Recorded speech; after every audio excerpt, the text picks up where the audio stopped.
Danny Garcia is a tune-up fight. I said Danny is a tune-up fight. I said Danny Garcia is a tune-up fight. I said Danny is a tune-up fight. Danny Garcia is a tune-up fight. I said Danny is a tune-up fight.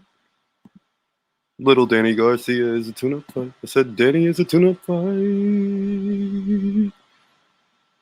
Let's wait for the list to populate. It was a very spirited discussion this morning about some subjects we touched on yesterday. Sadly, I was unable to get anyone to come on and give their take, give their opinions. I guess the subject is too close to home. People can't be civil. It is what it is. I know D is apologizing for Teofimo. We can't do that, D. If he's holding up this fight, we got to hold him responsible. And that's the way it is, man.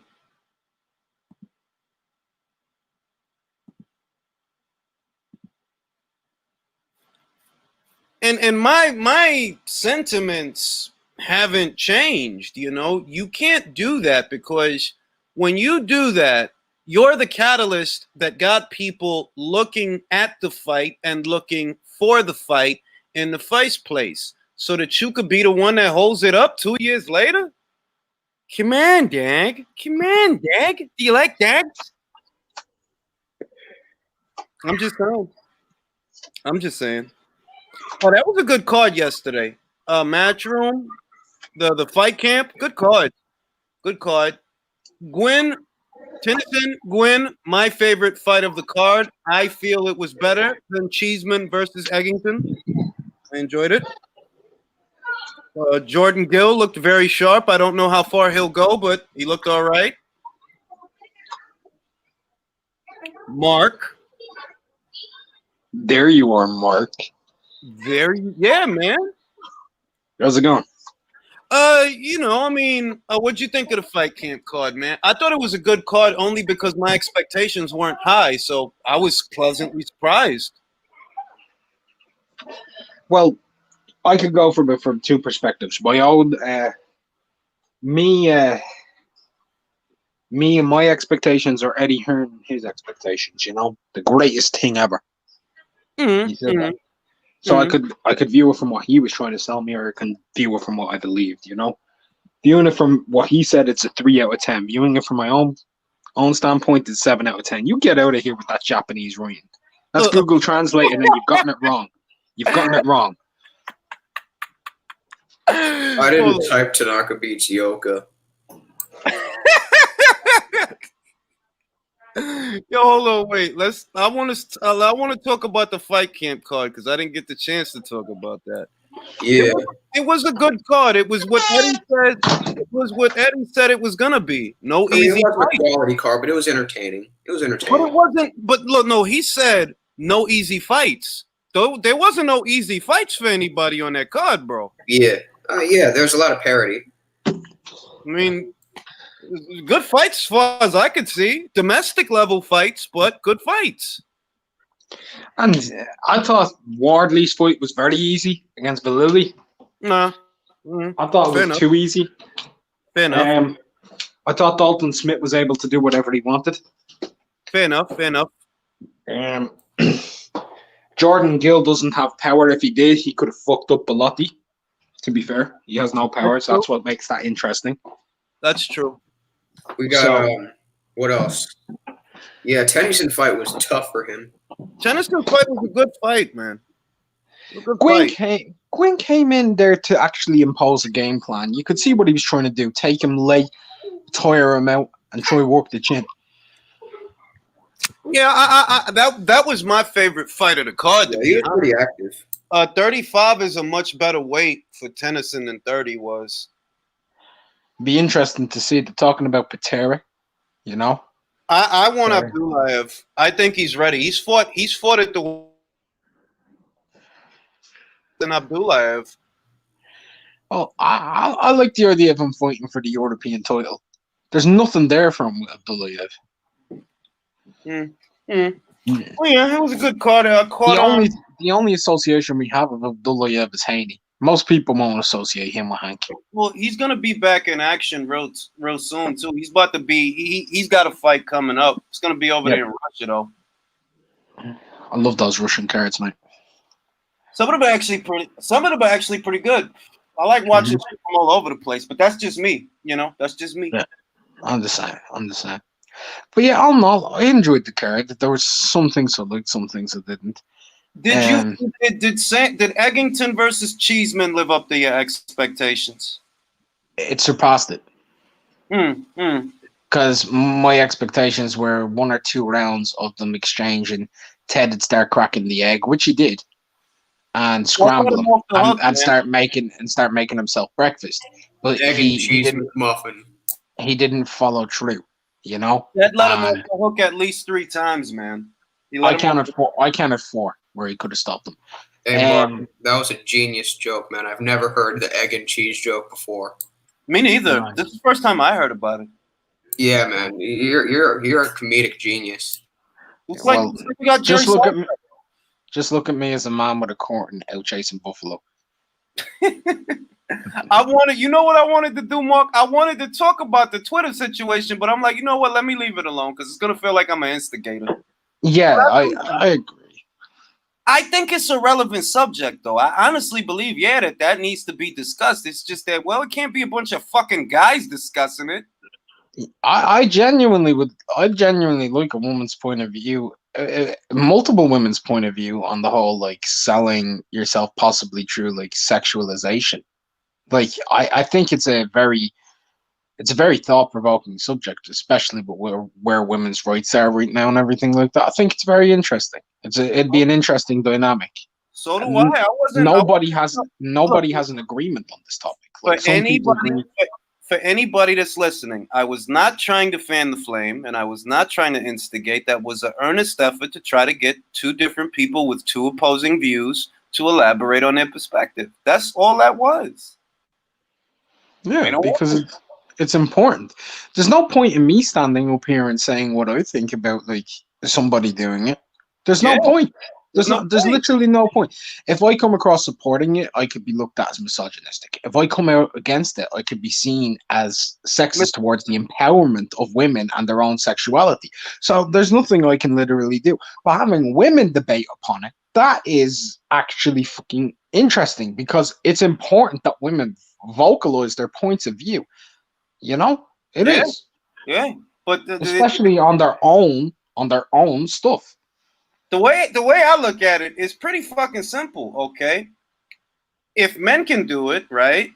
Men do it. They use men's looks as a marketing tactic. They use that as a marketing ploy. They do it with impunity. So to deprive someone else of it, Ryan fucking Garcia, man. The fuck? Who he beat that he should be a marquee fighter? He ain't a marquee fighter. He even came out the other day saying the only reason people hate on me is because of my looks. Now I hate you because you're weird. I'm just saying. Let me. Spade. Spade. What's going on, Spade? What's going on, Ring? My fault. I just jumped in. What was you talking about? We was talking about how, like, look, man. I don't think it's nothing wrong. No, I ain't even gonna do it because it ain't the. If you ain't got a broad here to give her take, it ain't the same thing. Like, I could tell you, I think it's all right because motherfucking dudes do it. When it was bringing up Oscar De La Hoya way back when, they used his debonair good looks as a marketing tactic, and wasn't nobody saying, "Yeah, Oscar's disrespecting boxing." Oh, he's ruining it. No, he ain't ruining it. From the days of Max Baer, do you realize that Max Baer was in movies and shit, and Joe Frazier had a band? Like sex sells, bro. Whether you're a man or a woman, sex sells, man. Hey, listen, I agree 100% with Joe Frazier was in a band, bro. He was in a band. He used to sing songs. Bombardier Billy Wells used to be shirtless striking the gong on J.R. Rank movies. Like he was literally there covered in oil striking the gong. Pacquiao was out here dropping music at one time. Listen, love music at that. If that's what they have to use to sell tickets, why not? That's what I'm saying. If they could do it, I don't see why. I don't see what's wrong. saying they have to. That's the other thing. That's true, but they don't have to. But at the end of the day, if that's what works, then that's what works. Does Anthony Joshua does Anthony Joshua naturally go to a canvas background with baby oil on his body to get someone else to take a picture? Just because that's naturally what he's done his whole life, or is that because he's trying to sell a form of sexuality? Exactly. Because Like, certain people find it appealing.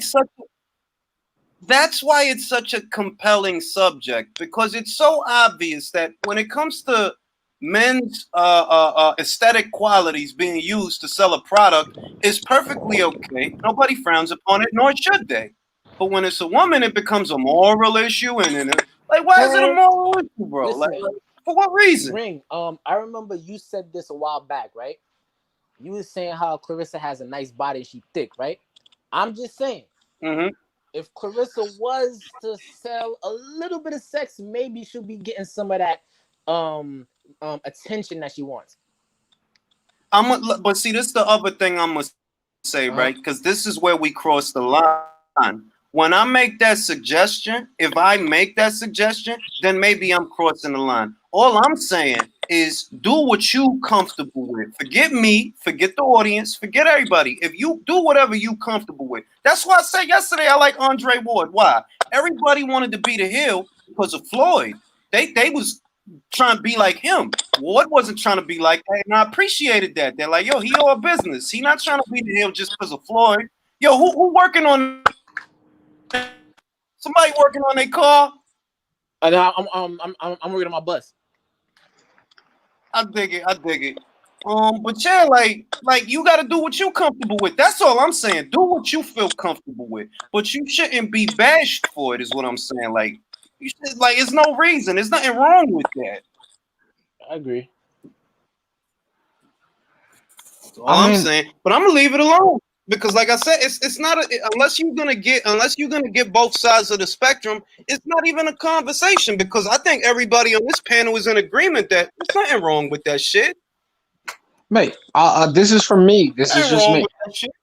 If I could get 500,000 subscribers and 100,000 views every video for literally sitting there naked reading my top predictions on OnlyFans, I'd do it, bro. I'd do it. I'd do it. I've no problem with it. I'd put my schlong between two slices of Wonder Bread, start a fans only joint if I felt, yeah, that's going to get numbers. All right. So I'm saying you got to use the tools that you got to your advantage. If a female could sell a couple more tickets by dolling herself up, if she's cool with it, she got to be cool with it. You understand? She got to be cool with it. Go ahead, do your thing. It's your body. It's up to you how much of it you want to share. It's up to you. So long as it's up to you. That's the focal point. It has to be up to you. It shouldn't be, they telling you to do that. Somebody's mic is really bad. Someone's mic is really bad. It keeps dipped. I think it's mine. So I'm gonna step off. I'm gonna step off real quick, man. I just want to give my 2 cents. But peace out, y'all. Yeah, just put yourself on mute or when you don't speak. But yeah, yo, like, I don't think it's nothing wrong with it. That's all I'm saying, because they do it with guys and they do it with impunity. So why does it become an equality issue or anything like, oh, you setting us back? No, you not. The fuck you talking about? Like, no, you not. I mean, fucking, like I reiterate. Even I think Sugar Ray Robinson was in a movie. I think he was in a movie. My problem is people. If people are talking about being set back in the sport of boxing, y'all need to remember, boxing, yeah, we're in the year 2020. Boxing is essentially in society 80s. Do you know what I mean? It's very backwards. It is very backwards. There is a lot of different topics that in other places you'd be killed for. Racial identity politics. True or false, Julius? True. Sexualization, objectification. True or false? True. Let me get to this super chat. On Andrew Ward, before you leave it alone, Julius, name your top 5 female boxers based on your preferences. My top 5 is 1, Cecilia Breakers, 2, Katie Taylor, 3, Clarissa Shields, 4, Jessica Bopp. Unbeknownst to most, Jessica's a bad motherfucker, man. Bad motherfucker. Who do I got at 5? I think I got Daniela Bermudez at 5. And that's based on a resume. That's the same criteria as the men's pound for pound. Put it that way. It's the same criteria. If I had to list my top 5 female fighters, it's Breakus, Taylor, Shields, Bop, Bermudez. I'm a fan of Maiva. I like Maiva. Maiva's resume, it's a good resume. She's like, if you've seen her fight, then you already know she's fun to watch. If you've seen her fight, she's fun to watch. You won't be bored. Who texting me? Mm-hmm. Mark, hold it down. Take it over. Somebody texting me. I don't know what about. Okay. So. I think Leo belongs on the top 5 pound for pound list for you, Julius. Like, you said who? I think Leo Santa Cruz belongs on your list. You kind of robbed him, bro. What, as a female? Look, man. I'm mad that he's on my list, but in order for my integrity to stay intact, he has to be there because he is a 4-division champion. He did beat 2 world champions, so I have to be fair. That's the way I keep myself in check. I got to have him there, even though I don't want him there. I don't want him there. I'd rather have a lot of other motherfuckers there than him, but he there because that's the fucking rules. No fighter that I hate is on my pound for pound list. That's what I'll say. I'm not mad at how you run your list. Feel me? I'm not mad at how you run your list. All I'm saying is, in order for the integrity of my list and what it attempts to be, an accurate assessment based on a set criteria, punk ass Leo got to be there. I'm not happy about it, but that's the rules. I ain't happy about this shit. Yeah, I personally don't have I don't really have a set criteria for my personal pound for pound list. I've done one before though. Somebody's clipping their nails. Is somebody clipping their fucking toenails? Mark? It's not me, mate. Somebody clipping their toenails. That click was coming from Intangibles, Mike. Intangible, please don't clip your toenails. Well, no, I'm actually not. I actually have myself on mute whenever I'm not speaking. I dig Julius? it. It's not me. Yes, it is. No, it's not. When you stopped speaking, I saw the click, like, you know the way the little thing comes up as though it's voice? I saw the click come up on your mic. I'm not fucking clipping my toenail. I would just say that. Well, look, point Julius, I'm not gonna have to use the court on you. Just admit it. It's you. No, it's not me. It's not me. Look. Leo is one of those guys who kind of falls through the cracks for me. You only a 4-division champion because we'll look at and he's not even ranked very high on my list either. He's not. Kazuto's in front of him, so he's not ranked very high on my list. Inui, Kazuto, they both in front of him. You know, because like who the fuck did you beat to become a 4th-division champion? Miguel Flores? Get the fuck out of here, man. But he's there. He has to be there. We'll see what happens in the coming months. If he loses to Gervonta Davis, he's off the list. Davis makes the list. But if Davis makes the list, he comes in at number 10. And that means that he could be bumped off at any time by someone with a stronger argument. So it's not that after Davis beats Leo Santa Cruz, he will have beat 6 world champions. No, he will have beaten 2 world champions. Okay, I don't count. Who's clipping their fucking toenails?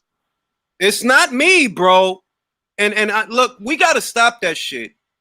Because you fought a guy that used to hold a belt, you didn't beat a world champion. He was not a fucking world champion when you fought him. You didn't win nothing from him. That's like saying Anthony Yiggett beat a world champion in Chop Chop Corley. Chop Chop didn't have a belt when they fought. This was years after Chop Chop had a belt. I don't go by that former champion shit. That shit, the fuck out. There's no context. Mm-hmm. Former champion. No, it got to be current champion. That's the only one that counts. Did he have a belt when you fought him? Was he in the top 10? That's what matters. If it ain't none of that, then it ain't about nothing. And Leo, I think I know where the clicking noise is actually coming from. I think it's my mouse. Oh See? my fucking god! It was you all along. I fucking told you. He's clipping his toenails. Bro, I swear it's my phone. That's creepy. Why are you clicking so much? Because I'm constantly muting and unmuting myself. Oh my god. Fucking shit. Oh. Oh yeah, man. So now Angelo Leo is the 122 bantamweight champion. Good performance against Williams. There's a Ray Vargas fight there for him if he makes it past Fulton, because Fulton in all likelihood is going to be next. I don't know that he beats Fulton. I'll be honest. I like what he does. I like his pressure. I like his body punching. But you beat Tremaine Williams, right? I don't know. Tremaine Williams was who to this division, though? Let's be honest, though. Whoever wins Fulton versus Leo is probably going to go on to fight Neri next, because Neri's moving up. Nah, Neri's talking about he wants to clean out 118. I think he should move up. I think he should, but he's talking by weighing in at 119 every time. A few weeks ago, Neri was talking about moving up to featherweight. Man, he can't make 118. Bro, dude, that dude misses. Bro, I just did a fucking video about this guy. He's talking about he wants to clean up 118 first, then move up to 122. He wants to clean it up without even having a belt? That's what he wants an Inoue fight, bro. All right, let's get the fight then. She's not gonna get that fucking. Can he make weight? Bro, no. You know what it is, bro. He's doing what the Charlos is doing, what Gervonta Davis is doing. You don't really want to fight Inoue. You know that there's too many politics. You know you won't get that fight. You just want to ride his wave. That's why you mentioning him. You don't want you know already, bro. You don't want that fight. I think he should go up to 122. I think he should try and get that title from Vargas. Try and unify with the winner with the WBO. This is what he should do while Inoue's down at 118. Well, that's what I said. And then wait for Inoue to come to 122, like fight Akhmadaliev or wait one or the other. That's what he won't fight Akhmadaliev. We gotta stop arguing or looking for shit that we know we're not gonna get. We're not gonna get Neri versus Akhmadaliev. We're not. Can I say something on that? Go ahead. I am no longer ever going to stop looking for things that I'm not going to get, because the more I do that, the more of a defeatist attitude I have. And having a defeatist attitude will mean I'll never get what I want. If I allow politics to dictate it, if I speak out against it constantly, then maybe one day it'll change. But if I don't, it'll never happen. Look, Mark, that's a beautiful dream you have there, Mark. But here's why I say this. Emmanuel Navarrete versus Ray Vargas would have been a good fight for the both of those guys. It would have been a fight that the Mexican fight fans would have got behind. So it's not like there wouldn't have been money. Those guys could have made some good money fighting each other. As soon as Emmanuel started talking that shit, what's Ray do? He runs over to the PBC side of things. Mm-hmm. And the whole time I said, they're not going to fight, bro. I want them to fight, but they won't. They won't. Mm-hmm. Well, I'm going to keep my dream, and I'm going to keep it alive. Neri's not fighting that guy. That's all I know. I'm going to will it into existence. What I believe is going to happen. You're going to accept it. What I believe is going to happen is Ray Vargas is going to go to 126, possibly in the near future. It's getting hard for him to make 122. And in that time, we might see Luis Neri move up and fight for the vacant title. That's what I think is going to happen. Mm. I don't think Ray Vargas is cut out for 126 either. I don't think so, but yeah. That's what I think is going to happen. You know what I think is going to happen? 60 years from now, my dream will come into existence and we'll have a utopia of boxing. Possibly, but I'll be dead by then. But it all starts now. With me. With you. We can bring positivity back. Plenty of positive COVID tests all over the place. There's plenty of positivity right now. I like how I'm saying this and I'm arguably the most cynical person. Yeah, that's because you're being sarcastic. There you are. That's because you're being There you go. sarcastic. Julius needs to pause and say, salute, we have 100 watching. I don't do that. I can't, like, I don't know. I can't do that. I'm one of them people that I'm like, I don't know. I can't act. He has a soul. You have a soul, honestly, and it's not for sale. Mine's long gone. Yo, salute. We have over 100 people in the building. Smack the like button. Show some support. Let us know where you're coming in from. Drop the area code. We call you out. Yo, Lou back, big up. Ty Legacy, big up. Ibrahim Mail, big up. Ukemi Idiom, big up. He says, Julian, my guy. His name's Julius. Love the channel. You're keeping it real for the American boxing fans. Salute. Salute, brother. You know why I can't do that, Mark? Because I've seen people who I detest do that, and I cannot reflect them. Nah, I can't do it. Smashy like boy, like man, shut the fuck up. If they like it, they'll subscribe. You don't have to tell them. Jesus Christ. It's like you know what the modern era has done for me? Yeah, I used to smoke pot when I was young and in college. I did.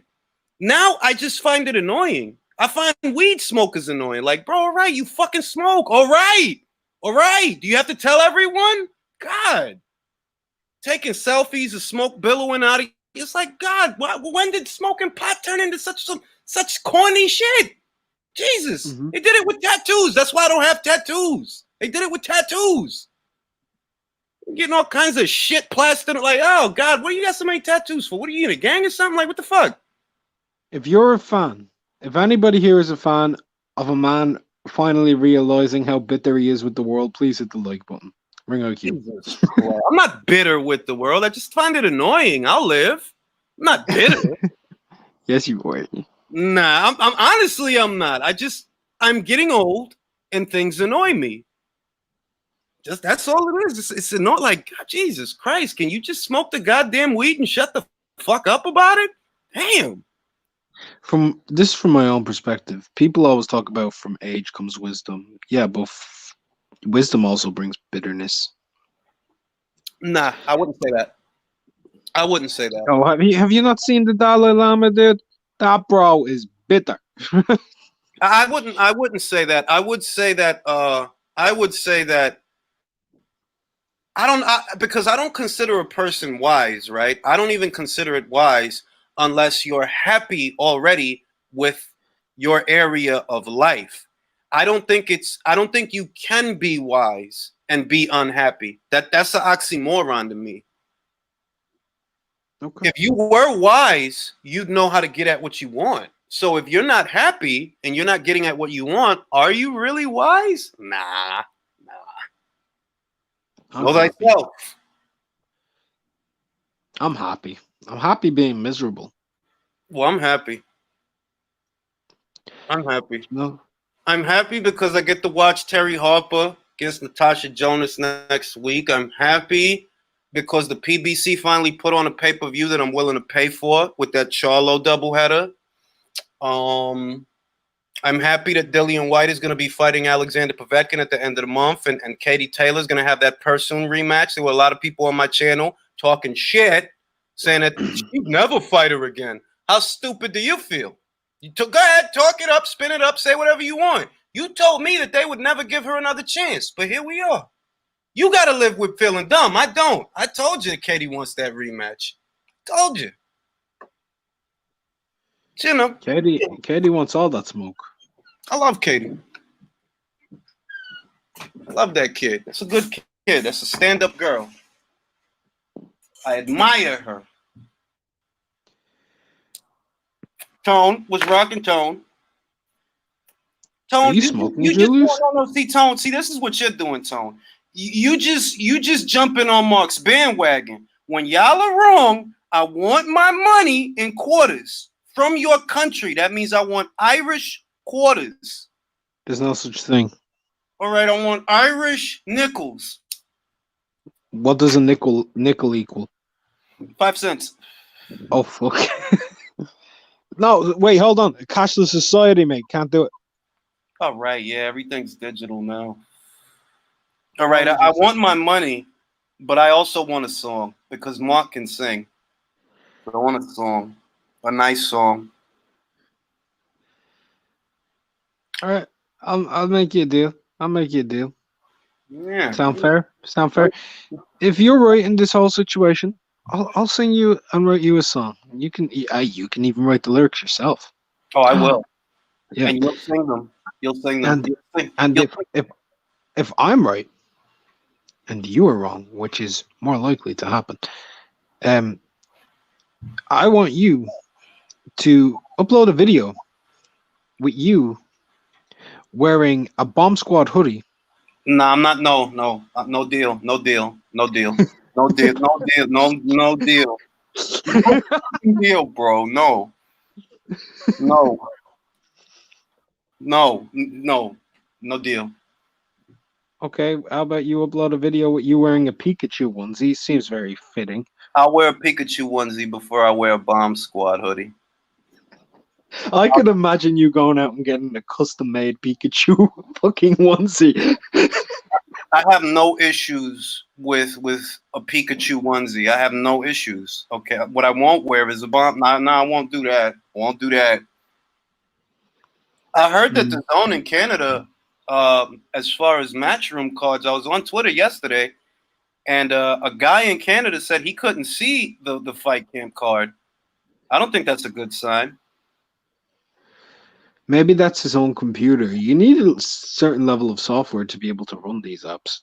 Yeah, but he said he got on the phone with the zone representative or a customer service rep, and he said that no, they're just not planning on showing those cards in Canada, which is weird because before all of this hit, I remember the story that they had struck a long-term deal to show Matchroom cards in Canada. I think it was an 8-year deal or some crazy shit like that. So that's that he didn't get to see the card. Yeah, I think that's not a good sign. It's sad. I like Lubac77's comment. Yeah, he's a funny guy. I know him from the Facebook group. He's a real funny guy. He lifts things up and puts them down. Real strong guy. You and I might be the next Simon and Garfunkel. That's possible. Anything is possible with Kosei Tanaka. Especially after he gets knocked out by Kazuto Yoka. Not before he puts Oka in the hospital. Don't forget the start of that Aha song. You know, Take On Me, Tanaka is gay. That was a good interpolation. I know, because it's meant to be talking away. Smart. That was smart. It was me using my not so feminine wiles.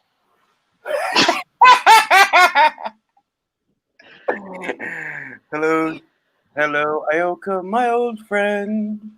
Now your career is at an end. You should be saying going to end, but I like adding little things that kind of change it a little bit, though. I'm just saying, man. I'm just saying.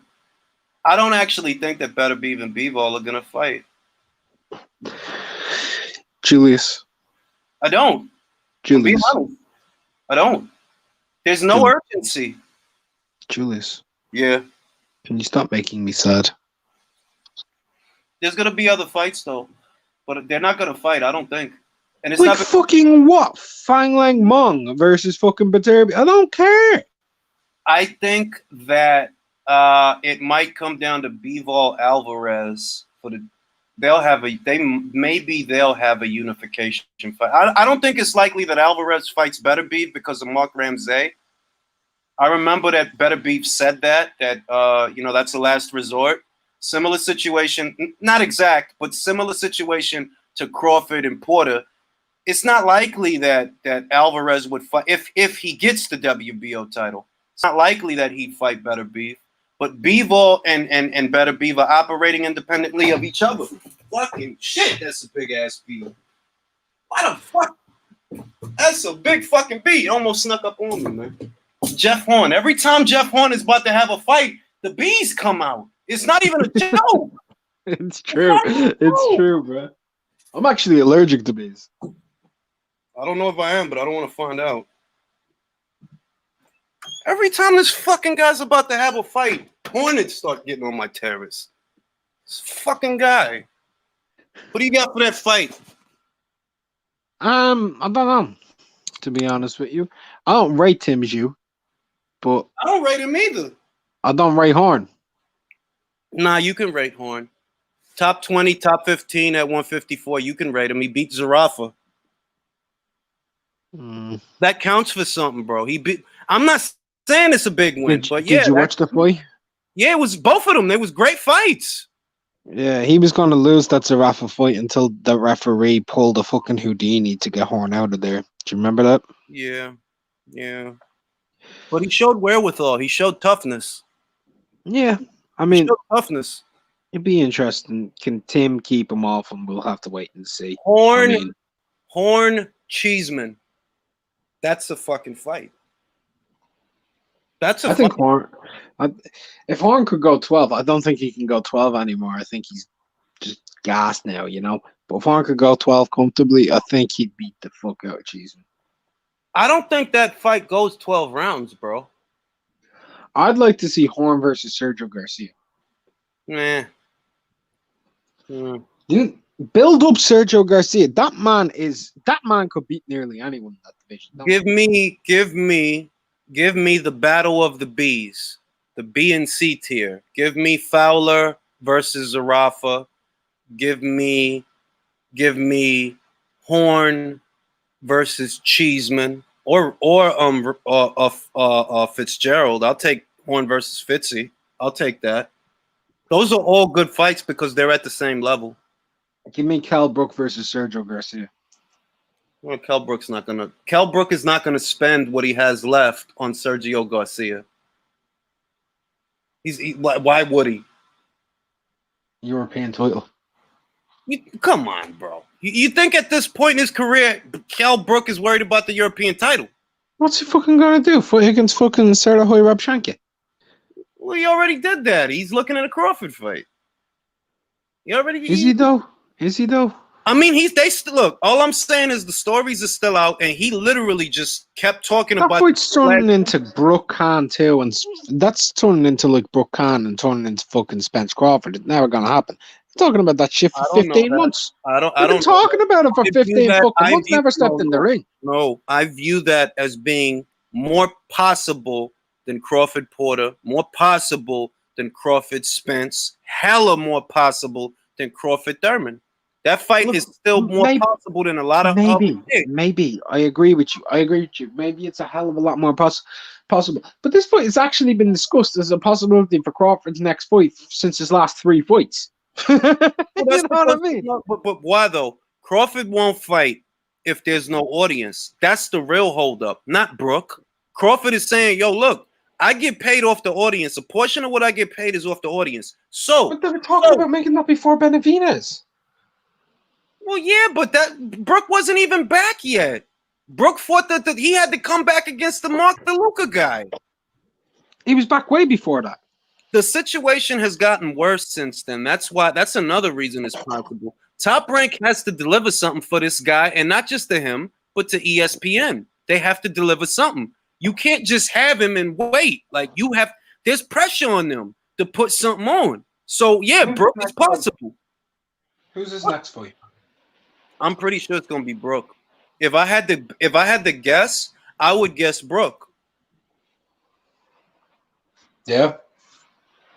Like you can't put Crawford versus Collazo. Like, no, nobody's gonna take that. You can't put Crawford versus Van Heerden. No, nobody's gonna take that. But Brook is a common opponent with Errol Spence, so it keeps that conversation alive. It's interesting enough that yeah, people would watch it. I don't know if they paid $80 for it, but they'd watch it. They better not put that shit on pay-per-view. Bro, they better not put that shit. They put Khan on pay-per-view. Khan's more of a name than Brook. Bro, it's like you have to have audacity. Actually, to be fair, they put Postal on pay-per-view, didn't they? Exactly. Like, come on now. Like, y'all already did worse than that. So why wouldn't you put Brook on pay-per-view? They're putting fucking Danny Garcia on pay-per-view, bro. I can't stress that enough. I can't stress that. Like, bro, you don't even deserve these 2 title shots you getting. You getting 2 title shots for going 12 with Ivan Redkach. That's wild. What chance do you give Brook against Crawford? I actually think he would do okay. But he gets so what chance do you give him of winning? Less than 30. Less than 25? 25 sounds about right. Do I hear 20? I'm just saying in the Mark DeLuca fight, he looked sharp. The switch hitting looked good. The punches looked crisp. It's not a physical issue with Brook. It's a motivation issue. He don't get out of bed for certain shit. He's still okay. He's okay. He can still go out there and do 12 good rounds. But it's psychological with Brook. They're like, bro, I'm not gonna just be here fighting any old body. I want to be in a title fight. I wanted to see Brook make a run at 154, like attempt to do something, you know? Because I think he's actually cut out for the weight. Brook stands a chance against Teixeira. A real chance. A fight that I would really like to see, because they kind of have similar flaws, would be him versus Tony Harrison. Nah, Tony's too big, man. He'd never get around that jab. He'd never get around that shit. Which one's is Tony? Tony's like what, 6'1" or 5'11"? What? 6'1" or 5'? That's a bit of a difference. No, he's somewhere in there. He's somewhere in there. He's like somewhere in there. It's in between there. You fucking big, man. Yeah, he's not a little junior middleweight. James Toney said Bud versus EJ is a 95 fight. Well, Roy Jones Jr. said that Errol can't call himself the best until he beat Crawford, and I agree. You not the best, bro. You beat Porter. Was Porter the best welterweight? No. Was Brook? No. You gotta fight Crawford for that. And until you do, I'm gonna give you shit. I'm gonna give you lots of shit. I might be the only one in this bout. I think they need to be Pacquiao.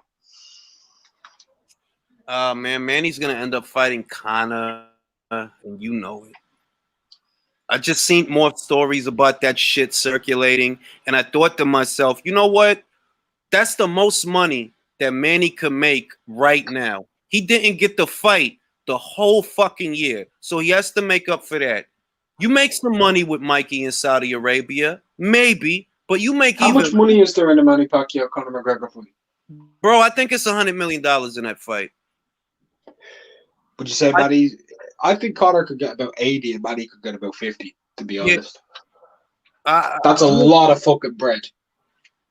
It's just a lot of money in a pot for a fight like that, man. And if you Manny, you about to, ain't he 41? He 41 now, right? Or yeah, he fought in over a year. And going on 42, it's like, bro, who out here is gonna get me that money? We know Floyd ain't coming back. Floyd not coming back. If Conor's with it, bro, what it mean to me to go in there and fuck up Conor? If Floyd could stop Conor, bro, what I'm gonna do to him? Give me Conor. What a something. Would have been interesting if Conor had asked that to be a 6-round fight. If Conor what? If they had made that a 6-rounder. Wait. Oh, what were you talking about? The Floyd fight? Yeah. That was a 12-round fight. I'm saying it would have been interesting if they had made it 6. Oh, I see what you're saying. Well, look, it's not like Conor was completely out of his depth. If we're being honest. Well, some people use the narrative Floyd just played, would have let him do whatever, torn him out, would, right? Would have been interesting if it was 6. I'm saying that if it was 6 rounds, then Floyd don't give him those 6 rounds. That's what I'm saying. Floyd did what he did. If you want my take, Floyd did what he did because he knew it was a 12-round fight. If you tell Floyd it's a 6-round fight, well, you can't fight the way you fought in a 12-round fight. You got to get this guy out of there now. So Floyd would have went from? Huh? So you think Floyd would have just went for him and took him out? Yeah. Try to hit him with your best bet of knocking this guy out early is to try to hit him with punches that he doesn't see. So you're going to have to get him to throw, but you're going to have to stay in the pocket. Get him to throw, stay in the pocket, keep hitting him with shit that he doesn't see. I'd watch Conor versus Manny in a 6-rounder. I think it'd be funny. Conor McGregor, Jeff Horn. Who wins? 154. Jeff Horn. In a boxing match, Jeff Horn. In a cage, Connor. People gotta stop shitting on Jeff Horn. I'm really tired of that shit. That kid has a lot of fucking heart, man. Jeff Horn beats the shit out of Connor. I'm just saying, I don't like the way that Jeff Horn's name is treated, because it's like, bro, y'all watched Keith go in there and lose his belt, but y'all gonna violate Jeff? Jeff put up a good ass fight. Like, we thought he was gonna get killed. We thought he was gonna get killed, bro. Nobody gave that kid a chance. Yo, Jamil Hughes says, "Boy, Spence ain't tell Mikey to get a belt for. Spence be moving the goalposts when it comes." You know what it is, Jamil. You know what it is. You and I both know what it is, bro. Mikey ain't have to jump through no hoops. Danny ain't have to jump through no hoops. You bring up Crawford. We don't like the WBO title. That's not a real title. All that bullshit. Back on your bullshit. It's bullshit, man. It's fucking bullshit. I'm sick of it, but I really, in my heart, I don't feel that fight. That's why I think it's not gonna happen. I'm like, man, all this talking and shit, this fight fuck around don't happen. Period. And I felt the same shit for Wilder versus Joshua, and look where we are.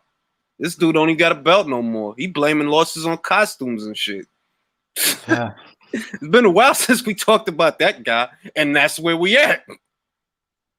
People will talk about him in the rematch, and let's see what happens in the rematch of the rematch. The rerun.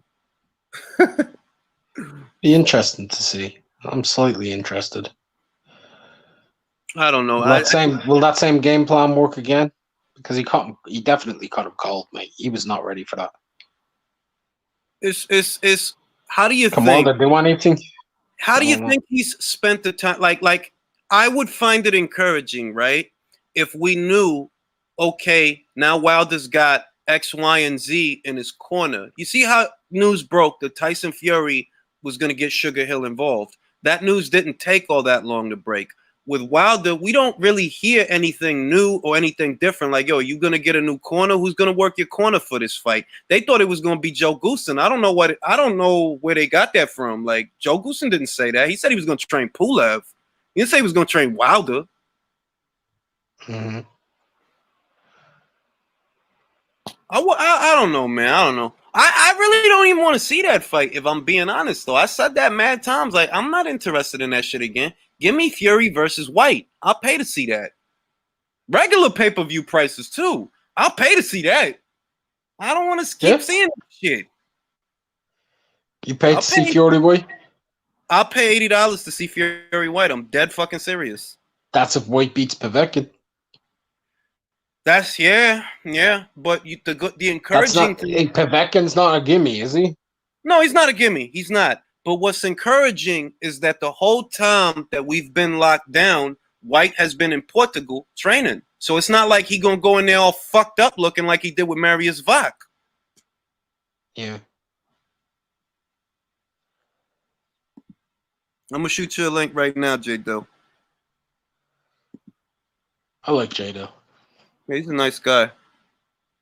Oh, time for J-Do. Yeah, 147 is dead, bro. Like 147, I don't care about that fucking weight class. I told you, I'd rather focus on flyweight and super flyweight. I don't care. 140. 140 is booming. Yeah, 140. You got that Giasov guy. That fucking guy's gonna be a goddamn problem. He's gonna be Ergashev as well. You know what I'm saying? Baronchik is there. Prograis. Taylor, Ramirez, Zepeda, what a division. And we're not going to have to deal with, I'm telling you, at 140, we don't have to deal with none of that bullshit. Like, it ain't going to be none of that bullshit. It ain't. So I'm like, we even have Postall and Kong Song, mate. You know what I mean? Kong Song. He can hit. He can hit. He can hit. If you're a rickshaw driver, he can hit. If you drive a rickshaw, he can hit. Happy Sunday. Happy Sunday, man. Where you at, Florida? You in Florida? No, this is my crib, man. No, I literally thought you was like at the beach or some shit because I seen the palm trees and shit. Man, you got jokes, man. I really thought that you was at a beach, bro. All I see is leaves and shit. I'm like, all right, here in Hawaii. Man, that's the decor for the kitchen, man. You know. That's a nice kitchen, man. It's a nice kitchen. Thanks. You know, when we bring a chick in, she gotta know you got some style about you. You know. I dig it. Yeah. No. But anyways, man, I wanted to say something. I know you don't like talking about 147, but I just wanted to dig this in real quick. For Danny Garcia, is do or die for him. He needs this fight. If he don't win this fight, it's over for him. No. They will Robert Guerrero him in a fucking heartbeat, and you know it. He'll be Robert Guerrero. But from Puerto Rico. That's all. That's what they're gonna do. But man, what is one signature victory he has in 147 that even equates to what he had 5 years ago at 140 against Matisse? Bro, I've been saying this shit for a long time. Danny has been doing nothing but breaking wind at 147. But if he loses fight, if he loses this fight, watch them make Garcia versus Ugas. Watch. I brought that up in my video. He should fight Ugas before he fights Errol Spence. Yeah, that but should be a good tune-up for him. They're not gonna take that chance because the shit is, even though Ugas got a couple of losses, right? Ugas is in the right frame of mind that he trying to he know like, yo, I need to do something if I really want the big fights. I'm fucking in my mid-30s. I want the big fights. I need a name and I need to make a statement. I think he made a statement against Figueroa, but look at what they did after that. Mike Dallas on FS1. Come on, bro. Yeah, come on now. Mike Dallas is always that Friday night fights type fighter. Yeah, like off a win over Omar, and the way that he won that, it wasn't a contest. It was just Ugas fucking you up. That's it. That's all it was. From the beginning to the end, he fucking you up. Should have knocked him out, but was what it was. But what I wanted to say is like, Danny is always that guy that's mentioned at 147. But when I look at it, at least Porter got a victory over him. Thurman got a victory over him. And at least Porter even got a victory over Ugas. What is it about Danny that stands out at 147? He don't have a signature victory against any of the dogs. He's like the Benitez. Well, heck, even Benitez at least beat Duran. Please do not use Danny Garcia as a parallel for Wilfredo. Please don't do that. I'm just saying, as this generation of 147, not style-wise, not fighting-wise, but as far as how he's winning fights. He's not beating the big dogs consistently. He don't even got one big dog at 147 as a win. At least Benitez beat Duran, No, I'm going to tell you who Danny Garcia is. Danny Garcia, and think about it, he's the Leo Santa Cruz of the shit. That's all he is. That's all he is. He the Leo of the shit. Like, you fake decorated, you fake got a resume, you ain't beat nobody in a million fucking years worth talking about. He Leo Santa Cruz, bro, just from Puerto Rico. It's like, why you have to be like that, man? Like, why did you have to say Leo, man? Why? Of all the names, Leo. Bro, that's who he is, bro. That's who they are. That's who they like. Guys look at Leo like, look, I'm gonna put it to you this way. Look at Leo where he at right now. Do I think Jamel Herring beats him? Yes. Do I think Shakur Stevenson beats him? Yes. Do I think Miguel Bachel beats him? Yes. Do I think Jojo Diaz will beat him? You got a solid fucking chance. Fucking chance. You the guy that has a name, but everybody will beat you. Danny is just more steps into that path. Why? Because Thurman already beat you. And Sean already beat you. Errol is the next one that got to beat you. That's all that shit is. And the embarrassing part of this is Earl is using him as a tune-up from that car accident. Yep. And nobody want to say it but me. Steve Kim don't want to say it, and Dan Raphael don't want to say it, but I say it. Bro, you a tune-up fight. You were a tune-up fight, bro. Dang. If he was in tip-top shape, they would have put him in there with Ugas. If he was in tip-top, then put him in there with Ugas. Ugas needs a good fight. That dude is not getting younger. He getting older. Nah, y'all put him in there with Danny. Why? Because Danny don't throw that much. He can hit. He got a chin, but he don't throw that much, and he got flat feet. Even after this car accident, I still got Earl as the more athletic fighter with more speed, and even with power. I mean, Danny got solid power at 147, but I don't see it exceeding Earl's power. So even with that, like I'm thinking, what advantage does Garcia have? Nothing. As far as tactics, literally, right? This is the advantage that I think that, oh my God, that's a big ass. Yo, you got to see these every time Jeff Horn has a fucking, I swear to God, like clockwork. That shit is serious shit, yo. Every time this dude has a fight, is fucking big ass hornets on my balcony. I have to go inside, bro. Like, every time this dude. I like Jeff Horn, so he can't be mad at me. I like Is it one of them killer hornets? Nah, it ain't. Nah, if I'm being honest, I actually think I saw one 2 months ago here. It was bigger than anything I've ever seen out here. It looked like a flying finger. And them shits, wow. They said them shits is big, and I'm like, bro, it was clearly a yellow jacket. Like, you couldn't miss it. It was just fucking huge. I never seen no shit like that. Like, yo, what the fuck? That wasn't a wasp. It was too big to be a wasp. Back to Danny. Like, as far as like tactics, Danny don't have nothing. What Danny has that he brings to this fight is he could punch. He could punch and he could take a punch. So the shit that I see that could happen is thrills. That like, yo, if he catch Errol between the punches with like a big right hand or something, Errol condition, his real condition, we gonna see that like, oh, you mad easier to hurt now. So motherfuckers will take chances with you that they wouldn't take before. Why? Because they know if they get through with something, you might not be able to take it. It's been over a year since you had a fight. Remember, they fighting in November. The last time Errol had a fight was in September. I think it was at the end of September or the beginning of October. That was the Porter fight. If he catch you clean with some shit, he might get overconfident, get froggy, and go after you. That's what Danny bringing. But why? Why? Because Errol's fucked up. So it ain't even that you nice. It's that he's fucked up. Yeah. And here's my point. And I said this in my latest video. If this fight goes past 3 to 5 rounds, Danny got no chance in this fight. Nah, Danny won't win on the cards, even if he went on the cards. He won't. Yeah. He won't win a decision, bro. He won't. Nah. I thought they was going. Really? This was my prediction, right? I picked Danny to beat Porter, not because I thought Danny could beat Porter, but because I thought, look, Danny can't knock out Sean, but Sean don't hit hard enough to knock out Danny. So if it go to the cards, what they gonna do? They had Danny on easy street this whole time. All they gonna do is rob Sean, even if he went. That's what I thought was gonna happen. That's not what happened. The Herrera treatment, the Peterson treatment, you thought Porter was gonna be the recipient end of that. But that's what I thought was gonna happen. Like, bro, Sean fuck around. He gonna go in there. He gonna rough Danny up and push him around, and he'll fuck around, win and lose. Right.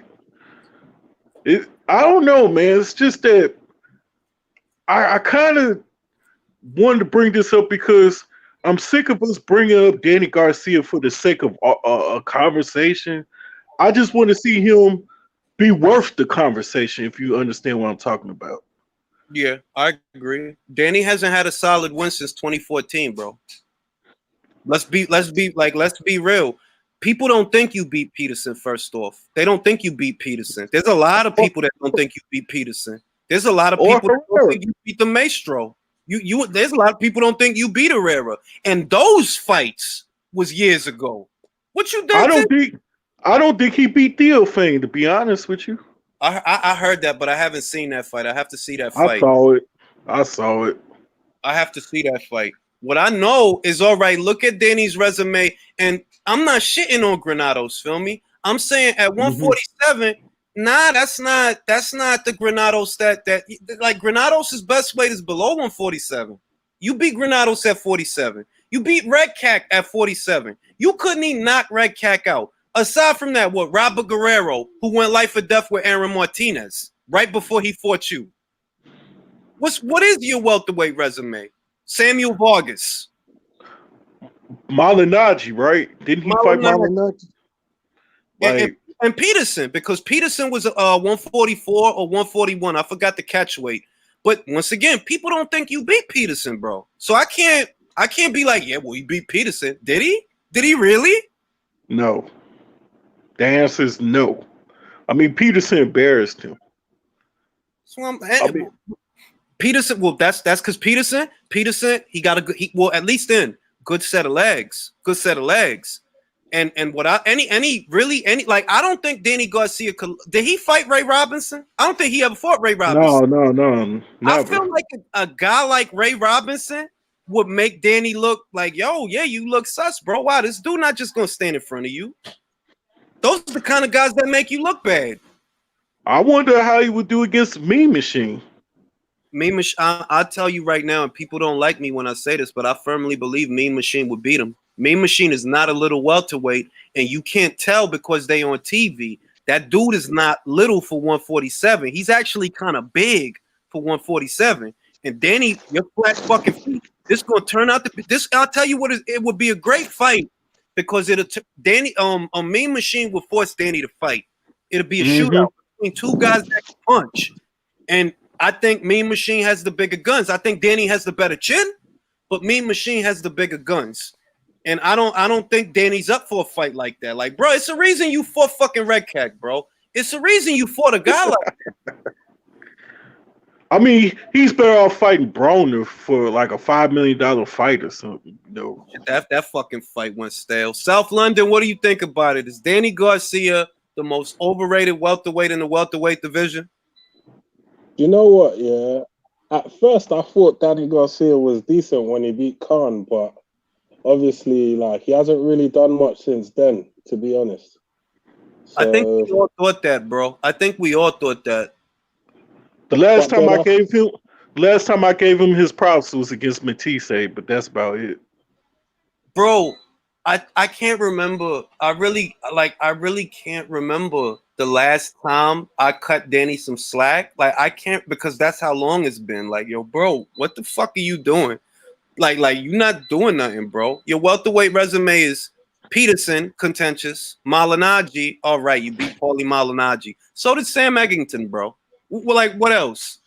Wow. Yeah, like Sam Eggington retired Paulie Malignaggi. That was at 54, though, I think. Wasn't that at 54, South London? I can't remember what weight class that was at. I think that was 54. But, like, Danny has been on this, and that's what killed me about it.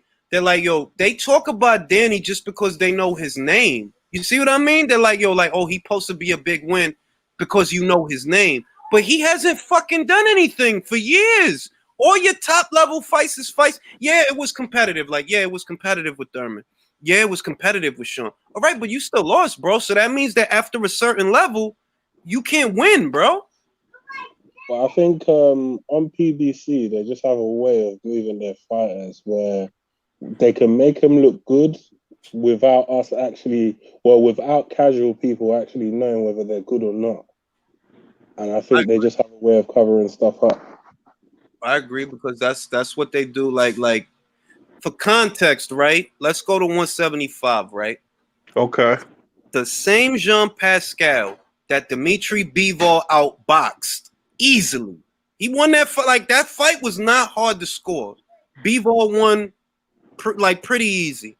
That's the same Jean Pascal that'll go over to the PBC side and beat Marcus Brown and give Badu Jack hell. But that's the same John Pascal that Bivol beat easy. The same John Pascal that Kovalev beat 2 times. He beat him worse the second time than he did in the first. He DDT'd him in the second fight. Did you think Brown beat Hot Rod? Because I didn't think so. A lot of people told me about that fight. I didn't watch that fight. Did I? I think, I did. And I see, but I went back to see it because they told me that they thought, a lot of people told me, yo, Marcus Brown is chinny. I was like, oh, what's that based on? I ain't really see him like get hit hard. It's like, watch the Kalajic fight. I seen it, yeah. I see why people say that. Yeah. But Brown is still good to me, though. Believe it or not, like, that's one loss, but that's the example that, like, yo, of what South London is talking about, that they have a way of moving fighters that fools people into thinking stuff, because it's like, bro, don't sell me that Pacquiao is all that. It's that y'all not all that. Because I just saw Pacquiao not that long ago. He got handled by Bivol. And before that, he got annihilated by Kovalev. Only reason he going over there and doing that to y'all is because y'all ain't all that. One thing I'll say is that I kind of feel like because PBC and some other network and some other promotional outfits, they have like good relationships with like the ranking, the whoever runs the rankings, the sanctioning bodies, and because of like those relationships, they can get away with fighting run-of-the-mill opponents, journeymen and all of that, and maybe guys that are not really quite there yet, beating those guys, and then all of a sudden they're in like mandatory spots, and it's just like, what the hell? These men, they haven't even fought no one, they haven't even done anything. Exactly. And that's across the board. Like Omar Figueroa, right? Don't expect Omar to fight Akhmadaliev. That shit ain't gonna happen. That shit is not gonna happen. It ain't. It ain't. He gonna sit on that belt for a while, and then he gonna move up to 126. That's what's gonna happen. Simple. I'm not gonna fight that. How many true champions do they have over on that side? Not a lot. I could count them. They got Spence. They got motherfuckers. Yeah, at least he's unified. At least he's unified. Yeah. So they got Spence at 47. They got Charlo and Rosario. That's 3. They got Charlo at 60. That's 4. They got Plant. They got Benavidez at 68. That's 7. They got fucking. They don't have nothing at 75. They don't have nothing at cruiser. They don't have nothing at heavy. So that's 7. Let's go lower. They got fucking Leo at 30. He got the WBA, so that's 8. At 26, they don't got shit at 26. At 22, they got Ray Vargas, and now they got Angelo Leo. So that's 9. So yeah, nobody at 118, I think of. Nobody at 118. Nah, they ain't got nobody. Anything lower than that, they ain't got nobody. Now, what you did, was you listed all the champions they have, but my question was, how many true champions do they have? Spencer Charlo. That's it. Spencer Charlo. If we're being honest, and it's not political belts and shit like that, Spencer Charlo. Yeah. That's 2 in a whole network. It's crazy, isn't it? It's wild, bro. And people want to talk about like they stable is wild deep. No, it's not. I don't know why they think that. Like they drinking the Kool-Aid when it comes to that. Because I'm like, bruh, I just named all their titleists. It's not that hard because, well, it ain't that many. It ain't that many. They got whole weight classes where they ain't got a champion. I swear some of them have even thrown belts in the air because they didn't want to fight certain people. Quillen did that with Korobov. How ridiculous is that? Just because you don't want to fight someone, you just give up your belt. But karma came back for him because Danny Jacobs took his ass out in 1 round. Yep. Remember, he was supposed to fight Korobov. He vacated the WBO to fight for the WBA baby belt. Remember, they wanted you to fight Golovkin and you priced yourself out, talking about you want $6 million or some wild shit. Like, bro, Golovkin ain't even making $6 million. How they gonna give that to you? Yep, I remember that. So man wants to get paid. Danny, he fought Danny thinking shit was gonna be sweet. He fought Danny thinking shit was gonna be sweet, and Danny took him out in 1 round. You know what fight I felt like we all got robbed at 160? If it weren't for the injuries, I would have loved to see Pyrog versus Golovkin. Pirog, yeah. Really? Look. If I have to go to that place, right? If I had to rejuvenate a fighter for Golovkin, it would have been Sergio. That style that Sergio got, with Golovkin's, that'd have been a fight. Do you know what my biggest concern is on the PVC? Yeah, it's even some people that ain't even champions. Yeah, that have probably never been champions, and somehow they've maneuvered their name to make it seem bigger than what it is. Like, and the main person I'm talking about is Luis Ortiz. That guy is whack. That shit is so fucking ridiculous. Like, I don't have nothing against that man, right? It's just it's the propaganda that fucks with. Like, yo, dog, you're not gonna tell me that this dude is all that when I've been watching this division for years, bro. Most of the good fighters that's in it, you have not fought them. Wait, Ring Magazine had him ranked ahead of Povetkin, and I thought, right, Povetkin. I reckon Povetkin would knock him out personally, but that's just me. Like, I reckon, and I reckon he'll beat him on points too. Like, to be fair, but that's just my personal opinion. No, I mean, it's not. The reason it's not far fetched is because Povetkin's resume, and I'm not bigging up a dope user because they're both dope users. So it ain't like, oh yeah, you bigging up a cheater. Bro, Ortiz is a cheater, so don't hit me with that bullshit. If I look at their resume, Povetkin fought and beat more top 10 heavyweights than Ortiz. Ortiz's best win is Coyote, old ass Tony Thompson, and Jennings. And Jennings. That's it. And I can't remember if Jennings was top 10. I just know he was coming off that loss to Klitschko from earlier that year. That's all I know. Yeah. But also, the Ortiz model ahead of him when he got knocked out. He's been knocked out twice in a row. Well, maybe not twice in a row, but he's been knocked out twice in not so many fights. But he's still ranked ahead of him. I didn't quite get that one. I don't understand. Like, if you want me to be honest, Povetkin got ended by Joshua, and he had a draw against Hunter. So that ain't great. Povetkin and Ortiz have the same number of losses, right? Yeah. They held the exact same title via the WBA too. They both held the WBA baby belt. What's the difference? Povetkin is coming off a draw, not a loss. He coming off a draw and a win. Ortiz coming off a loss, but y'all still gonna rate him to rate these fucking fighters, bro. Because it can't be their records. This motherfucker just got smoked in his last fight. He got smoked. Yeah, he got like the knockout was stupid. I'm not gonna lie. He looked bug-eyed after that knockout. I like to see Ortiz versus Dillian White though. I would like to see that, but I don't think I would like to see that as well. I really would like to see. I think that's an important fight that we are never gonna get. Yeah, I don't think we're gonna get that fight. If you wanted to know how good Ortiz really is or isn't, forget about the Wilder knockouts. Forget about the big names, the Joshua, the Fury, the Wilder.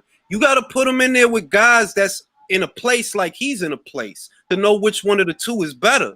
So why? Yeah, like if he's gonna be considered a top contender, then he needs to fight other top contenders as well. Well, he beat a fighter.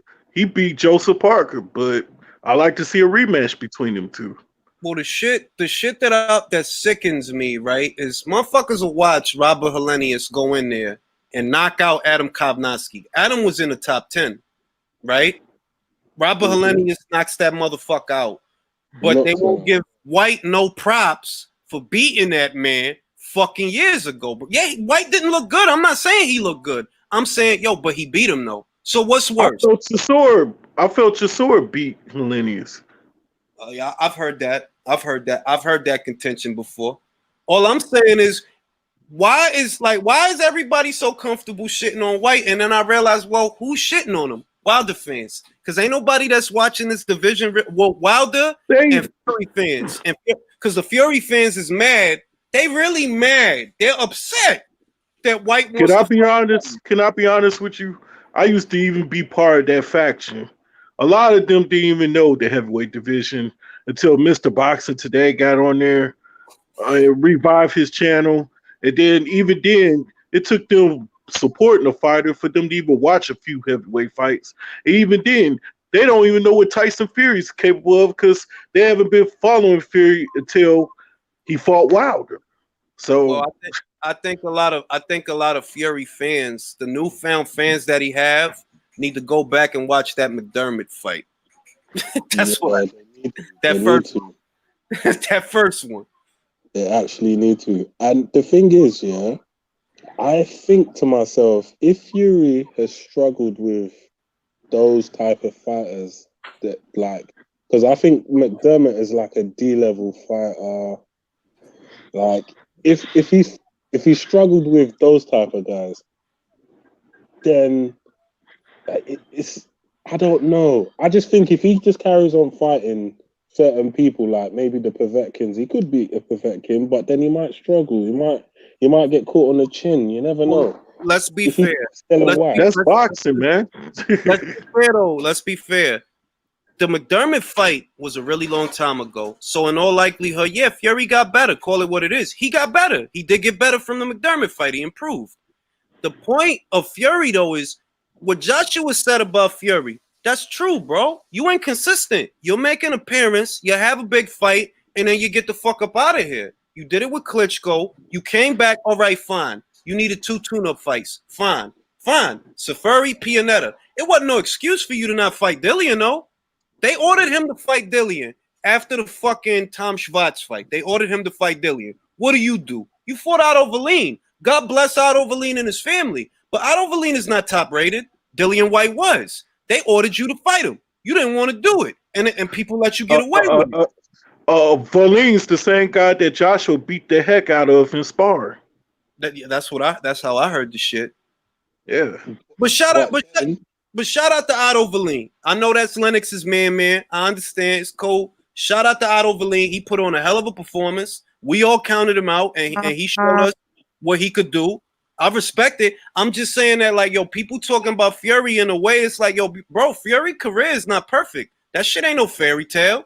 Y'all acting like it's a fabled career. It's not a fabled career. Yeah, out of Verleen and Ortiz. They're both southpaws, so nobody's got that advantage. Verleen is a pressure guy. I'm trying to think, have I ever seen Ortiz in there with somebody who's going to come forward and throw punches? And I would say no. Like, no. I think Lennox was saying that he keeps cutting people every time he fights. Yeah. He does, though. He does. I think a determined Chisora could give Ortiz all hell because he goes to the body a lot. And Ortiz does not take body punches well. I don't Matter know. of fact, it tires him out. That's how Jennings got back in that fight. Bro, Ortiz uppercuts. How Chisora look with Caballero, and I'm like, bro, I don't know how you lost that fight. So it's and this is why that fight stands out to me, right? It could be that Caballero is actually pretty good because I just saw him and I like how he moved. I like the punches that he used. It's just that he don't hit that hard. So maybe Chisora lost because you know what? This guy's actually pretty good. It could be that, or it could be that, like, yo, like after a certain level, Derek, you know what it is, bro.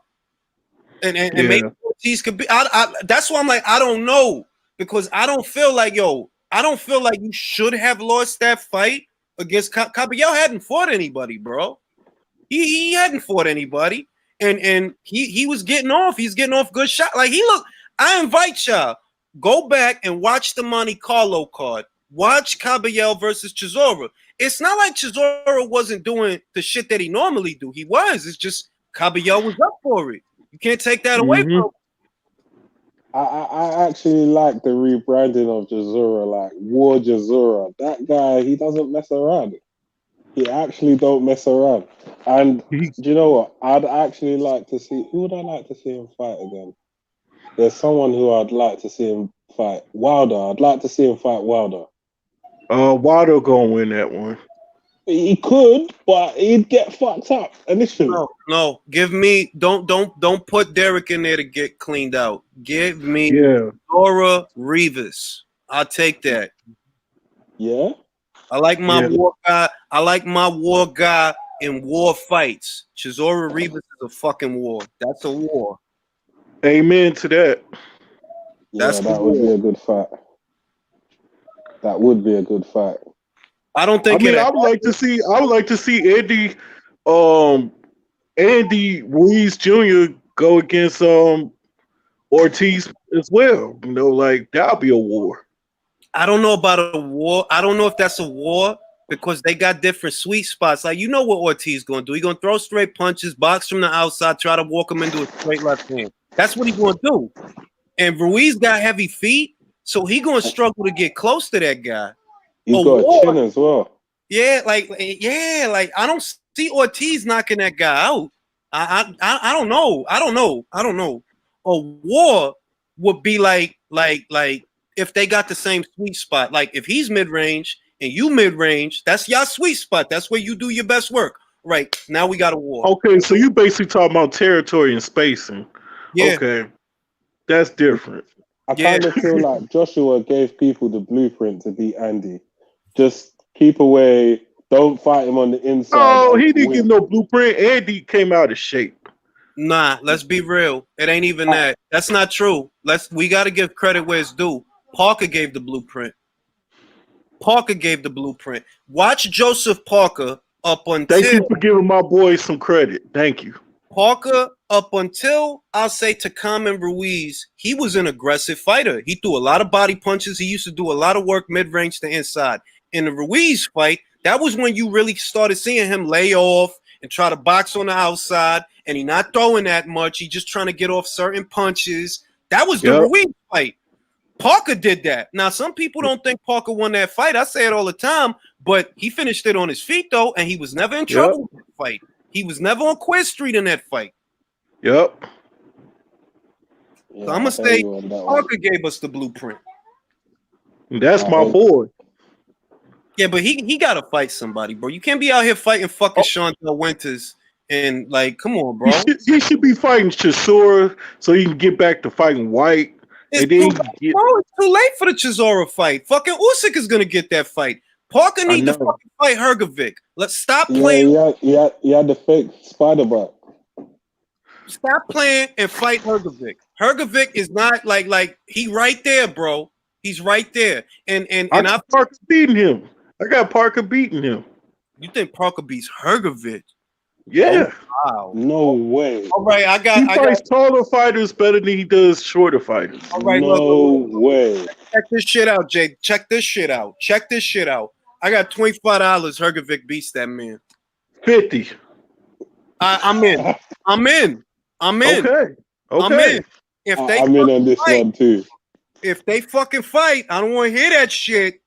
I don't care. I'm a man of my word. You know, give me your cash out. Give me your cash out. He'll hurt that fucking guy, bro. I'm telling you, he'll hurt that guy. Yeah, he could hurt him, but Parker is more seasoned than him. Agreed. But the guys that Hrgovic has been fighting in a little, because he only got a little bit of fights. The guys he been fighting now. I got my boy Parker. That's what I'm saying. Nah, what bro. you actually think Parker will beat Hrgovic? Nah, bro.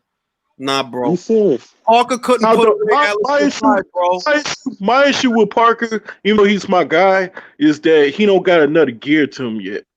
I think he's actually in that Dylan White fight initially before when he got the knockdown towards the end. He was actually fighting like a bitch. Not like a bitch. Not like a. I ain't gonna say that.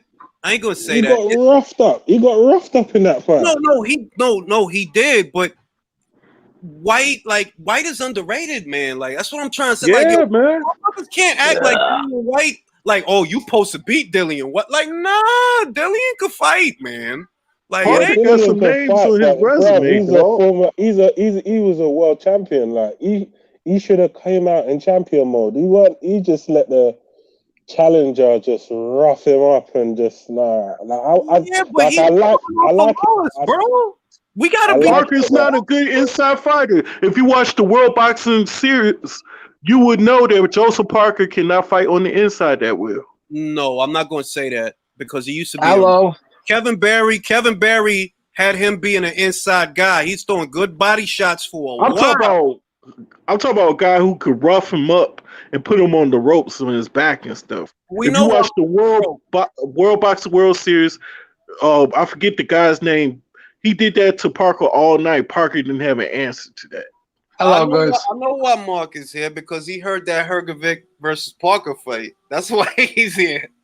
Hello. Go ahead, Mark. Go ahead, Mark. I like this discussion. I'll say one thing, and this is my thing. I think Joseph Parker is a very technically skilled fighter. He's got a nice jab. He's got good timing. He's got good hand speed. Certain guys can beat him up on the inside. He can fight well on the inside if he's the aggressor. If he's not the aggressor, he's going to get smothered. Exactly. But I am going to say this. Joseph Parker's biggest qualm, and in there with a guy like Hrgovic, his biggest problem for me is he's got no balls. Exactly. He's lost his balls. He's been neutered. He used to be more aggressive. He used to be more out there. But as he stepped up in level, whatever happened to me, he came down with Keith Thurman syndrome, and he became more domesticated, and that's a problem. And I love Parker because that was my guy too. That was my guy. I thought he was fantastic. But at the end of the day, he's lost his nuts. He's been neutered. Hey, I'm just saying he needs another gear to him. He needs that killing instinct. And if he can get that, he'll be fine. But it's great when your first gear is really good. good. His first gear is really good, yeah? But he doesn't have a second, third, fourth, or fifth. Yeah, exactly. And that's a problem. You need that dog in you. When you're fighting against these guys, you need to get dog. You need to be a dog. You need to get down. You need to be gritty. You need to go in there. You need to let it all go. He's got a hell of a chin. Anybody here going to dispute Parker's chin? Incredible chin. Dillian White knocked him down with a fucking headbutt, and that discombobulated him for a few rounds. So, like, let's not take it out of context. He was fucking headbutted to the temple, got up, and he actually finished the stronger in the fight. But having said that, he doesn't have that fucking dog. He needs to be more rabid. He needs to go with it. He needs to be more vicious. If he does, he's way more successful. Way more successful, because I don't see guys knocking out Joseph Parker easily. They're going to need a great punch. They're going to need to hit him with a perfect shot. Imagine if he actually... Wait a minute. Everybody stop. Mark, if Parker fights Hrgovic in the next two fights, Hrgovic stops him. I'm going to say this. Remove Virtuoso's super chat so people can see my name. All right. Yeah, baby. I didn't even see that shit. Hrgovic beats Parker. He beats him, man. He knocks him out, as far as I'm concerned. Do you know what Hrgovic has? Outside of everything else, size, strength, good job, power. Do you know what he has? He's a mean streak. He's got balls. There's a mean streak. He's got a big set of Croatian gonads. The shit I'm gonna say is, if Parker had a mean streak, you gotta get a guy like Hrgovic's respect early so he could simmer down. So basically, if y'all say if Parker had the mentality of a David Tua, he'll be dangerous. Yep. Nah. If he had the mentality of Oik. But he don't. He don't have it. You ain't fight Alex Lepai and Shondell Winters because you're such a fucking dog. You ain't fight them guys because you're such a fucking animal. I think the problem is the spider bite. He started fighting them guys after that bite, bro. Allow it. You see, that's the thing, though. That kind of tells me a lot. Like, you pull out the Chisora fight and you don't reschedule it. Yep. To fight Chisora, you either need to be a very, very consummate boxer who can just beat him like Caballel did on the back foot, or it's a mental thing, man. My guy suffers from a mental capacity right now. If he could just mentally get free and let that savagery come out, Derek Chisora, he'll welcome. You think Dylan White will have a chance in the second fight? Heck no. He needs to let that inner Samoan out, man. He needs to. It's there. It's in his DNA. Needs to get rid of videos. Bro, he doing TikTok videos in New Zealand. He's doing like Grease and shit with Olivia Newton-John. That's hilarious, by the way. I don't want to hear no more. That's hilarious. It's true. It's actually true. But the only excuse I'll give him is he's probably waiting for that Dylan White rematch. No, fuck the Dylan White. Listen, fuck Dylan White. Fuck Dillian White. He had a fight with Chisora, right? Fuck Usyk and Chisora right now. I'm talking about he had a fight with Chisora, pulled out with a snake bite. Instead, what does he do? He takes a bit of time off. He gets back in the ring with who? Nothing. Nobody. Absolute garbage. He should have rescheduled, fought against Derek Chisora. Why doesn't that tell the story? Why wouldn't he fight Chisora? Because he don't have balls. Yeah, if you wanted that fight, I can't defend this, Julius. That's my guy, but I can't defend this. I can't. I just can't. Fucking Usyk, when the elbow shit happened, when they was like, "Yo, we trying to prevent an injury," he didn't cancel the fucking fight. He just postponed it. Why? Because he wants to fight. Parker, you got bit by a spider. Nah, I can't fight Derek. I got bit by a spider. I can't fight him. I got bit by a spider, so I can never fight Derek. Stop it. Stop it, man. Stop it. Please. I like Parker. He's a fucking hell of a fighter. He just needs those balls. Get those balls. He needs a new trainer. He needs a new trainer. I think Kevin Barry, I think he's gone as far as he could go. And Kevin Barry did a good job. So I'm not trying to take nothing away from Kevin. Me neither. But me neither. He needs somebody to get him back to being aggressive. I say Freddie Roach. Teddy Atlas or somebody. Somebody. Freddie Roach, Not Teddy. Maybe Freddie Roach. Go down to the Crunk gym. Nah. Give him Manny Robles. I like Manny Robles. Yeah. Canelo's trainer? No. That's Eddie Reynoso. Manny Robles is the guy. Oh, okay. I got them two mixed up. My bad. Yeah. He got Andy Ruiz ready for the first Joshua fight. Yeah. I know what you're talking about. I got them two mixed up. Okay, I can see that. It's just my guy needs a new mentality. That's all it is with him. He gets in his own way. Parker's not a bad student. That's the other shit. Parker's not a bad, he's not going to get you lip. He's not going to talk shit. He's going to listen. He's going to listen to what his corner's saying. So he just needs a new trainer. Kevin can't do nothing else for him. Exactly. See, Wilder fans, I could take my beating like a man. I'm going to say there's still people out there I think Parker beats. I think Parker beats Caballero. Caballero don't got the punch for him to get Parker's respect. I'm going to say I think Parker could beat Valine. Me too. I think he could beat Valine. How you see Parker against Ortiz? How you see that fight going? That's a good fight. It's hard to imagine it. Because Parker has enough punch to knock out Ortiz. I believe, he could knock him out, but you gotta be a dog, and that's your fucking problem. You don't want to be a dog and go for it. Ortiz is more of a dog than Parker. Yeah. But these are the fights we gotta see. I just think all of these guys just need to fight each other.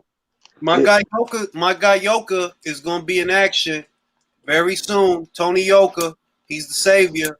Viva la France! Yeah, he's coming for it. Wait, who's he fighting again? Who's Yoka fighting? Hey, my battery going out, so I want to catch y'all in the chat. I bet. Right. My guy Yoka, Jay Prince, he sees what I see. He knows Tony Yoka. That's the future, bro. Viva la France! Who's he fighting again? Johan Dubois. He's gonna knock him out. I think so, but that's still a good fight because Yoka ain't got but 7 fights. He only got 7 fights. Tony Yoka's a fucking beast, dude. He's a beast for sure. That's motherfucking. And he said, I like how he said the shit. Look, Wilder's not a good boxer. He said the shit just like that. And this was at the height of Wilder's popularity. Yeah, listen, Wilder can punch, but he's not a good boxer. What, you think Yoka beats Wilder? Give him a few more fights. I'll say 3. He's a way better boxer than Wilder. You know what's funny, yeah? When I ask you that question, you're like, oh yeah, give him a few more fights. I'm thinking to myself, give him a few more fights to fight a fighter that can't box. Bruv, he can go in there now. Maybe. He can go in there now and outclass him, whether he stays away from the right hand or not. Bro, Ajagba doesn't beat Parker. Hands, no, bro. Not getting dropped by Khalidze, he don't. That dude don't beat Parker. I don't think he beats Parker. I understand where Ring's coming from with the few more fights. Yoka needs rounds. He needs fitness. He needs to be able to prove he can go over 12. Because if he starts getting tired with no experience, rounds 9, 10, 11, 12, while they're still in there, that's a bad situation. Bro, Jacques Parker, how do you see that, Mark? Parker. I'm saying, like, Jacques can't beat that guy, not yet. How could I see anything else when I saw Duke get dropped versus Iago Kaladze? That's what I'm saying. He got dropped by Khalid, man. Yeah, he didn't look as good as he normally does in that fight, and he was just because he was fighting against better opposition. Yeah, I remember when he was talking some wild stuff about Joshua, and I just thought to myself, that'd be an interesting matchup, you know, power versus power. But I think he needs to just work on his technique as well, like, or get Anthony Joshua would box circles around the Jagba. I'm gonna tell y'all something, and y'all not gonna like it. Frankie Sanchez would beat a Jagba. I agree. He would beat. Yeah, I ain't got no problems with that. I actually think Frankie Sanchez is a bit of a dark horse. Yeah, he can box. His defense is leaky though, but he got dog. He got a lot of dog. What about Parker and Frankie Sanchez? Frankie, I would, and I believe it or not, I think it's real close. But what I see is that Frankie might get clipped. He might get clipped. It's possible he outworks Parker because he throw a lot of punches. He's busy. He's quick, but his defense is leaky. Like, yo, I could see you getting hit with some bullshit and losing a fight that you was winning. I think Parker out negatives him. I think Parker fights that fight negative, out negatives him, and counters him and beats him on points in a close fight. Okay. Makes it 2 kg. Makes it 2 kg. I don't know. I kind of feel like Frank. It could be edged by Sanchez. I suppose it could be a close fight. Frankie Sanchez could be edged by Parker. Huh? Frankie Sanchez, Michael Hunter. Frankie Sanchez won't smoke with Michael Hunter. You keep calling him out. Michael Hunter. I thought like he didn't beat Povetkin. Michael Hunter beats Joseph Parker. What? Michael Hunter beats Joseph Parker. I don't know, man. You didn't say that. He couldn't beat Povetkin. He's gonna beat Parker. I don't know. Beat Povetkin. I don't know about that. I don't know about all that shit. I don't know. Mark like being controversial. That's what that he don't mean that shit. Yeah, what do you got I don't know about that. What do you got on that fight? Hunter. I said don't get me wrong, Hunter's a good fighter, yeah. And I think you should get respect if you beat a guy like Hunter, yeah. But having said that, his step-up fight was Povetkin, and he didn't complete the job. So I really don't know how good he is. I know he's a good boxer, but in terms of beating other good boxers, I don't know.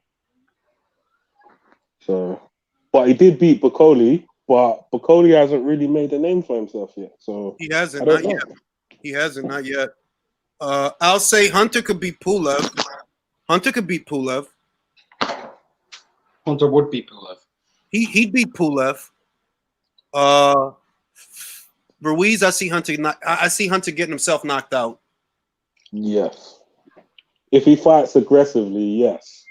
If he stand in front of that guy too goddamn long, he's gonna get caught. Yeah, for sure. Who else? Who else can Hunter? Hunter Chisora. Hunter. Really? I rate Hunter. I'll go with Chisora on this one. Look. Hunter. I think Hunter beats Usyk in a rematch. Shut the fuck up. Stop. Shut the fuck up. Shut the fuck up, bro. Now you talking shit. That's the serial talking. No, I think he's climatized well to the weight. I think Usyk looked a lot slower when he fought Witherspoon. If they fight next due to ring rust, they got Hunter. I don't think so. I personally, I just think Usyk probably outboxed him. Usyk beat him before, didn't he? Yeah, he beat him in the cruiserweight division, the World Series of boxing, wasn't it? I think he knows how to beat that guy, personally. I think he knows how to beat him. I think he beats him in a rematch. I think Hunter beats Joshua. Yo, shut the fuck, Mark. Allow it. Yo. Allow it, man. Garcia, Hunter, and I go Garcia. Shut the fuck up. Cruiserweight to heavyweight, I go Garcia. Hunter. Bullshit. Garcia hasn't fought since I was 12. What?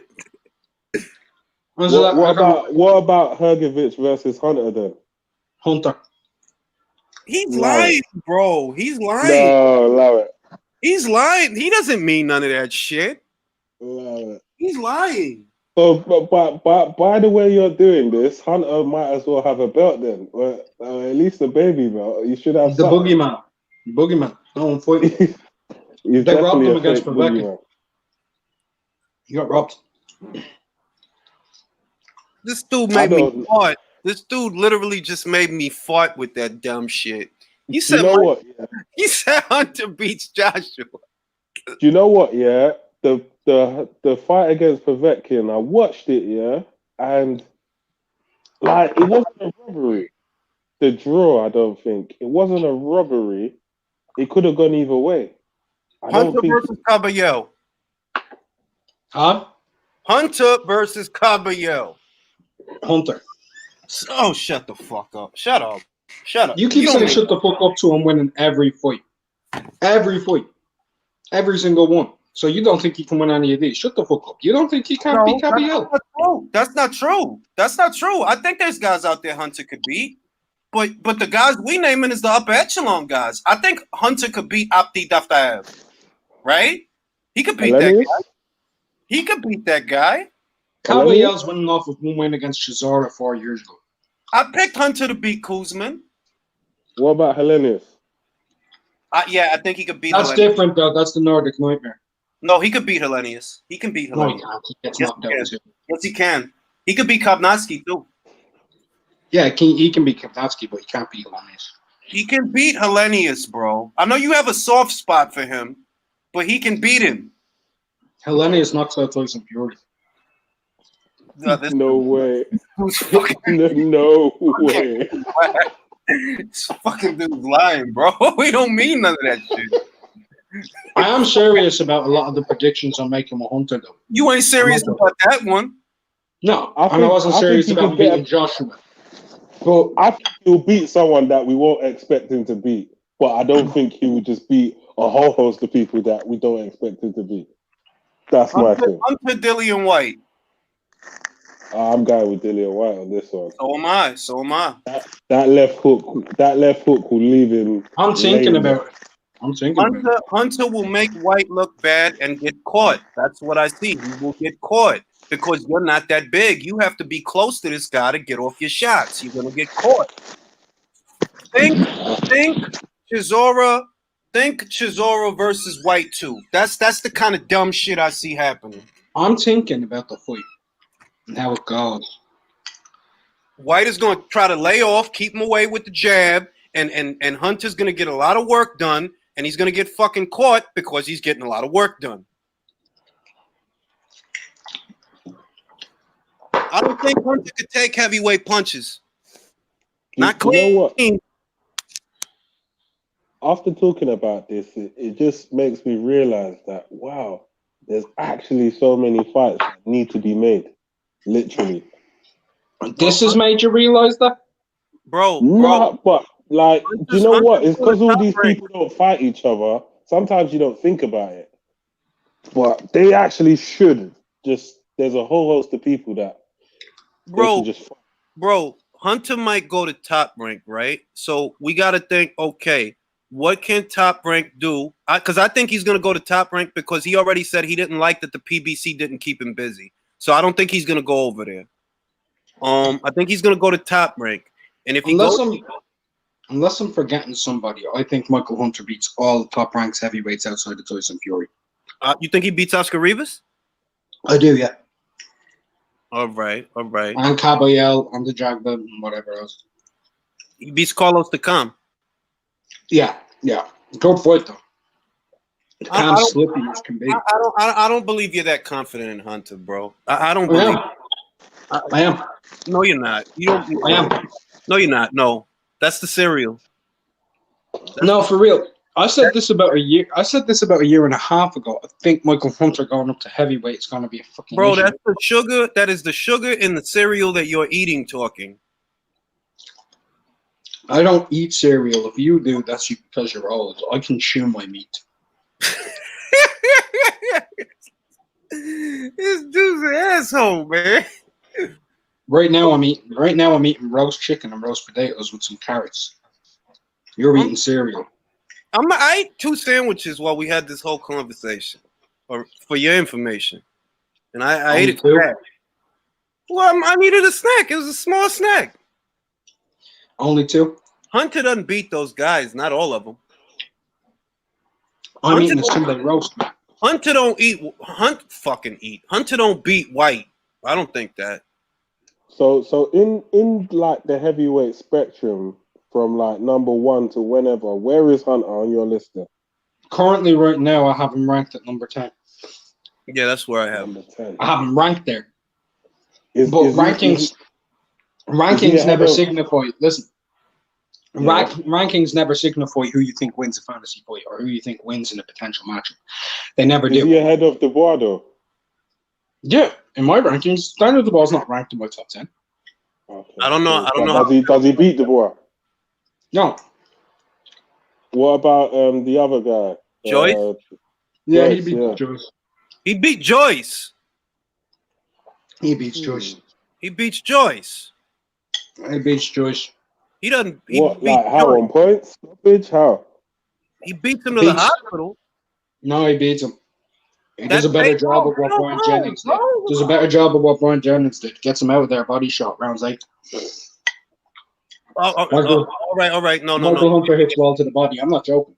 No. Yeah, I've seen that. He throws a good stiff jab to the body. He does, and he does that for me, he hits harder than Jennings. I know that there are people out there who'll start bigging up Jennings because he went the distance with Vlad. I don't give a fuck. He gets too much credit for that fucking shit. That was also 27 years ago. I was a spawn. He gets too much fucking, like, all right, bro. He went the distance, but he fucking lost. He turned up too late. All right? Jesus. Neville Pajcik dropped Tyson Fury. Why don't we give people more credit? Huh? If we're going to big up Wilder because he dropped Fury, then we should be bigging up Nevin Pajcik. Yeah, he dropped him first. He softened them up. I mean, I've heard crazier stories. Do you know what? I heard he got dropped by somebody else in his earlier fights as well. But No, he got dropped by Nevin Pajcik, Steve Cunningham, and Deontay Wilder. That's the 3 guys that dropped him as a pro. But who dropped? No, I mean Wilder. What I heard, Wilder got dropped by somebody else. He got dropped. Look, there was a fat guy that dropped Wilder, but they don't have it as a recorded knockdown. Okay. They didn't record it as a knockdown, but the referee recorded it as something else. I think they ruled it a slip. But he was knocked down, and he was knocked down by Harold Skonez. That one they recorded. That it's a recorded knockdown on his record. Okay. Hunter versus Ajagba. Hunter. Ajagba versus Frankie Sanchez. Sanchez. That's fair, because that's how I see it. I would go with that as well. Sanchez is a little bit more complete to me than Ajagba. Yep, facts. 100. Salute. I mean, what about a Jagba versus Hellenius? That's a damn interesting fight. A Jagba could knock him out because he's got the power to do so. But all I'm going to say is knock each other out. I'm sorry. If Hellenius lands on you and not Iago Kaladze, good night. Hellenius hits like a truck. Yeah. That's fair. And like I said before, I'm not gonna say that I think Ajagba's chinny, but I'm saying I'm with Marco. If Hellenius lands on this guy, I don't think he can take it. I don't think he could. Yeah, I don't think he could take it. And if he gets up We know Hellenius can actually finish people. He's very composed. Very composed. But that's, to be fair, right? Because Ajagba is getting away from what he was doing. That's this Ajagba. We don't know if he's going to get better. Maybe he does because he's changing his ambiance. But this Ajagba that I've been watching, if he fought Hellenius next, now that Hellenius is motivated, yes, that's tough, man. That'll be tough. Nordic Nightmare, man. What about Joyce? Does he beat a Jaguar? Yes. Yeah. Yes. In a war. I think he steamrolls him. In a war. But it'll be a good war for like 5-6 rounds. It'll be a war. Because they're all round about the same level, aren't they? So Joyce is at least a level above Ajagba. Well, obviously, if you're talking amateur career, maybe, but no, as a professional, Stavern. Jennings. Yeah. This dude is getting dropped by Khalidze. Don't forget that Jennings win built Luis Ortiz up to be the boogeyman of the heavyweight division and a 2-time world title challenger who had an interim WBA title. Go figure. I'll tell you what, though, if we're being honest, Joyce didn't look good against Jennings at all. No, he didn't. He looked pretty fucking bad. Yeah. He better get rid of that spare tire because my guy Daniel, he's not fucking around. That's gonna be a great fucking fight. Woo! That's gonna be How are you gonna spend Lennox's money? I haven't figured that out yet. I might get Daniel Dubois' face printed on a t-shirt. That'll run me about $30. Lennox has gone with Joyce. Lennox is backing Beats, right? He's put a bet up for Beats with me because Beats doesn't want to gamble on that one. But Beats told me that Beats has Joyce winning that fight. He said that Dubois is not what people think he is, and he's not proven, which is true. You know, his best win is Nathan Gorman. So I mean, I see where he's coming from. I think his best win's Iago Kaladze. Not Iago Kaladze, Ruslan Kajanu. Yeah, that was a good win. Kojanu's been in there with Parker, right? He's been in there with Parker. He went the distance with Parker. Yeah. That's a good one. If you got the distance with Vladimir Klitschko, you build a career off of. He went the distance with fucking Parker. JD says Jalolov can beat them all. Who? I don't know Jalolov. I'm still trying to get. What are we talking about? He said Jalolov can beat them all. Bakhtir Jalolov, Uzbekistan, 240 pounds, 6'7", southpaw. He just won the World Amateur Championship. You guys might have seen the highlights coming out of the amateurs of Eric Torres being brutally knocked out by a guy, and Mauricio Sullivan saying that they ban pros who turn back to the amateurs from the rankings for 2 years. Do you all remember that situation? I remember that. That was Jalolov. That was Jalolov. He is the heavy favorite for the Olympic gold at super heavyweight. He's a very good prospect. 6'7" southpaw who hits like a train, man. He's got good movement. He's got feet. Nice jab. He can fight. I keep thinking of the rice, bro. Jalolov. It's good rice. Yeah. It is good rice. Who is the best prospect right now? Tony Yoka. Easily. Don't fucking argue. Does he beat Hrgovic? No, Tony Yoka. Does he beat Hrgovic? As a professional, it's too soon. I don't know. It's too soon. I don't agree because I think Tony Yoka, if he fights the unrapeable one, he loses. You talking about Arslanbek Makhmudov? Arslanbek Makhmudov knocks him out. You know who he's with, right? He's a gym fighter. I like that. He's with Mark Ramsey. Mark Ramsey, top rank. The relationships is there. I could get the unrapeable one on ESPN. I could see that happening. And you'll enjoy it every second. But the reason why I pick him to beat Tony Yoka is Tony Yoka will box his socks off, but Makhmudov will knock him out.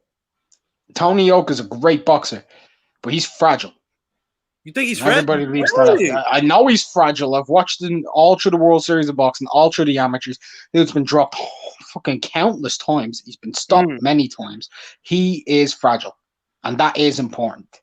That Matt Madov, he just walks through people like he's a juggernaut. You know why? Because he's the true juggernaut. Mate, he's the unrapeable one. He scares me. When I see him, that's what I picture hell looks like. I'm dead ass. Like, that's the guy you see when you first get to hell. He walks you to yourself. Arslan Makhmedov is the truth. What he is on the Ivan Michel has a lot of people don't realize it. Like, yo, he got some hitters, man. He do. He got exciting fighters too. Very exciting fighters to watch. They're nice to watch. Now, fellas, I'm gonna tell you this, and it's, I know you're not into it as much as me.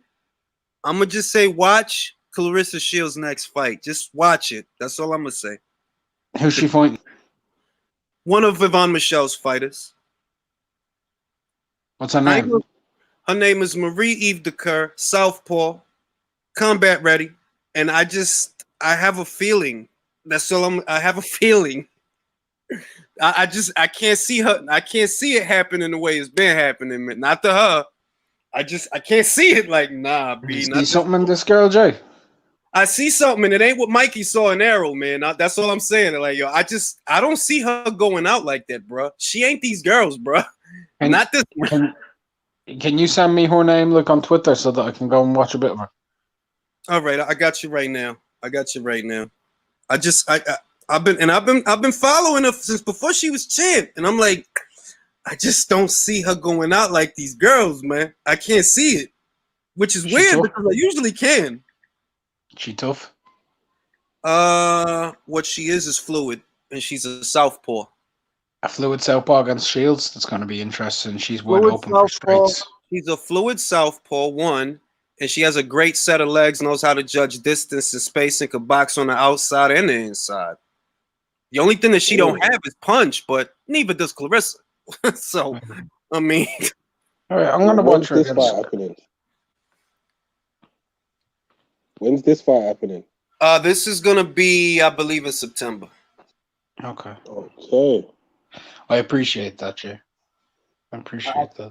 I just like, maybe I'm bugging, but I'm looking at it and I'm like, bro, like I don't see it, bro. Like, nah, not this one. I don't think so. If she does it, she's better than what I thought. If Clarissa if she beats her the way she beat Hammer, then I just like, yo, this broad is just the truth, bro. But right now, I don't see it. Like, I don't see it. Like, nah, not this one. I don't know. I don't know. I don't know. What do you think about Layla ducking Clarissa? I don't know that I could call it that, because Layla said this from the beginning, and this is actually what started. What Layla said, right? She literally said, the money that's out there for these girls don't inspire me to come back. You see what I mean? And that's really what got the ball rolling. And like, I look out there, I don't see the bread. I know what y'all getting paid, and I don't see the bread. So that makes me think that, look, Clarissa, you got to get Showtime to put up that bread. It's not a duck. She been said that. So if you want that, Showtime got to put up the bread. But what didn't she ask for? Like, what was it? 5 million? She said she wanted. Yeah, but she been said it's like if you said South London, look, I don't see nobody out here, so unless you got $5 million for me, I'm not inspired. I can't say that you was ducking if you started off saying that, though. You started off with that. Like, I don't see ain't no money out here.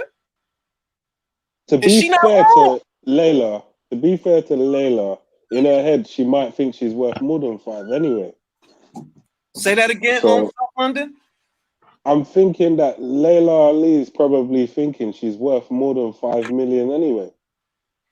I just think that, look, right? 1, Layla started off saying that, right? 2, Layla hasn't fought in like 13 years. So if you want to get somebody that has not fought in 13 years, yeah, you got to put the money up, bro. if she could get herself in shape, Layla Ali, that would be a crazy fight, I think, because she's heavy-handed. Yes, she is. And obviously, and she's a lot bigger. She's a lot bigger than Clarissa, man. Like she ain't little like Hannah. If Hannah Gabriels could drop you off an uppercut, what happens if Layla lands on you? That's true. Still, motherfuckers got to stop downplaying that shit. Like, bro, Hannah Gabriel came up from 54 and dropped Clarissa off an uppercut. If big ass, can I say something on that? Can I say something on that? Hannah Gabriels is an active fighter who's been doing it for a while. Layla Ali has been retired for quite a long time and developed herself into a perfect MILF. That's a fair point. But punch your hands don't stop being heavy. George Foreman's hands didn't stop being heavy, did they? I think there's a bit of a difference with male and women's strength and age. Actually, if anything, you got to remember, women don't have testosterone, so they don't have that issue to where when I get older, I don't have as much testosterone as I used to have. That's why. Layla's but if you look at Layla's like shoulders, her arms across like the top part of her chest when she was an active fighter, and now it's night and day. It's night and day. It is. But ain't the power the last thing to leave you? That's what they say. That's what they say. I don't know, man. I used to be stronger than I am now. Well, no, not really. But like, I used to be a little bit stronger than I am now 2 years ago. But I'm a lot faster now than I was 2 years ago. So it's kind of interesting. Listen, are you still training? I give more great odds to beat Dave Allen. And I'll take all bets. I'll fight him. I'll fight Dave Allen for 10 fucking grand. Here's the one stipulation I want. If I beat Dave Allen for at least 5 years, he can't be on a pay-per-view card unless he beats a top 10 opponent. I'm going to tell you right now. I match my guy Mark. If you're listening, Eddie, I'm Mark's manager. I'll match my guy Mark against Tom Little, against Dave Allen. Book it. I like Tom Little though. With Dave Allen, I've got real personal grudge. But yeah, I'll fuck up Tom Little too. Dave Allen is a journeyman though. In my eyes, anyway, he's a journeyman. I'm a YouTube commentator. Yo, South London is really thinking about the fight. Like, I don't really like Mark's jab. It's not consistent. He's thinking about it. Dave Allen's a journeyman though, Mark. Like, why are you picking on a journeyman? Like Dave, like Mark could throw the jab for the first 3 rounds, and then he'll start throwing lead hooks. I don't like it. My money's on Dave. Has to be a 6-rounder.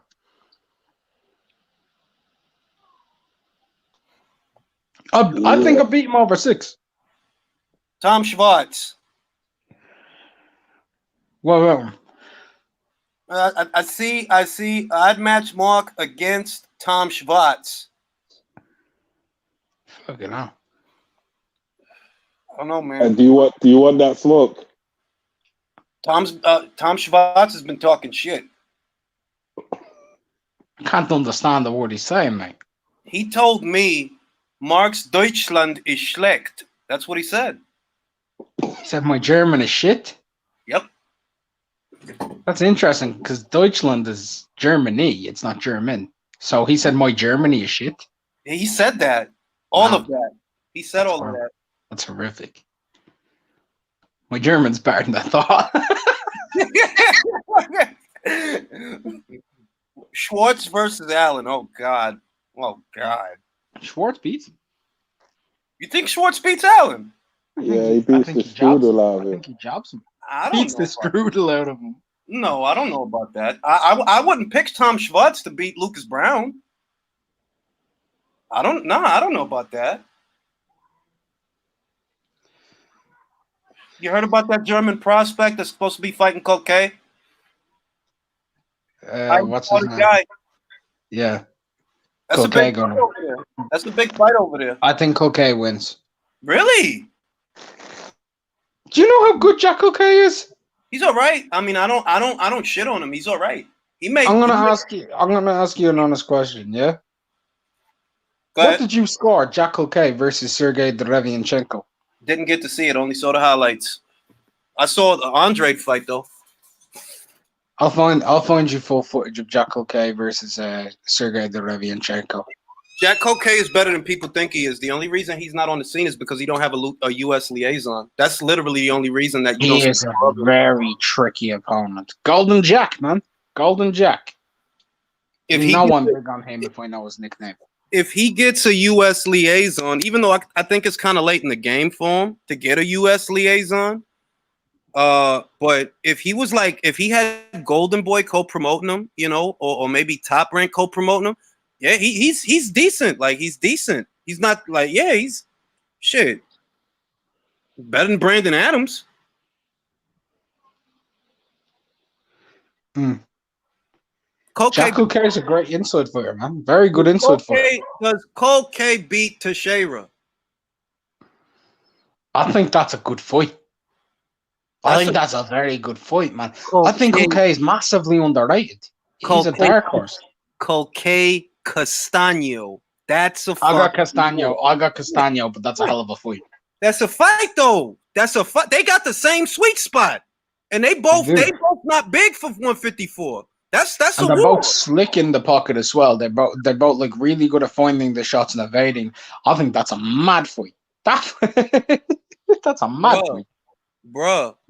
Fucking Castaño got to be careful he don't get a Scudo. Did you see what happened to Scudo? That's fucked up. He was winning that fight, man. That's fucked up, man. One of those scorecards was fucked up, man. One of those judges had Joe Georgia winning that fight in 97, 93 or something.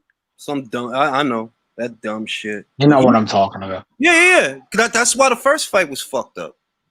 Same shit. That tells you what's going on there, though. Why doesn't Joe George fight for the first 6 rounds? I don't know. Late starter. Him and Badu Jack shop at the same supermarket.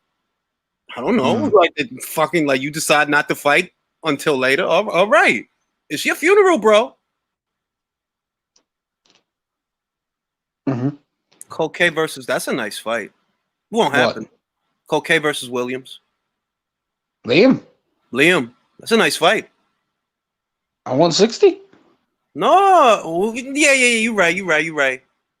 I envisioned the fight originally at 54, but you are right. Liam isn't at 154 anymore. No, it has to be 160, and Liam's improved since he dealt with Lantis Fox. I mean, interesting. I think Williams a beaten book, okay? Gives him nightmares for a bit.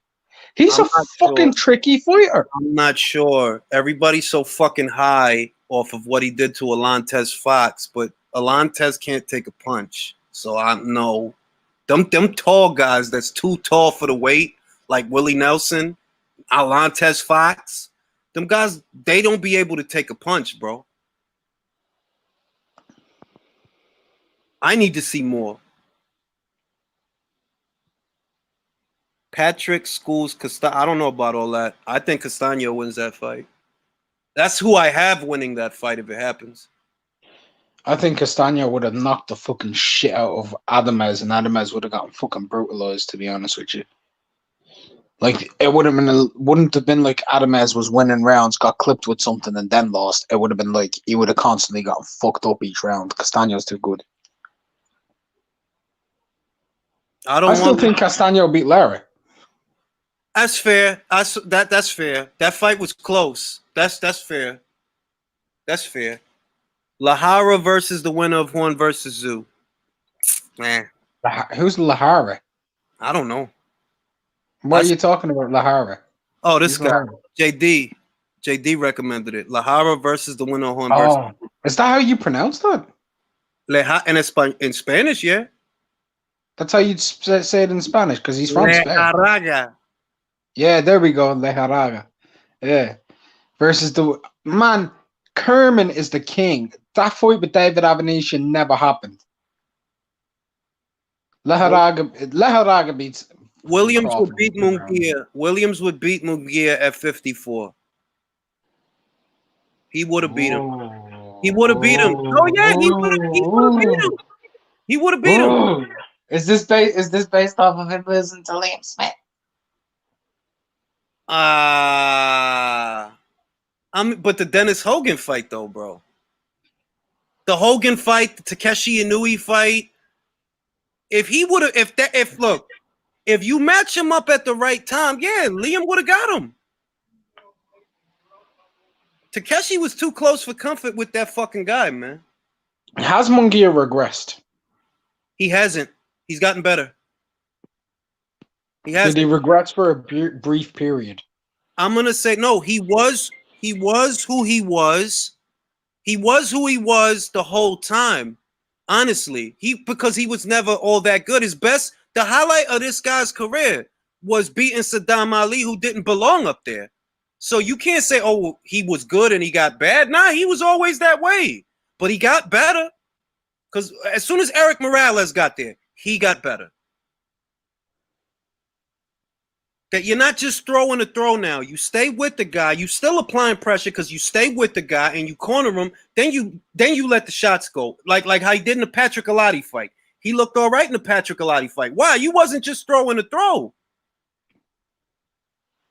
You just throwing whatever out there and getting fucking hit.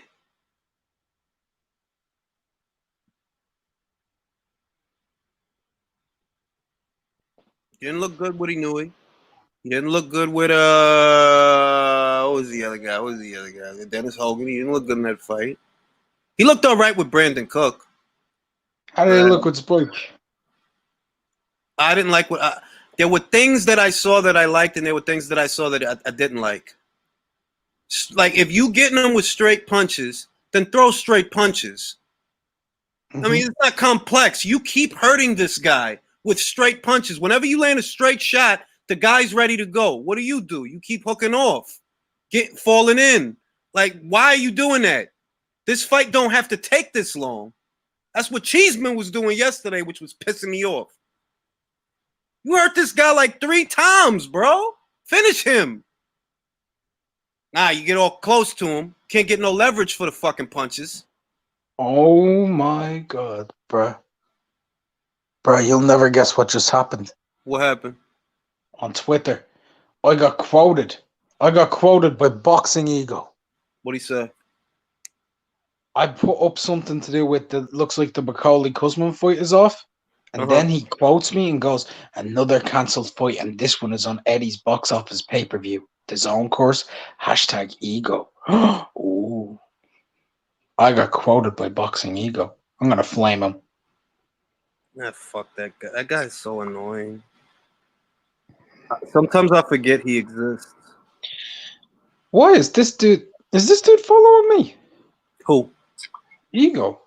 Check. No, he's not. So how the fuck do you find this shit?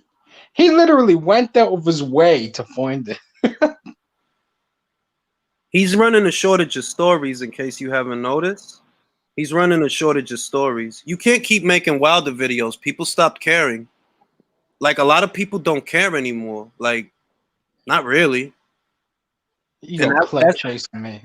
That's their fucking niche, bro. Like, let me make 7 Wilder videos today about the same fucking subject. He's clout chasing me, bro. None of my subs are bought. Bro, somebody did a video about how, like, yo, there's no way that the guy has that many subs. I forgot who did that video. What's goody, Wooly boy? What's up, Julius? Great effort at Mediator on Twitter. What's up with the panel? We chilling, man. We chilling. I'm leaving that subject alone because I'm the only one mature enough. Me and Mark, only the ones mature enough to have it. But, you know. If anybody knows a woman out there who's against the idea of a woman sexualizing herself to sell her image in boxing to become a name, could you please get them in contact with me? Because I'd love to have a discussion with them about the topic. I really would. I actually think it's relevant enough that it needs to be discussed. Me because too. Like I said, I'm a dude, but I don't see anything wrong with it. Like, I'm not like, I just don't see what's wrong with it. Like, bro, that's advertising 101. Sex sells. Look at Melrose Place. That show wasn't about shit except a bunch of people that live in the same building that fuck each other. That was the show. The whole show. It was the #1 show for a long time. ER. The only reason people watch ER, or watched it was because all the doctors was fucking each other. It's not true. Ever the contrarian, Mark. I love the plot lines. You know, when the people went in there and like they were sick, but we never found out what was wrong with them or anything like that, or how or the outcomes. But like, oh yeah, it was all the fucking, wasn't it? Yeah, It was the fucking. And Grey's Anatomy, it was also the fucking. I'm gonna be honest, I've never watched either. I saw episodes of because I'm really fucking old. Grey's Anatomy, that's my wife's fault. Now House, that was a Now House is a damn good show. House Hugh is a fucking Laurie, bro. I'm gonna say my doctor shows that I recommend for anybody to watch: House, The Good Doctor, and the one about the dead doctor. No, the doctor that he was in a coma and he sees dead people. Those are great doctor shows. The doctor who was in a coma and now he sees dead people. Yeah, it's a good show though. They still have medical shit. But what's the name of the show? Let me ask my wife. Adrena, what's the name of the show about the doctor that see dead people? The show about the doctor from Canada.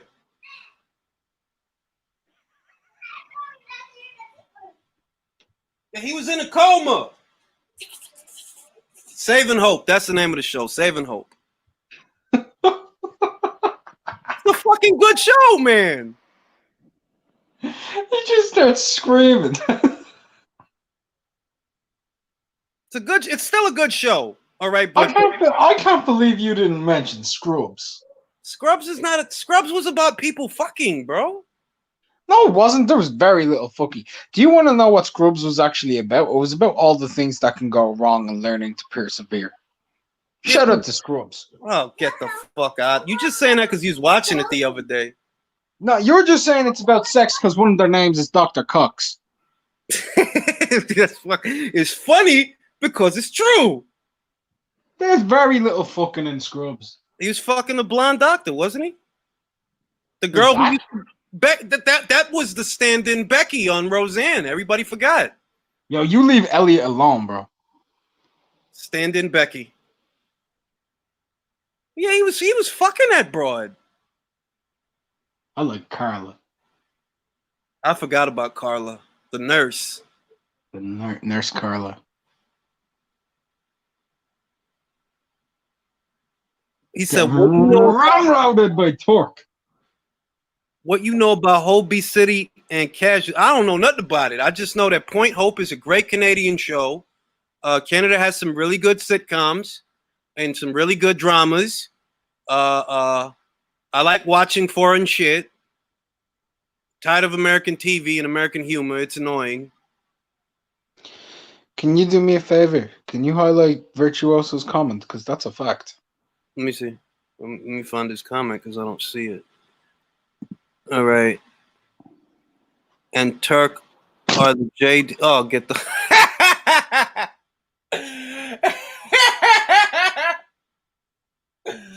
Oh shit! I forgot. I'm automatically JD. Yeah, I can't be Zach Braff. I have to be because, well, I'm whiter than you. Well, that doesn't mean anything. It's 2020, man. You know, Michael Clark Duncan played the Kingpin, but in the Daredevil, it's true.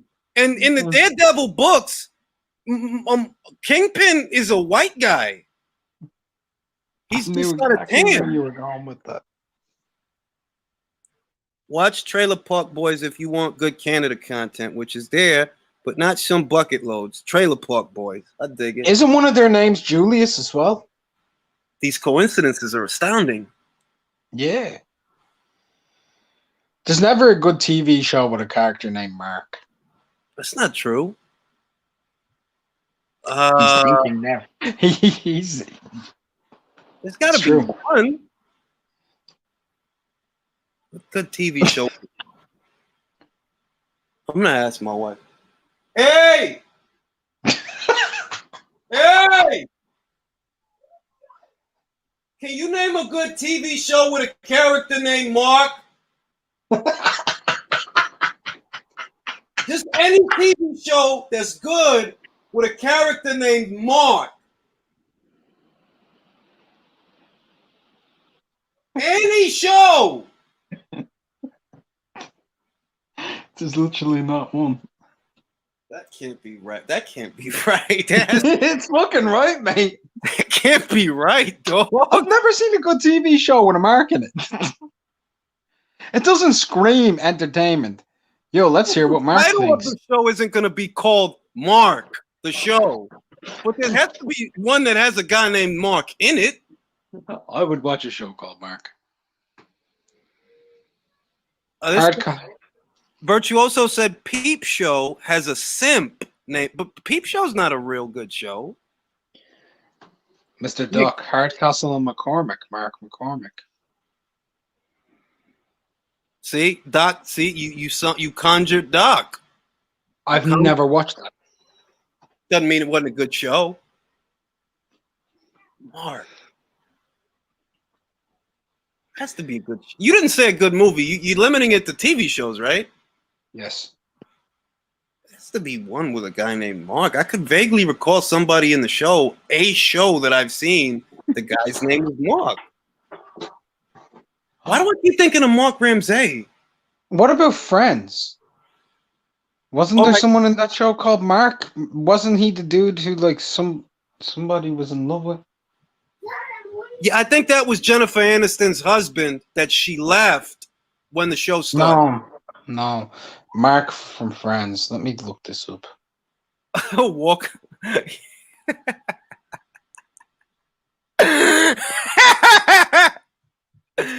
Oh shit. Yeah, Mark was the dude who Jennifer, like Ross thought was having sex with a dude called Mark. That Rachel was having sex with. The co-worker. The fucking co-worker. Yeah, the co-worker at Bloomingdale's, wasn't it? Yeah, there you go. That was a great show. I don't got time for Friends. I'm a Seinfeld guy. I'm always going to be a Seinfeld. I'm grasping at straws when I bring up Friends. I liked Friends when it was hot. Then I just got tired of all of them. Like, everybody needs to be fucking Phoebe. That's where I left off at. Like, everybody's chasing Jennifer Aniston. Phoebe's got the best ass. Shout out to Phoebe. Wouldn't that show have been so much better if it had have ended and it panned out and it was all the guys inside the coffee shop and it was a drug-addled Phoebe fantasizing about her life if she had friends, and then she turns around and picks up 2 umbrellas and left? Yeah, if Jennifer Aniston was Smelly Cat the whole time. That would be perfect, dog. What are they feeding you? That would have made sense, man. It doesn't matter how good your voice is, you have to sing out of tune doing that. Nah, I carried the notes. Smelly cat, smelly cat. What are they feeding you? Yeah, it's a great song.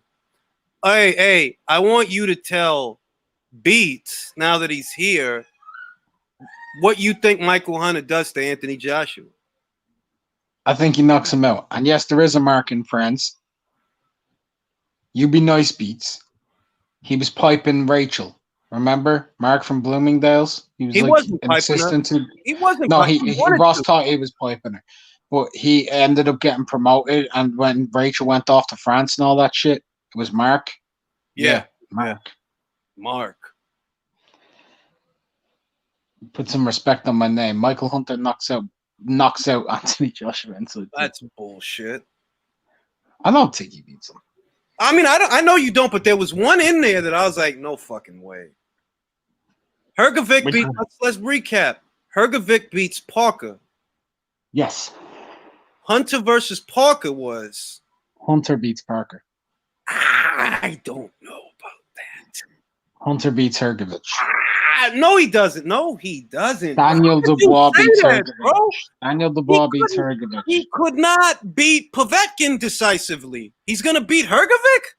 If you want me to get under Beats' skin, I can do that by saying something, and I genuinely believe it. I think Daniel Dubois would knock out Anthony Joshua if they fought now. Holy crap. And I believe that. I got to get the link ready.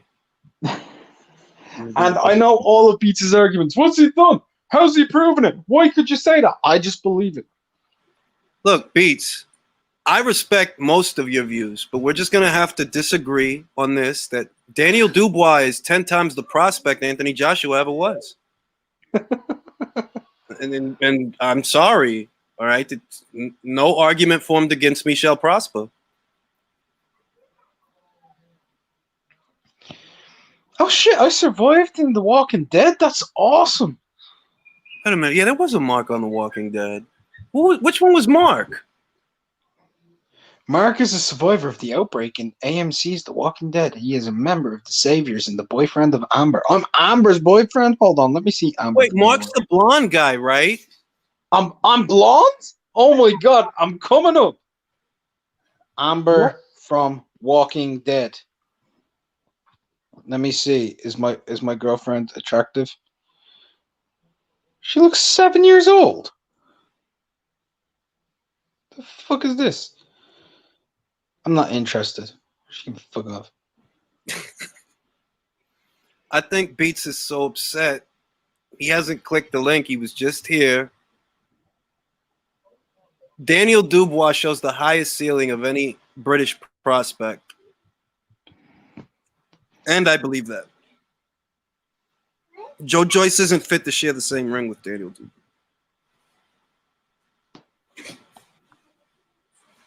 There he is. Triggered. Who wants to win? All right, let's talk. Let me ask Mark this question. Michael Hunter, Daniel Dubois, who wins the fight? Michael Hunter. I don't believe that. I don't believe that. I rate Michael Hunter. I don't believe that. I rate him. I don't believe that. I think he beat. I think he beats Parker. I think he beats. I think he beat. What about Tyson? Huh? What did he do against Tyson Fury, in your opinion? I think he goes the same way as every heavyweight against Tyson Fury, and he loses. All right. Now you nearly beat him in the amateurs, yeah? Do we remember? Do we know how much Tyson Fury has improved since then? And how much has Michael Hunter improved since then? A good bit, but not epically. I mean, Hunter was an Olympian. Tyson Fury failed to make the Olympics. Tyson Fury went on to become a unified champion, become a WBC champion. Hunter went on to lose in his only world title fight at cruiserweight. Until someone chins him. And then, you always rubbish. You just stay on coke. I'm never gonna say he was always rubbish. Tyson Fury's always been a very good fighter. Has he? Well, against John McDermott, Steve Cruiserweight, always been good. I mean, it's easy to tear people down, isn't it? I mean, Anthony Joshua, you could argue he doesn't even deserve to be an Olympic gold medalist. Most people thought he lost the semi-final and his final. Low blow. Now, most objectionable people think he lost the Erizlandi fight. Most people think he lost that one. Most what? Most what people? People say he lost 2 free fights. They don't like Anthony Joshua. I'll say that. Well, that's just an easy cop at that. I do like Anthony. I think he's a good fighter. So you're saying he lost 2 free fights in the Olympics, yeah? I thought he lost 2. I thought he lost to Erzlani, and I thought he lost the final to the Italian bloke. Okay, fair enough. I thought he lost by 1 point on amateur scoring criteria per punches landed. They're a better level of fighting than John McDermott, though, aren't they? I don't know. I've never seen him in a pro ring. Never seen them in a pro ring. Don't know how good they are. I don't know. I know that they're very good over 3 rounds. How are they when it goes 10, 11, 12 rounds? Anyone can knock out Joshua. So I'm not triggered. Anyone can knock out. I reckon Dave Allen knock out Joshua. You do? Yeah. What do you smoke? Even Millie Vanilli could knock him out yesterday. That guy, Simon Vanilli, could knock out Joshua. Oh, wow. Why are you hating on Anthony Joshua? What's the point? Because if I argue, then everyone's going to say I'm a Joshua fan. What's the point? Everyone says he's probably the 10th best heavyweight in the division. So there's no point. In my opinion, he's not. But I'm not going to debate and argue all the time. It's a waste of time. There's loads of people saying Joshua is probably not top 5. Yeah, that's ridiculous. They're saying Daniel Dubois is better than him now. So yeah, that's ridiculous. Whoa. Okay, wait. I was here for the carnage. Wait. There's people actually saying that, Beats? No, there are Tyson Fury fans saying that. Mark had about 5 people beating Anthony Joshua just now. No, I know, but no, the people say there's people saying Dubois beats Joshua right now. That was one that caught my ear. I'm like, what? I mean, hold on. Wait. Let me say this. There are people saying that, right? But those are Tyson Fury fans that are saying that. So I mean, it's not even about Daniel, and it's not an actual. Oh, okay. So these are crazy people. Petty people is what I would say. Petty people. I mean, come on, man. Like the sparring stories. I'm Irish to say, come on, man. But because of the sparring stories, that's where it came from. That he knocked him down in sparring, so Yeah, apparently, sparring was about what Joshua did to Fury in sparring. I don't count. That Fury admitted, by the way, and he admitted it. He said it in plain English. Maybe Fury's the one that brought it up. Right? He was the one I ever heard even talk about it. Joshua didn't run around telling people, I beat Fury up in sparring. Fury himself said that fucking shit. So if we're going to qualify sparring stories, then Joshua already beat Fury. But, that makes too much sense. Well, it's sparring. Let's remember. That makes far too much sense. We can qualify sparring stories when Dubois knocks down AJ, but sparring stories don't matter when it's about Fury and AJ. And sparring stories don't matter when it's about Wilder and Klitschko, right? That don't matter. No, I think we all know that sparring stories essentially don't matter. They never mattered to me, but they started mattering when they were about Anthony Joshua to some people out there. That's when they started to matter. I never had stock in sparring stories because you know what I think happened? I think that people, the average boxing fan, just realized, do you understand that all these guys have been seeing each other for many, many years and working with each other and against each other for many, many years? Since they were kids in most cases. Yeah. Demetrius Andrade, Keith Thurman, Terrence Crawford all came up in the amateurs. They've been seeing Usyk, they fought as kids. Yeah, they've been seeing each other. This crop of fighters didn't just get here. This was always the next crop. I mean, that's why you call it a crop. Well, okay, let me put it to you. See, to me, this is the only, I would say, because I'm making, the only tangible argument in the debate is if we go to Anthony Joshua, who's probably fought more mandatories than any of the guys, Wilder, Fury, put together. If Tyson Fury had AJ's schedule from Dillian White till now, he would have lost. You reckon? He would have lost. Period. That's why his career is the way it is. He would have lost. I think so. And nobody can convince me otherwise. That's why he keeps playing peekaboo with the elite fighters. Who would have beat him? That's a good question. Povetkin. On that schedule, who would have beat him? That's my question. Povetkin. I believe. Hang on. Is it a specific matchup, or is it more you're saying just by sheer attrition? Eventually, one of these guys would have gotten him. Look.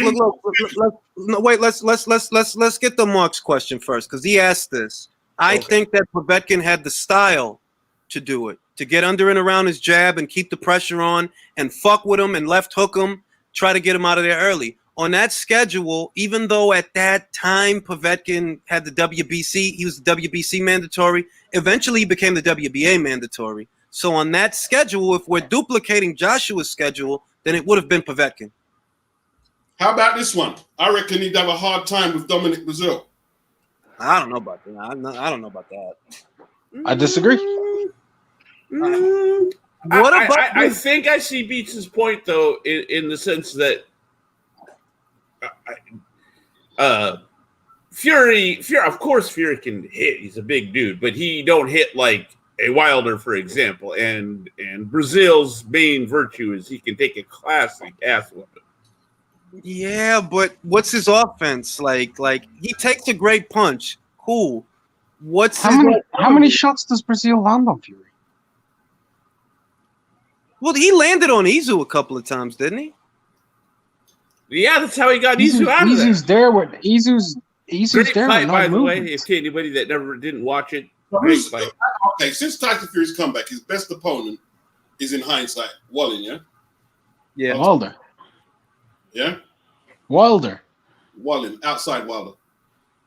Why outside Wilder? Why are we removing a different person from a Why do we do this? No, Wilder's the best. I'm saying outside Wallin, outside Wilder. Right? Okay, Wallin. Yeah. Wallin is the best. So are we saying that Wallin is because he managed to? Because listen, if Wallin had gave Anthony Joshua the same fight he gave Tyson Fury, the world would have written off AJ. That's true. That's true. That's true. That's true. He got a lot of fucking slack for that Valine fight. AJ can't have fights like that without being called a piece of shit. He can't. I guess I see you. So we've got a lot of people not calling it down the middle is what's going on. I remember when Tyson Fury had his fight with John McDermott and everybody ruled him out and said that he would never become a world champion. Off of the Takam fight, I remember after the Takam fight, they were saying they didn't like the way that Joshua looked in the Takam fight because he didn't really blast him out of there per se. But comparatively, Joshua looked better against Takam than Fury looked against Valine. Easily. Oh, yeah. He did.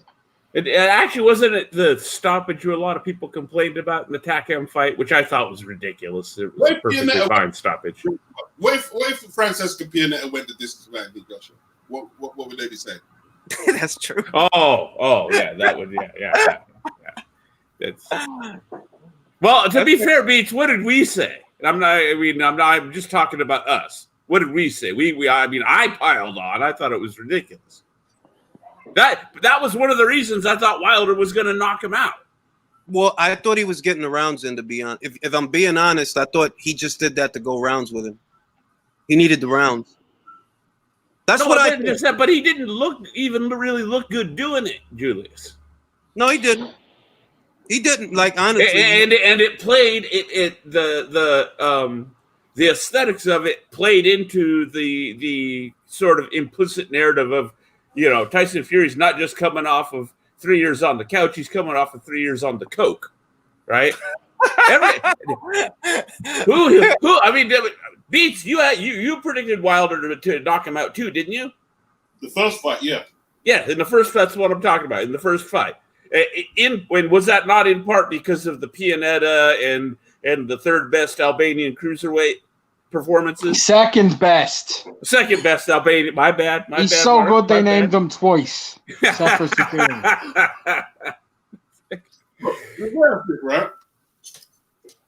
Until we get an undisputed champion, and all of these guys were saying they're like Ali and Joe Louis, until you get an extensive resume of top tens and mandatories, none of you are saying shit. So you can boost up Fury all you like. It don't really matter. In my opinion, he's nowhere near them guys, the top guys. Joshua's closer to those guys than Fury. Yep.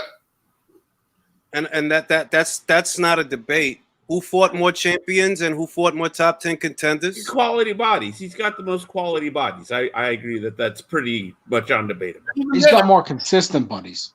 That's what I'm saying. The number of quality bodies, he's got the most.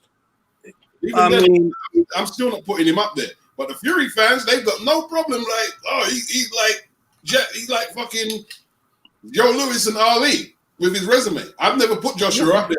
The Fury fans, they got no problem doing that. No problem at all. He's got 2 very good wins on his resume. That's what he has. But so does Joshua. Is this becoming like the new norm in modern boxing amongst all the other terrible things that seem to be becoming the norm? Yes, it is, because where 2 wins defines a fucking resume.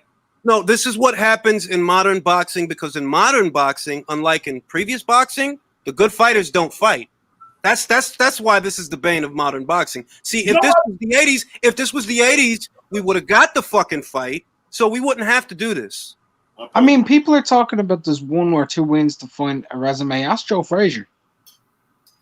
Look, Joe Frazier. We've had that debate. Though. Oh, go ahead, Beats. Go ahead, Beats. Muhammad Ali, that sealed his resume right there. Right, first man to beat him. That sealed his resume. Right? Jerry Quarry twice. Yeah, it's all right. You know what I mean? But I'm saying those are quality. That's 2 quality wins. Now, depending on what you think of Jimmy Ellis, those are good wins. He fought Ali 3 times. I think it's important to note that it wasn't a one-off. You know, that was a trilogy. Yeah, it was a trilogy. Lost 2 of them, beat him on a comeback when he was ashamed of himself and he hadn't actually had enough time to perform.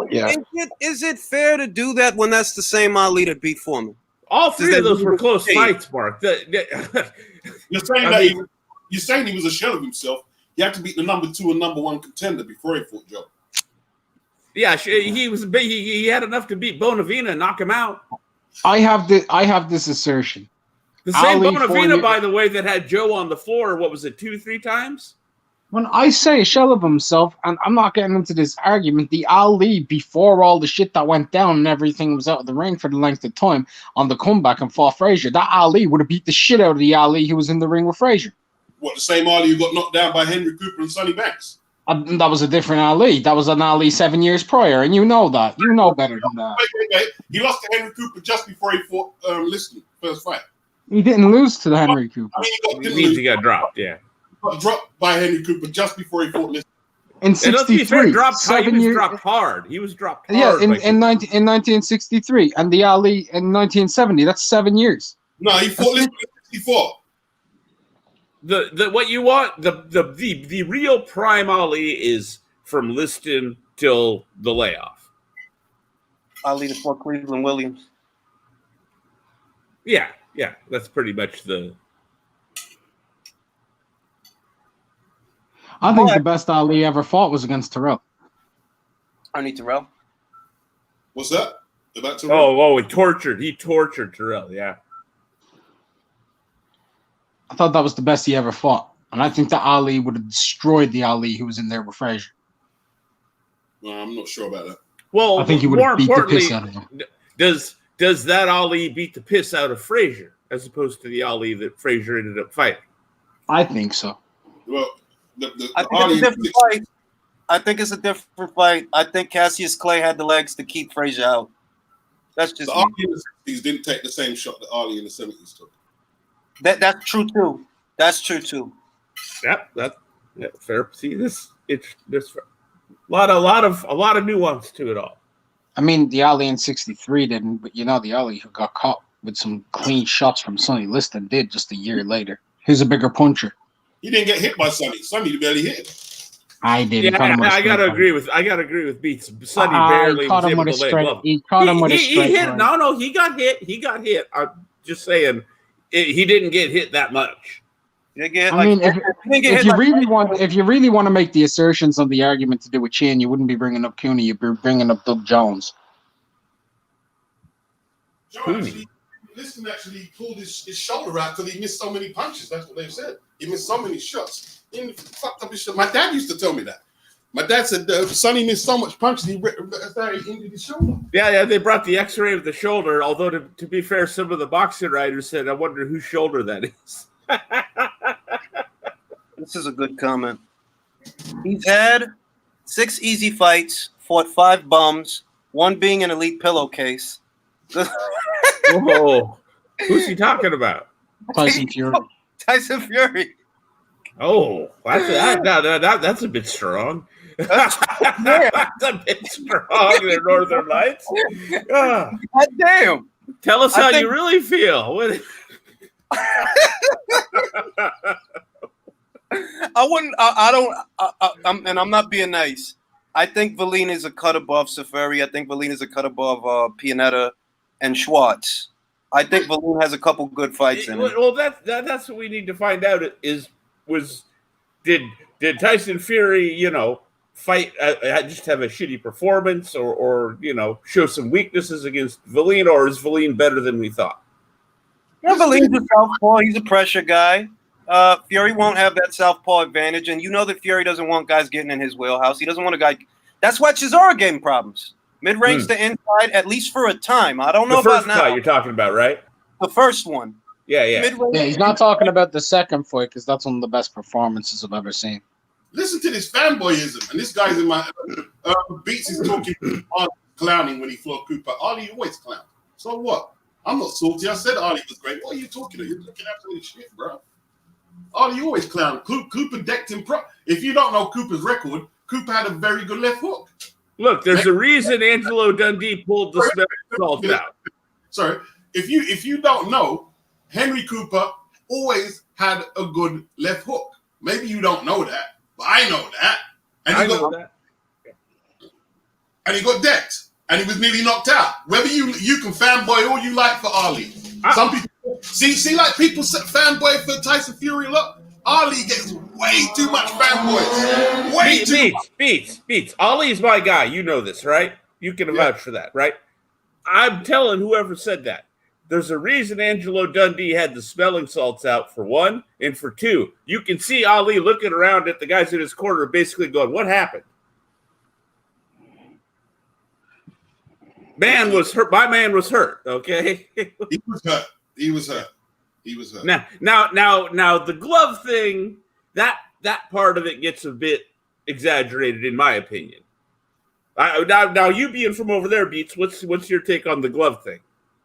Well, where supposedly Angelo tore the glove to buy like a bunch of extra time, and they had to go back to the back and get a glove. And no, it's not true. Okay, that's what I've heard. It's a bit exaggerated.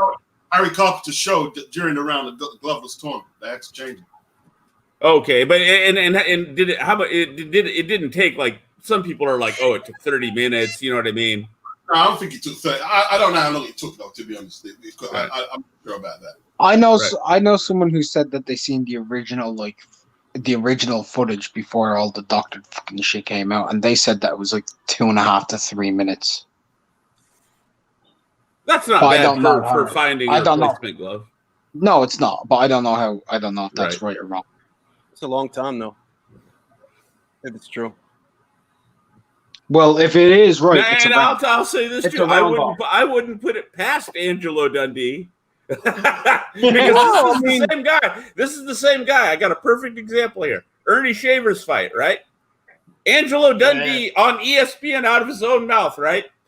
Talks about how they were showing it live on NBC, right? And during live on NBC, they were showing the judges' scorecards between each round.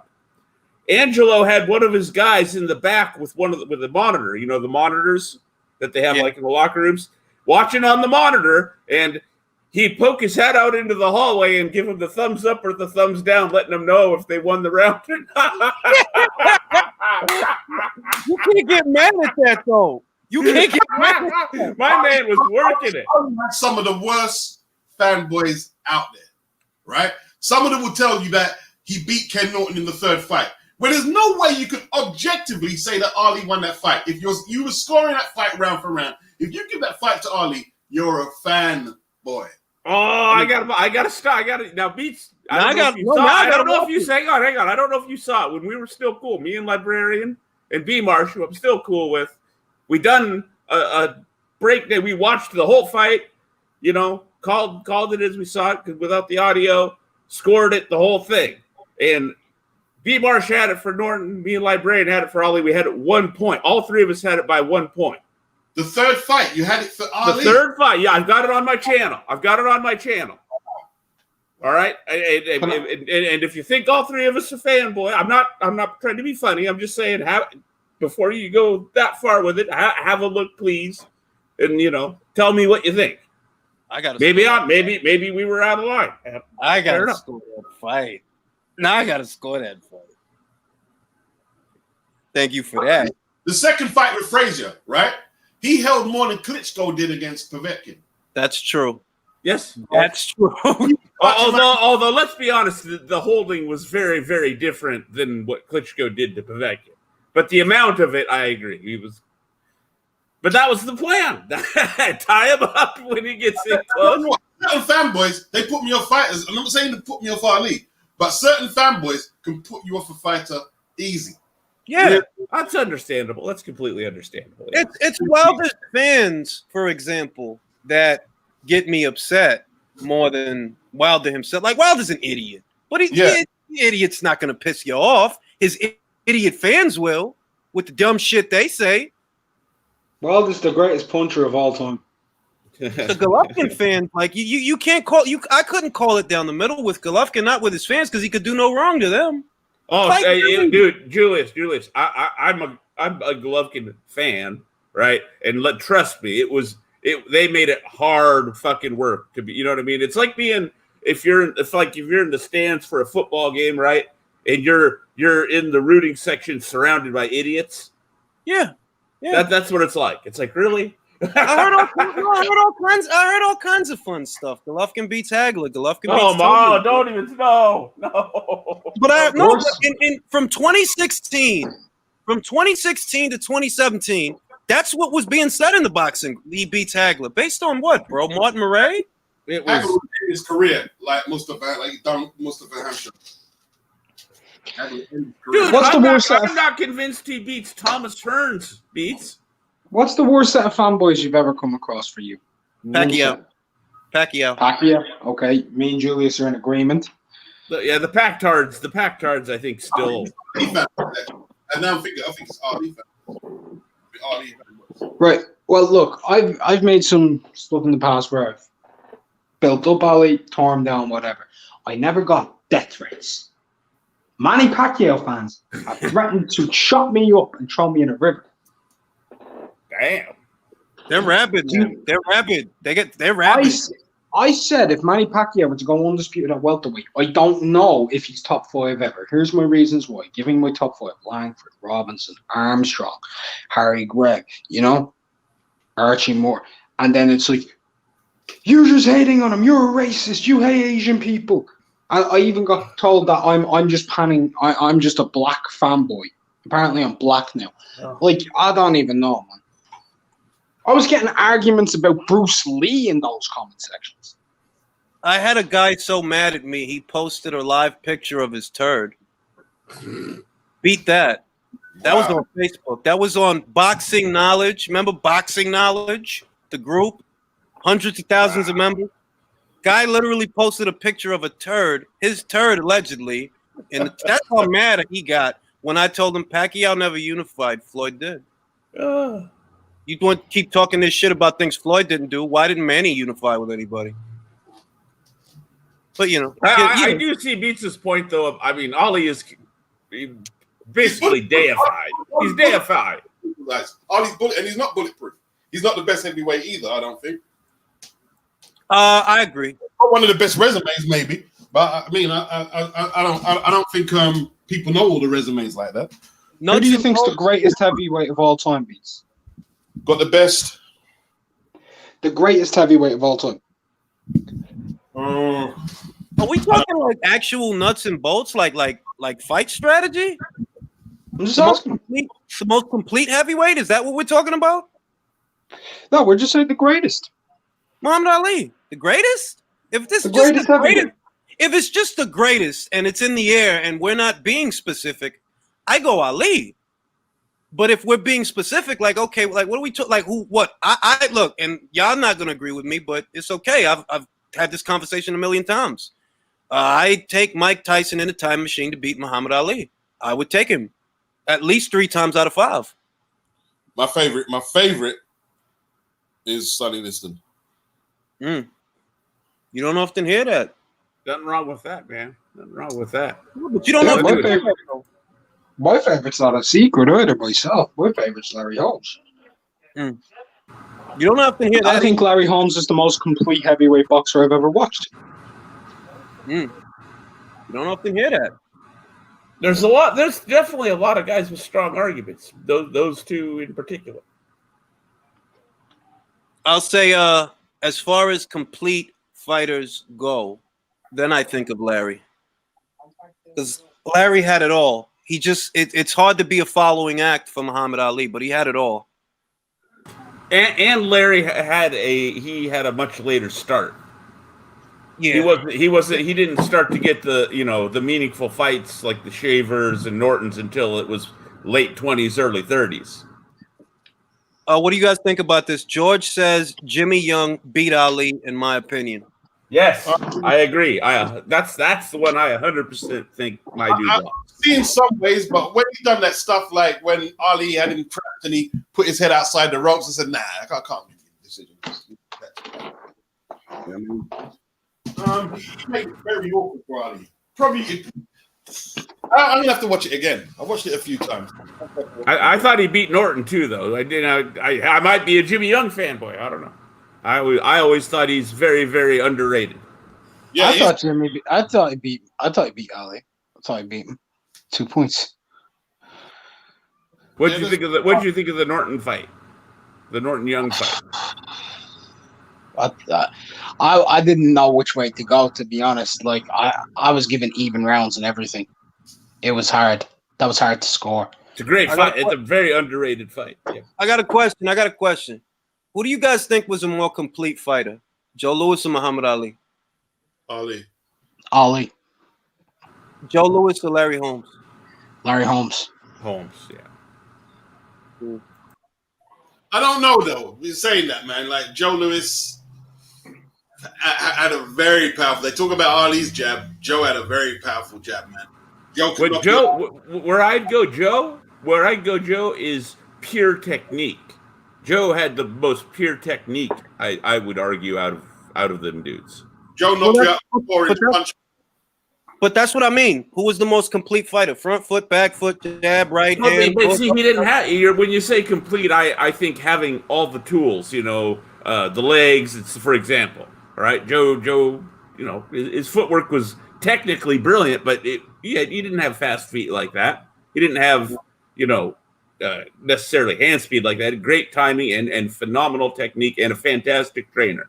Going backwards, he wasn't the most fluid with his shots, but like going forward, he was pretty solid. Like it's interesting with Joe. Yeah, but technique wise, I would if you go to just strictly on pure technique, I would pick Joe. Prime for prime, Sonny kills all of them. We don't know when Sonny's prime was. Sonny don't kill Larry. Sonny don't kill Larry. Kills all of them, man. I think Larry Holmes would have beat Sonny. His prime. I'll tell you when his prime was. His prime was when he was knocking out Cleveland Williams and nobody would fight him. That Sonny kills all of them. And knocking out dudes' teeth. I can't remember the guy's name, but he knocked out. Was it Marty Marshall? Was it Wayne Bethia or one of them? I can't remember. Yeah. And I'm talking about knocked out multiple teeth with with jabs. Well, you saw the size of his hands, dog. His hands were like bowling balls.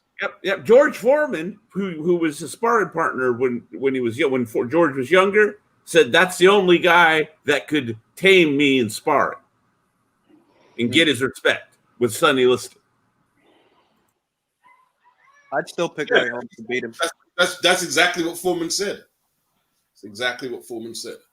Larry Holmes beats Sonny Liston, Joe Louis. I'll tell you what, Julius. I'm not going to disagree with you, but I'd almost be shocked if Larry didn't have to come off the deck to beat him. Oh yeah. I can see that. No. Once you go on the deck, it's finished. Once you go on the deck with Sonny, it's over. You reckon he does him harder than Shavers did? You don't listen. If you're going to beat him, you don't go on the deck. You got to stay off the deck. Well, Cleveland got up. I mean, he got fucked up for it, but he got up. If he can stay away from the shots, I can see it. But all this go on the deck and get back up, I don't know. I don't know about that. I think the key to that fight is whose jab wins. If Larry can implement his game plan on the back foot and keep Sonny at bay, he wins the fight and he wins the company. Careful with that, Mark, because the longer reach is actually listed. I know who has the longer reach. The slipperier jab is Sonny. The slipperier jab is Larry. Larry's jab was water. It was like a glass of water. Larry don't have footwork of that Ali who beat Liston either. He got good footwork, but he doesn't have the same level of foot speed. He couldn't keep it up to the same consistency. He couldn't.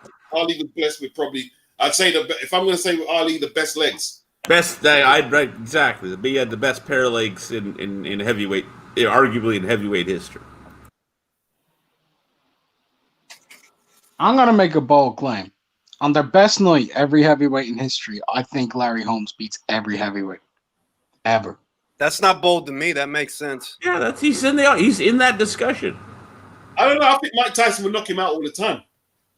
I'll say that. Style matchup. Even if Larry wasn't coming off of a 2-year layoff and only 2 months to train. No, if they fought, if they fought 3 times, I think Mike wins 2 of those fights. If they fought 5 times, I think Mike wins 3 of those fights. I just think Mike had his number. They want to say, he was out this time and that. I think Mike just had his number. It's the style matchup. That peekaboo shit, that's intended to slip the jab. Stay off the center, get close to the guy, and hook off. And Larry's bread and butter was his jab. This guy's whole style is built around slipping and getting around the jab. If you watch Carl the Truth Williams and Holmes, you see how good Carl the Truth Williams' jab is. Tyson slipped Carl the Truth Williams' jab. Bang, left hook. Carl's out. So like Joyce is saying, that peekaboo style is built to deal with great jabbers. Right, and I think there's a case. You could be right. Ali could maybe do it, but there's a case that Mike just had his number. I'm gonna say this: any fighter that had a good jab, that's Joe, that's Sonny, that's Larry. Tyson stands a good chance of beating. It's Joe Frazier that I think would give Tyson, prime Tyson, the Tyson that everybody's enamored with. It's Joe Frazier that I think that would give him a long night. I would pay so much money for prime Joe Frazier versus prime Mike Tyson. Because you're not going to get him out of there just because you land the left hook. You could drop him. He's getting up. Oh, I'm just saying that fight's so exciting. I'd pay $100 to see that. I think Sonny Liston, who fought against Cleveland Williams, knocks out any Mike Tyson. I don't know about that. That's a different. See, that's a whole different kettle of fish. Different matchup than a Joe Frazier Tyson. That'd be one of the most savage fights in the history of the sport. Frazier and Tyson, right, Beats? Wouldn't that be beautiful? That'd be just flipping. That like Liston and Tyson. I'm saying Liston and Tyson. That too. Although the thing is, look, Liston had a great jab, but I could see Mike slipping it. I could see him getting around it, under and around it, and hooking off. But with Joe's only trying to get in with the jab. He's not a jabber. He's just trying to get in with it, close enough to hook off. They got the same sweet spot. So once they're within range of each other, that's World War III. Ain't gonna be no more jabs after that. What happens to Mike if he gets caught with Liston's fucking hook coming inside? Liston had a mean hook. And he had a mean hook to the body. Or Mark, I'm thinking them uppercuts that I seen him land on Floyd Patterson in who also disciple of Customato, not for nothing. That is Let's talk about that bob and weave style. Let's go into a little bit of Floyd Patterson. How did that go for him when he went in there with Liston? Yeah, Timothy, we're talking about a prime Mike Tyson. Now, I'm not trying to shit on Lennox, but the Mike that Lennox fought, let's be honest, that wasn't prime Mike Tyson. So that's obviously not what we're talking about. Nobody here is bringing up Lennox. Yeah, he did. Timothy he's bringing that as a rebuttal that Mike didn't knock out Lennox. Well, what Mike was that?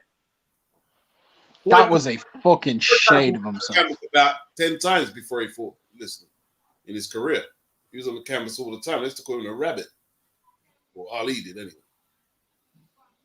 I don't know about Tua knocking Mike out cold. I don't know about that. Tua hit hard, but he wasn't very fast. He's explosive, but not as explosive as Mike. His movements weren't as sharp. He didn't have Mike's feet. I don't know about that. That's a fair point, Beats. You could argue that Floyd Patterson made Ingemar Johansson famous. Oh, sorry about that. Who said that? David Tua knocks out Mike Tyson. Timothy again. I take it that Timothy is not a big Tyson guy. Damn. Now, don't get me wrong. I'd watch that fight. I would watch the shit out of some David Tua versus Mike Tyson. I think we'd all agree on that. Yeah. Mike Tyson's about 20 times faster than David Tua. Yeah, there you go. Thank you, Beats. Exactly. You guys don't know what, man. David Tua not. That's actually funny. No, that guy just don't like Tyson, man.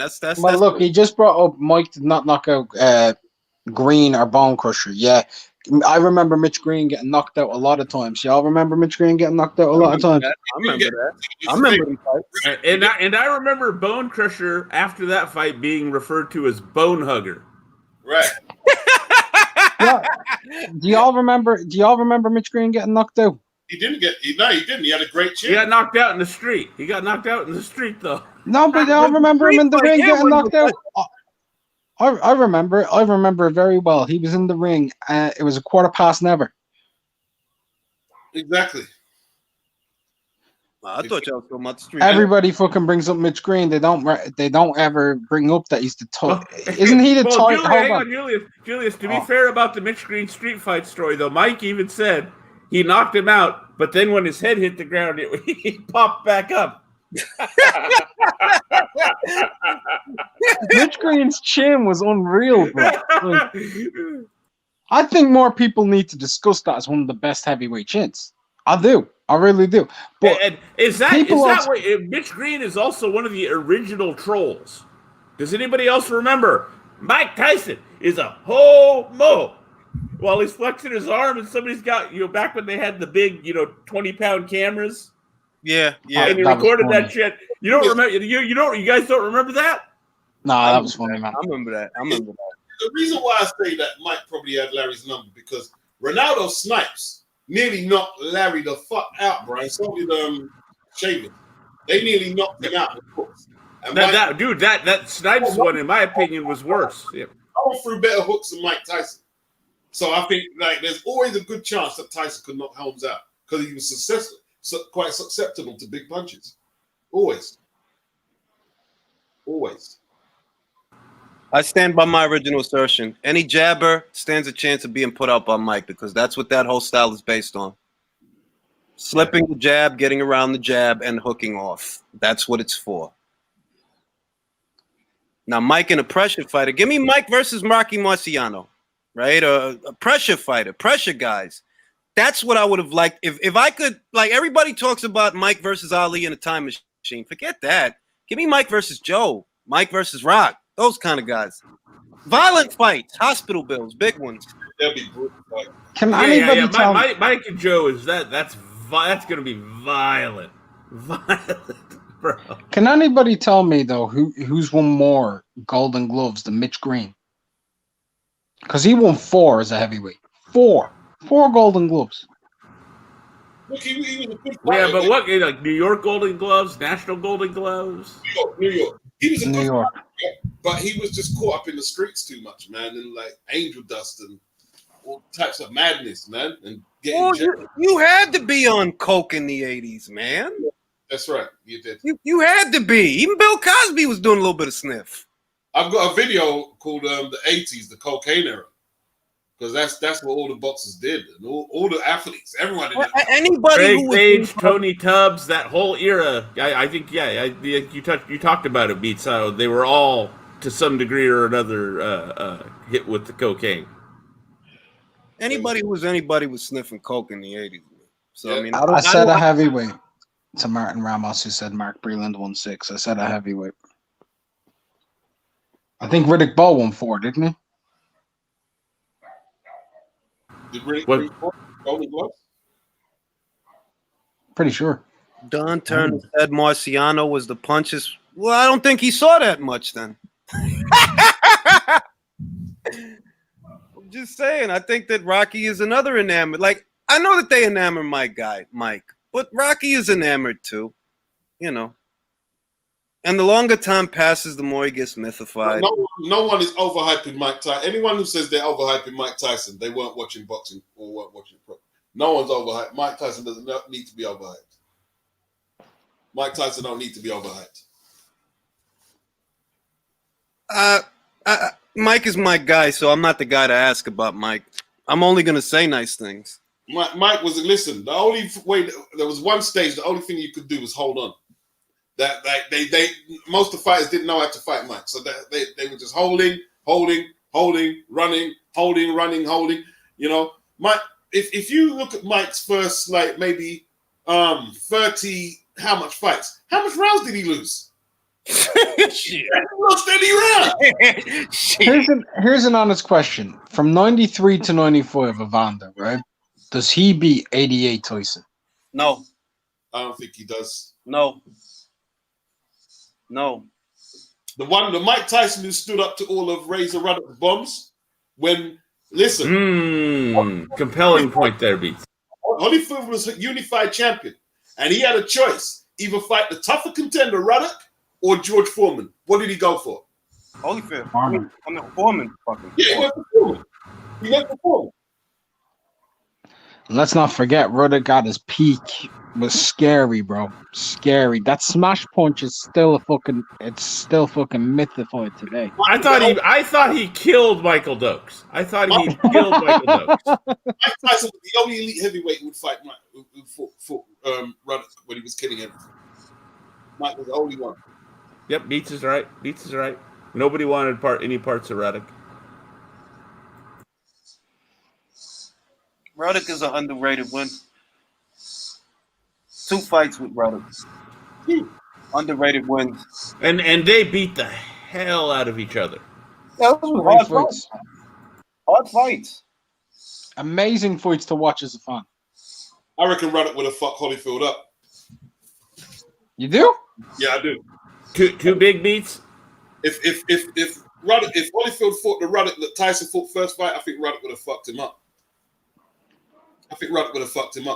You watch, I'm telling you, Ruddock's a full-size heavyweight. Watch Holyfield struggle with Michael Dokes. Struggle. Ruddock looked like he killed him. It looked like an actual murder. That's what it was, man. It did. Look like a ring death. Listen, there's a reason why it's not just, I argue this with so many people. It's not just a coincidence that nobody wanted to fight the guy. They were scared of Ruddock. They were petrified. You know what it is in part, Beats? I think a lot of people's main memory of Ruddock is him getting fucked up by Lennox, which was after him and Tyson had beaten, at least a part of their careers out of each other. Yeah. I'll always remember Ferdy Pacheco saying that's why you don't bet your money on a guy who made his name off 2 losses after Lennox knocked him out.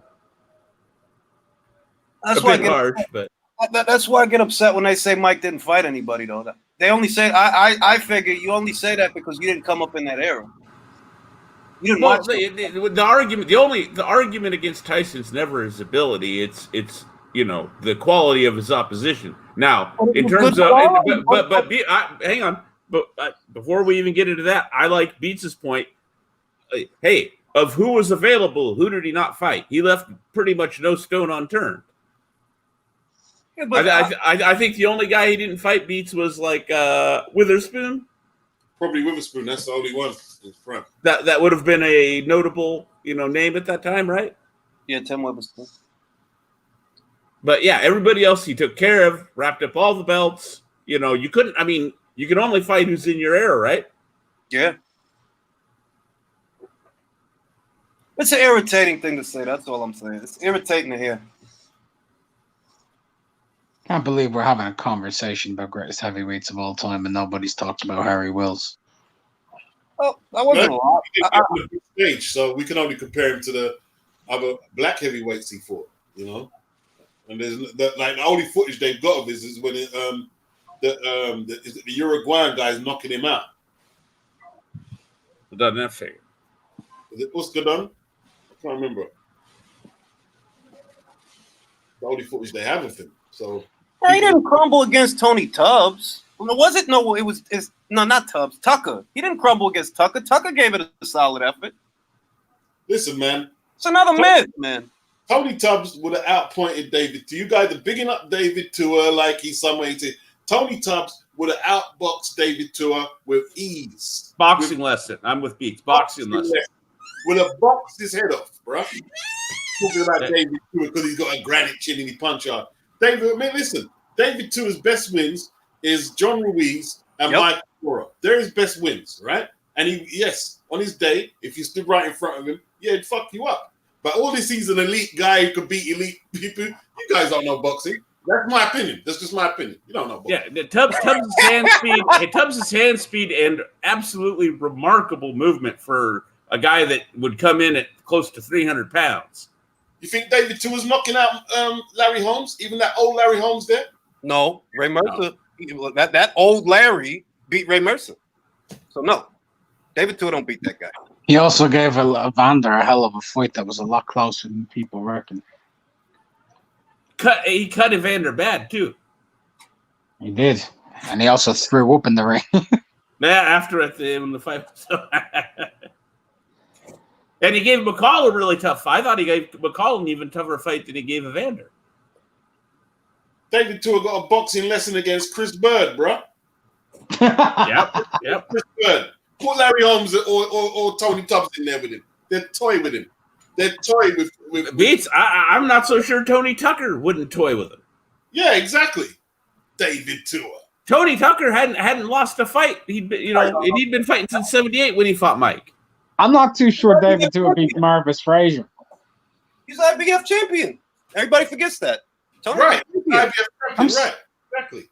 I'm not sure Tua beats Frazier. Marvis, not Joe. Marvis. Well, I think Marvis's best win, Tillis, right? James Quick. I'm not sure Tua beats Tillis. Well, no, that's a different question. I'm just saying that Marvis's best win is probably Tillis. Would you say, Mark? Right? Probably. Now, have you watched that fight though? Yeah, I thought Tillis could have gotten the win. Did you remember the part where Tillis? It looked like the ref had stopped the fight. Yeah. Against the standing 8 count, yeah? Beach nose, yep. It was the same shenanigans that happened in the Roy Williams Ernie Shavers fight, if you remember, Beats. Yeah. They had that confusing standing 8 count where guys would think the fight was over. But would Bugner not be his best win or Bone Crusher? No, I'm just saying, it's his best. Tillis is Frazier's best win, but you gotta, look at it in context. Is Tillis a better win than Bone Crusher? Is Tillis a better win than Bone Crusher? I think he's a more skilled fighter. I don't know. Is Tillis a better? Is he a better win than Joe Bugner? That's pushing it. Because I rate Joe Bugner's skills. Because he did beat Bone Crusher, and he did beat Bugner. Okay, let me reframe it for you. Wait. Timothy just don't like Mike. That's all. Just say that, bro, because the arguments you're making are kind of silly, man. Just say I don't like Mike. That'd make it more concise. Mike beat flipping Larry Holmes, and you're comparing him to David Tua. What Larry Holmes did David Tua beat? Your argument's just ridiculous. Your argument is stupid. Who is David Tua's best win? Argument, bro. John the Quiet Man Ruiz, 34 seconds into the first. That's his best win. John Ruiz got beat up by a middleweight who ran around the circle throwing a jab. Exactly. But that's David Tua's claim to fame, the Ruiz fight. John Ruiz is more famous for Norman Stone going crazy than he is for his boxing, and that's a fact. Which is, let me stand up just a little bit for John Ruiz. He should be more famous for the 3 fights he had with Evander. Of course he should be, but what's he more known for? The Evander trilogy or Norman Stone? Stony. It's Stony. Evander was shot by then. Evander was shot by then. No, but I'm just saying those were excellent fights. Good watch. They were good fights, but they were good fights because it's like the Spence thing. They were good fights because this guy is not all right. Evander was shot. I don't think Evander was shot, but he was definitely on the downside. He was on the slide, man. He was on the slide. Yeah, that's fair. The records show Mike got beat up by Doug. Well, come on, bro. Like, come on now. We can do that to anybody. Larry went 30 rounds with a guy who moved up in weight, but we're going to shit on Larry? You can do that to anybody, man. But also a lot of people think both those fights should have gone to Larry. Yeah, but he's just going off of the outcome. He's taking out the context on purpose. Okay. Well, and he don't know who Michael Spinks is, obviously. Oh yeah, he doesn't. No, he doesn't know. He probably doesn't know Mike made about 6 undisputed defenses, and Spinks was undefeated. Tony Tucker was undefeated as well, right? In 30 plus fights. Doesn't know all this. These guys. Yeah, but you know, so his argument is Buster Douglas beat him, and you know what? Fair enough. Buster Douglas beat him, so that means Mike doesn't matter because you know, like, let's take Mark White. Anybody know who Mark White is here? Nope. No idea. Mark White beat Buster Douglas. Mike Giant White. Mike the Giant White. Oh, Mike the Giant White. Okay, Mike White. Thank you, Beats. Mike White. He beat Buster Douglas. Is he better than Buster Douglas because he beat him? That's right. Yep. He's taking all the context out of the shit. Cristobal Cruz beat Salido. Salido beat Lomachenko. So Cristobal Cruz is better than Lomachenko? What type of retard are you? Classic triangle theory. Manny Pacquiao got beat up by a dude who was a journeyman, right? He got beat up by a dude who's a journeyman who's been on the run for the last 3 years for murdering the Philippines. When people debate boxing like that, that just shows they have an agenda because anyone, it's not even, you're not really using any boxing math. You haven't credited none of Mike's wins or anything like that at all.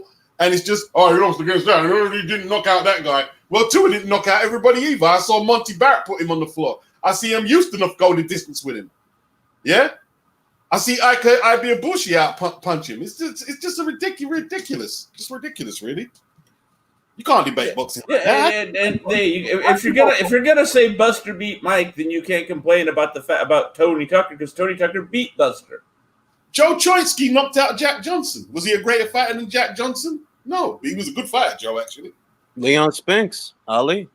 Yeah, Leon Spinks beat Ali, your hero, Ali, with 6 fights behind him. Was it 7 or 6? 7 or 6, yeah. 7. And a draw with Scott Ledoux. Was amongst those fights. Yeah. Baby argument. That's what I said. But 20 minutes ago, this guy just don't like Mike. That's all it is. You just don't like that guy. You just don't like that guy, and you don't have to. But what you're saying is, it's like, in the ring, what is there to dislike about Mike? He probably doesn't like that. Look, Mike is an iconoclast. If we're being like, he's an iconic fighter. He's not just a fighter. He's iconic, and right. You know, some people don't like that about Mike. But I don't know why, because it's like, bro, if you came up in that era, how could you not like him? You didn't come up in that era, I guess. I don't know. And no, it wasn't about cuss, because most of the time he's with Kevin Rooney. People rip him all the time. Joe remembered, like, even Wilder, when Wilder was bringing up the whole thing about how many Hall of Famers he beat and all this shit. And then you go through it and you start going through champions Mike beat. He beat many champions who beat other champions multiple times. He beat 5. He beat Trevor Berbick for the WBC. He beat Tony Tucker for the IBF. Bruce Seldon for the WBA. Frank Bruno for the WBC. That was later on, and Bone Crusher. I forgot which bout that was. WBA. Here's what I don't get though. Here's what I don't get. Even Ali and Larry Holmes say Mike Tyson was a great fighter, but you know more than them. They say Mike was great. They say Mike was a great. Lennox Lewis will tell you Mike was a great, but you guys say he's not. So what is it you know?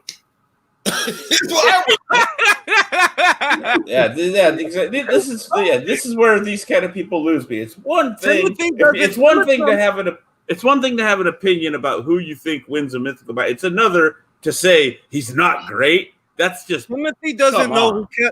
I bet that Timothy doesn't know who Kevin Rooney is because he keeps talking about cuss.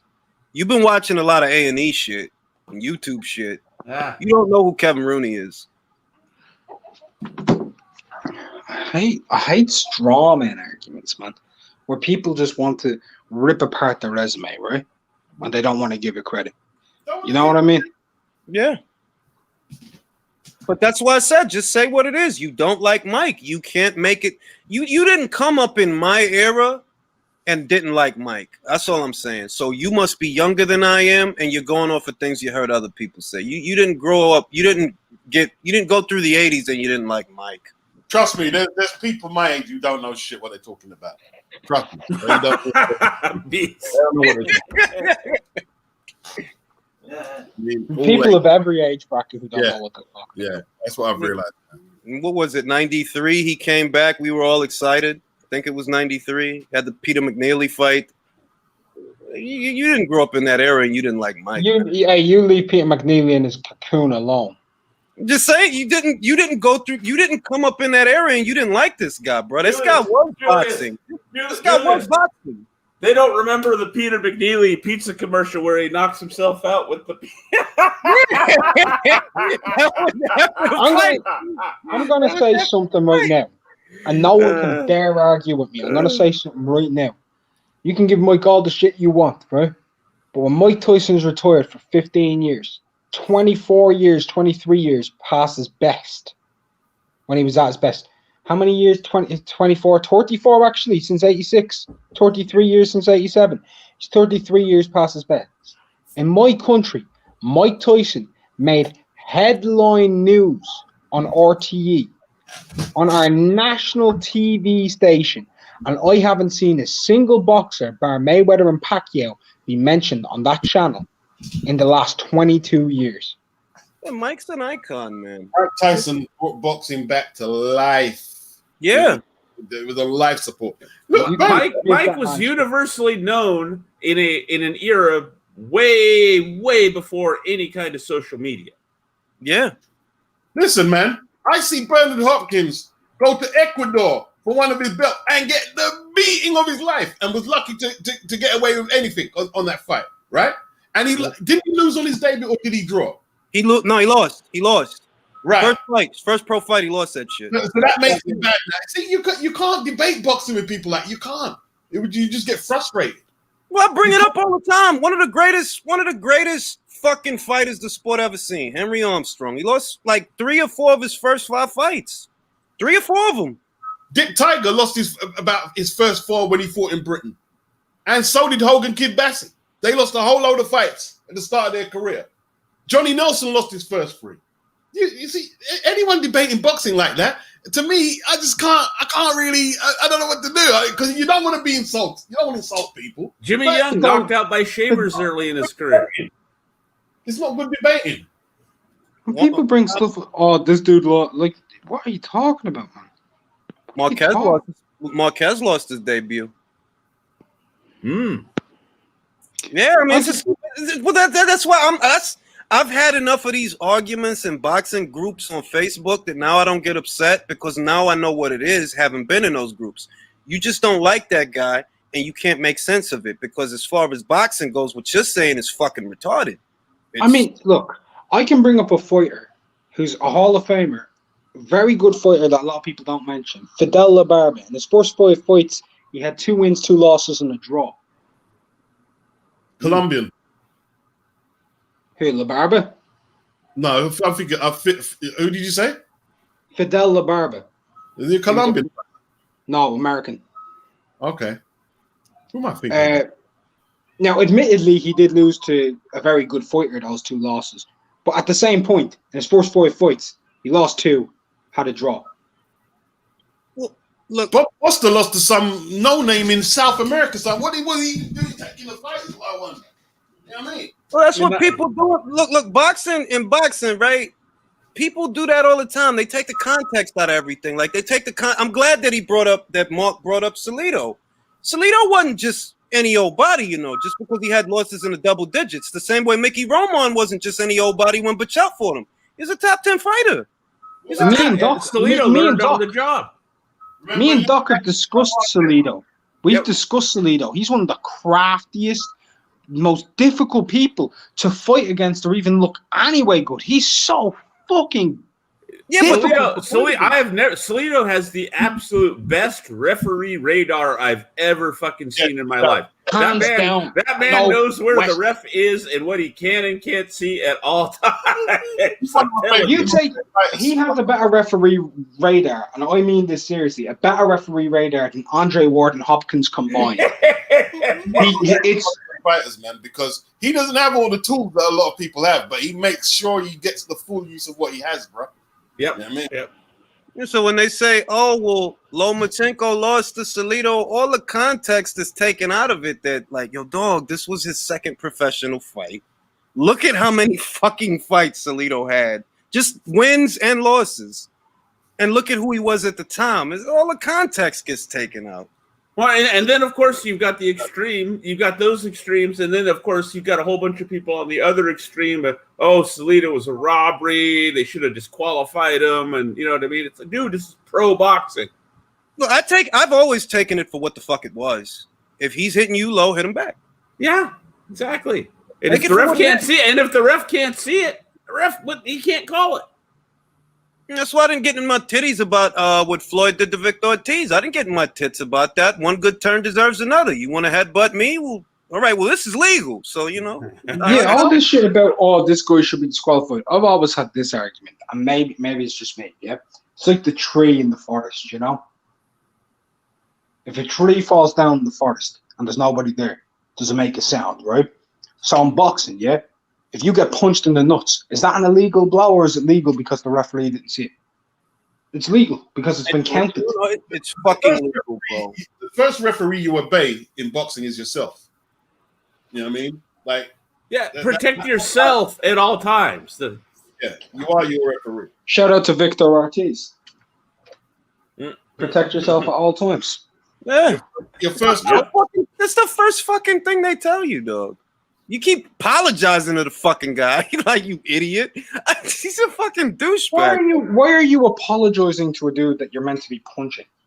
Like, don't fucking. I'm not trying to be funny. Don't apologize to Floyd. Oh, you cracked him with your head. So fucking what? Get on with it. Crack him again. He gets punched in the face. He looks at the ref. That killed me. is a Hall of Famer. He beat the ref. Floored him and beat him. Oh man! What was that beat? Esteban de Jesus. He's not a Hall of Famer or ATG. He's not an ATG. He might be a Hall of Fame. He's not an ATG. He gave Duran his first loss. Yep. Put him on his ass and give him a good boxing lesson. Duran got it back though. He won the rematch. He beat him twice, I think, after that. Yeah, trilogy. And in fact, I think didn't De Jesus beat him in Panama to add insult to injury? I think so. I'm gonna look that up. I'll go look that up while you guys are talking. But yeah, I mean that's what Tim's doing. He's taking all the context out of it. He's taking all the context out of it. Why? Because you don't like Mike. Now, why you don't like Mike? I don't know. Well, you didn't come up in my era and don't like that guy. That guy was boxing. You weren't watching boxing if you weren't watching Mike. Bullshit. Look, just watch me do this, yeah? Without any context. Stanley Ketchel isn't one of the best middleweights of all time. Got beat up by a fucking featherweight, mate. Yep. Yep. No, Stanley Ketchel is one of the greats. No, I'm taking him without context, Pete. Oh, yeah, Remove context. He got beat. Mate, he got beat up by a featherweight. Sam Langford started his career feather. I was waiting to hear who it was. That's you know, Mark knows that for me, Sam Langford is like that's the nuclear option. Listen, Harry in a Wills, resume debate. Harry Wills, Joe Jeanette, yeah, Sam McVeigh. They're all bums. They lost to a featherweight. Take the context out of it. Just take the context out of it, man. Sugar Ray Leonard lost to a lightweight. Take the context out. Can you believe that Sugar Ray Leonard lost to a lightweight? Oh my god. Marvin Hagler got fought tough 15 rounds with a lightweight. Dick LaMotta, he's the biggest bum on the planet. Actually, Sugar Ray Leonard lost to two lightweights. He lost to Camacho as well. Camacho put a beast. If you're gonna take the context out, yeah, you can say that. Yeah, he's right. He's right.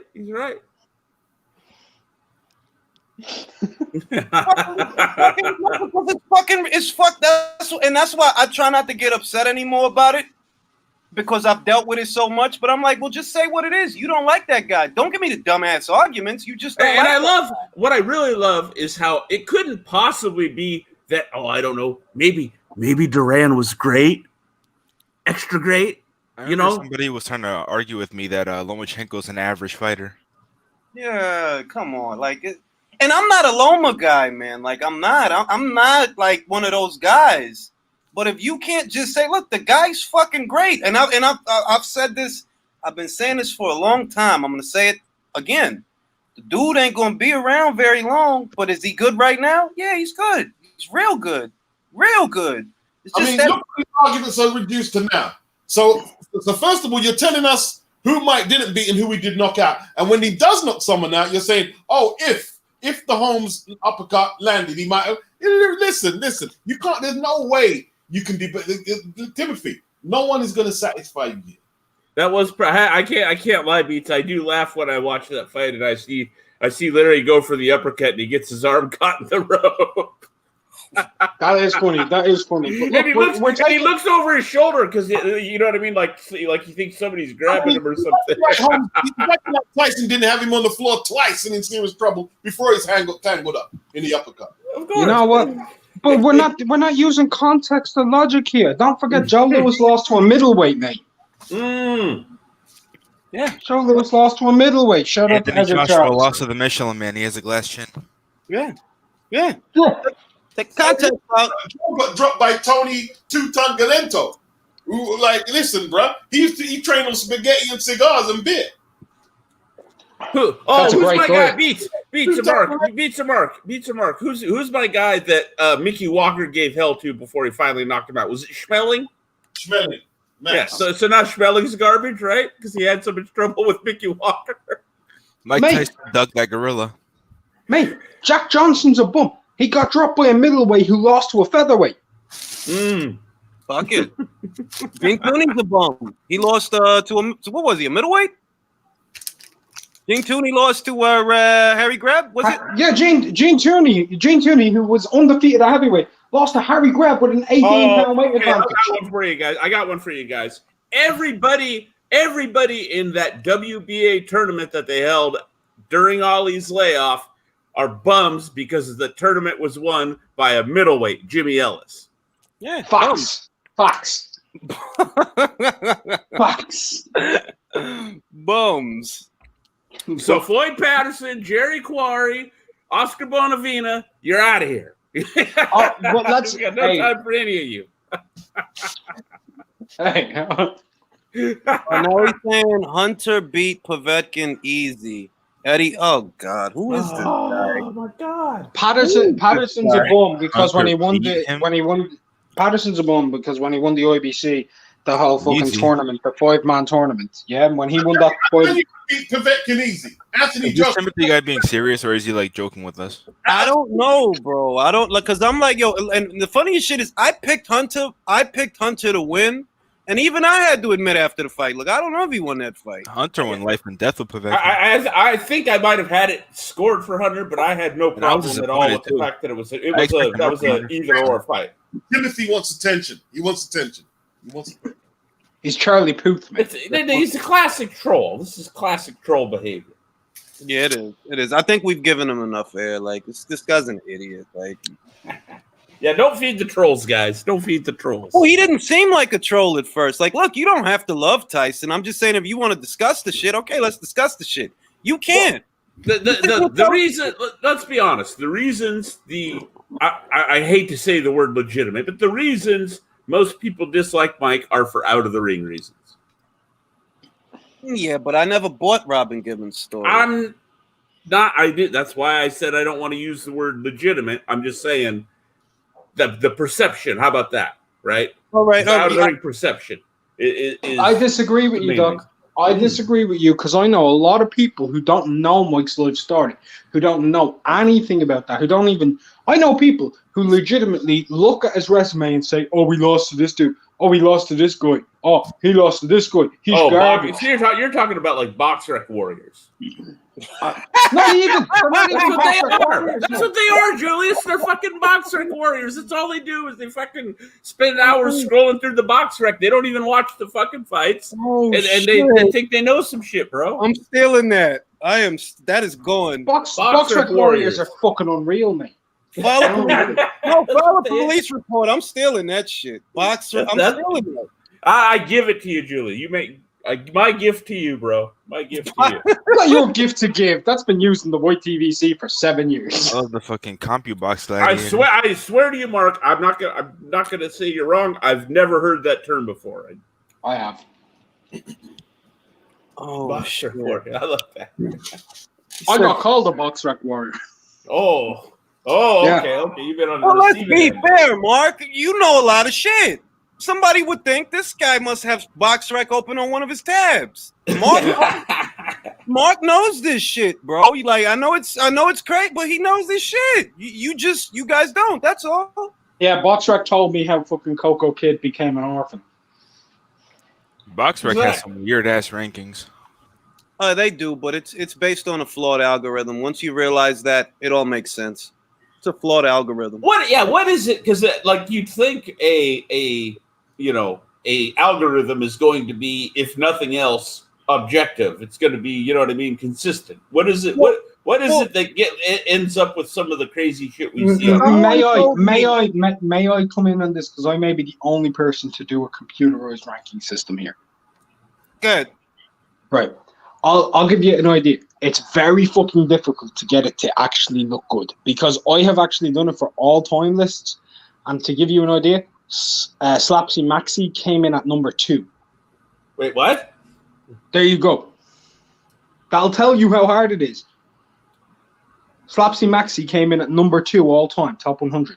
I think it's, you know what I think it is? See, BoxRec's algorithm, right? At least I was told, is not set. They change it every so often, which is why it looks like shit right now. They literally change what it is they're rating.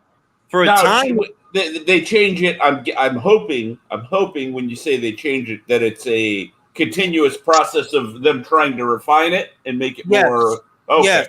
Okay. But the other thing about it, though, Julius, the other thing about it is one thing computers never show is context. Yeah, never. And you see, what someone is doing, they're talking without any context. Whether you thought Michael Hunter won or not against Povetkin, he did not look like a 5-star heavyweight on the night. He didn't look like a unified champion. To me, he didn't look like someone who could beat Anthony Joshua or Tyson Fury. He didn't look. Did he look like a 4-star heavyweight? No, like Povetkin's old as shit. 2.5. I'll give it. The fight was beats with the hard. So what you're telling me is that if Michael Hunter's a 2.5-star heavyweight, Dillian White, he's a 4-star heavyweight. He should beat Povetkin with ease, yeah. I think Dylan's got a better resume.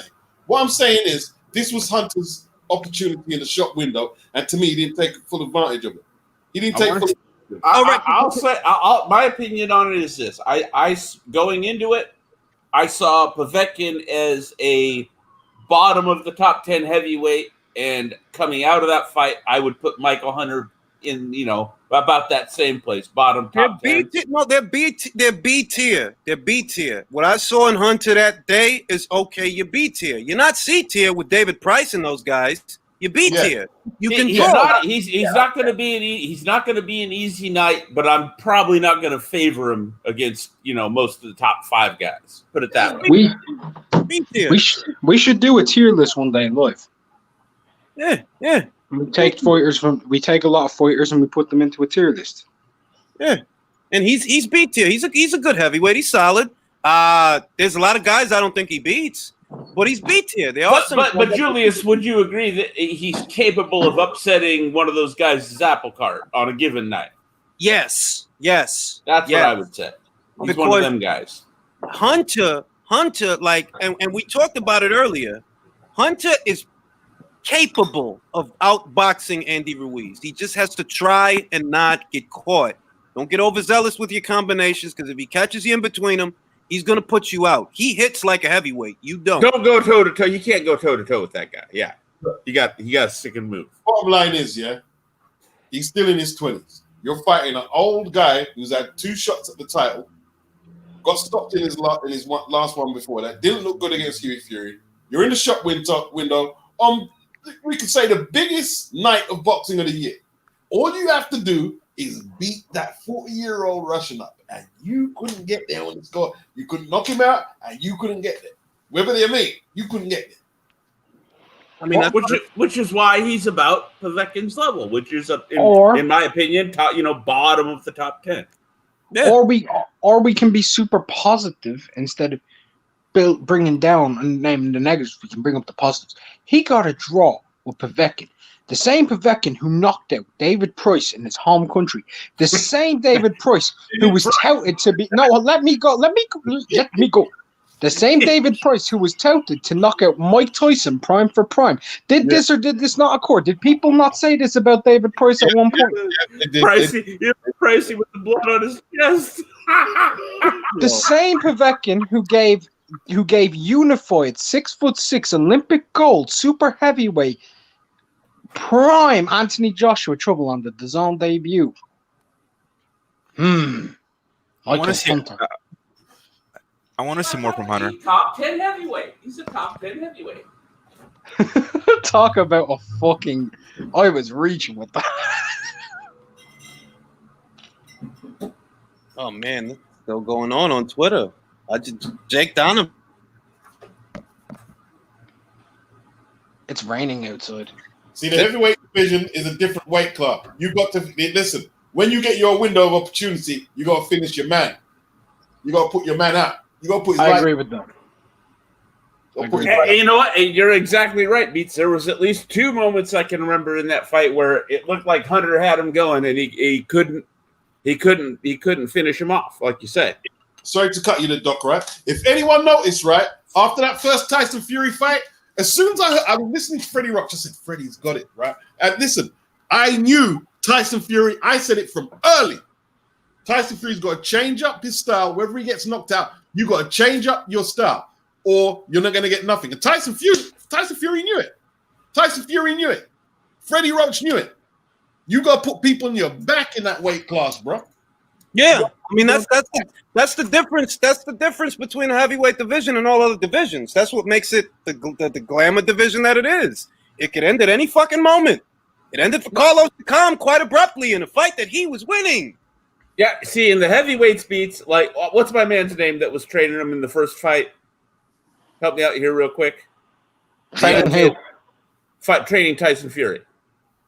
Ben Davison. Ben Davidson. The difference is, Beats, Ben Davidson was coaching Tyson Fury to not lose. Yes. You see? And Freddie Roach understands what you're saying. Particularly in heavyweight, you gotta coach your guy to get not to just win, but to get him the fuck out of there. If Tyson had retained Ben Davidson's services, Wilder would have knocked him out. Bold statement. Listen. Look. Boxing is no different than the street, right? If you got someone bullying you, you have to put the pressure on them, bro, to make them know that you don't come through and walk through me, right? And it's the same thing. Wilder would have knocked it. Listen, you try and fight that same fight, you got knocked down twice. This time he's going to put your lights out, bro. He's going to catch you when you're going backwards like he did last time. Lights out. Yeah, you got to make the bully. You got to make the bully realize it's going to be different tonight. You've got to put it on him. Yeah. And what did Tyson Fury do? He went out. He seeked the trainer who not only has prestige in terms of his family background, that type of shit, has proven it as a trainer with a fighter who got you the fuck out of there in a Donna Stevenson. True or false? And very true. And what is one of the things we all remember Manny Stewart for in the corner, screaming at his fighters, get this guy the fuck out of there before he hits you with some stupid shit. Right, in case he catches you with some shit. Yep. That's what he said to Lennox in the Tyson fight. He got mad at Lennox in the Tyson fight. He said, get him the fuck out of here before he hits you with some stupid shit. Yeah. Vlad versus Eddie Chambers, 12th round. Vlad Coulson. Eddie Chambers doesn't look like he can do a damn thing. Get this fucking bum out of here. Yeah, he wasn't having it. Yeah. Yeah. Manny used to go crazy if you get him out of there. Don't let him stay in there no longer than he has to. Jermaine Taylor, you want to see a classic Manny Stewart meltdown in the corner? Jermaine Taylor against Corey Spinks. Oh, he loses. He eventually he literally throws his hands up and just stops talking to him like the last 2 or 3 rounds of the fucking fight. He's that disgusted. Speaks for a beautiful fight. Oh, I'll tell you what, Beats. You want to talk about a classic example of the difference in commentary, right? If you watch the HBO American version of that fight, Jermaine Taylor's washing him. If you watch the Sky Sports, I believe it is the British broadcast, they've got it like a 1-point fight either way. One of the announcers thinks Spinks might have done enough. You know what I mean? Completely different interpretations. Yeah. Jermaine got a little exposed. I think the Winky Wright fight and the Corey Spinks fight. Them 2 fights. I think they were quite in close proximity of each other, and they weren't. Yeah, he looked like ass. Let's just be honest. He looked like ass. Yeah, man. Oh, look at that question. IQ, is the panel suggesting boxing is corrupt? Only a KO counts. Timothy Thomas, are you suggesting that boxing is not corrupt? Are you suggesting that boxing is not corrupt? That boxing is a beacon of morality. No, I mean, this is a stupid fucking game he's playing. It's a stupid game. That's not even a game. He just bodied himself. Boxing's not corrupt. Oh my God. Only way, see, I mean, I'm looking at what he says. See, the thing with boxing, right? The only way you can guarantee that you come away with a W is knocking someone out. Oh my God. It's out of your hands. It doesn't necessarily have to be corruption. And I watched the Hunter Povetkin fight. Whether Hunter sneaked past by a couple of, that's not a robbery, right? I tell you what, it's a robbery, right? Jersey Joe Walcott versus Joe Louis is a robbery, right? That's a robbery. You're just calling anything a robbery because you like Michael Hunter. It's ridiculous. Oh, that is one of my biggest, when it comes to boxing and the internet in particular, people calling close fights robberies drives me fucking nuts. Again, like I said earlier, and Beats and Mark, you guys can attest to this. I'm a Golovkin fan, right? Yeah. Was super excited about the Jacobs fight because I was like, all right, finally somebody I think has a chance of beating my guy. So it's an actual fight, right? And it gave me everything I wanted, right? Great fight. Could have gone either way in my book. What do I hear? Robbery. Yeah. What the fuck are you talking about? Now, if you thought Jacobs did enough, I had no problem with it. Right? It's a close fight. That's what the close fight means. It wasn't that close. That's all I'm saying. It wasn't that close. I thought it was. My point is, let's do this real fast. How did y'all score it up? A fight that was close, you can't. By definition, in my book, you can't call a robbery. You thought it was close. I'm just saying, if a given fight, forget that specific one, a given fight you viewed as close, you can't also call it a robbery. Nah, look. I had it. I believe. I would have to go back and look, but I believe I had it 8-4 Golovkin, maybe 7-5 if I'm generous. Okay. That wasn't a hard fight to score. Just because Jacobs lands a couple of punches doesn't mean he won the round. That's not. We can have that debate. But that's not my point, Julius. I know. It's just I'm tired of that fight. I'm tired of hearing. Okay, forget that fight. Just the basic concept. Whatever fight you want to choose, a fight that you viewed as close and could have gone either way. You can't also call it a robbery. To me, that's cognitive dissonance. Yeah, it is. Marquez Pacquiao too. Yeah, all of those fights were close. The first one was really bad. I thought Marquez just outboxed. I mean, despite the 3 knockdowns, Marquez won that fight, man. Marquez won that fight. Flanagan Hooker, close fight. I don't give a fuck nobody says. No. I've had this with you already, Julius. No. It was a close fight, bro. You're not gonna get no love. Julius. I gotta be real with you. Turbo ain't getting no love. You guys aren't gonna keep doing this shit. Turbo ain't getting no love, bro. I'm sorry, man. Doing this shit. Harrison. I saw that Petro performance. Was that the guy's name? Beats Petrov, yeah, Peter Petrov. Peter I'm sorry, but the Turbo ain't getting no love. He ain't getting no love over here. Pro Grayson Taylor, that was close. That was close, yeah. That was close. Very close. Nah, bullshit. That was a robbery, man. Pro Gray won that 9 rounds to 3. I'm not having it. Jermell Charlo, Tony Harrison. Say what? That was close. That was close. That was close. I'll give you one. People keep calling it a robbery. Korobov versus Jermall. No, it was close. It was close. The thing that stood out about it is, it really probably shouldn't have been that close, given the circumstances surrounding it. Korobov hadn't fought in how long? Well, he had a fight. Oh, did he? Yeah. See, I remember. What was it? He was supposed to fight Monroe Jr. Monroe pissed hot. Everybody forgot.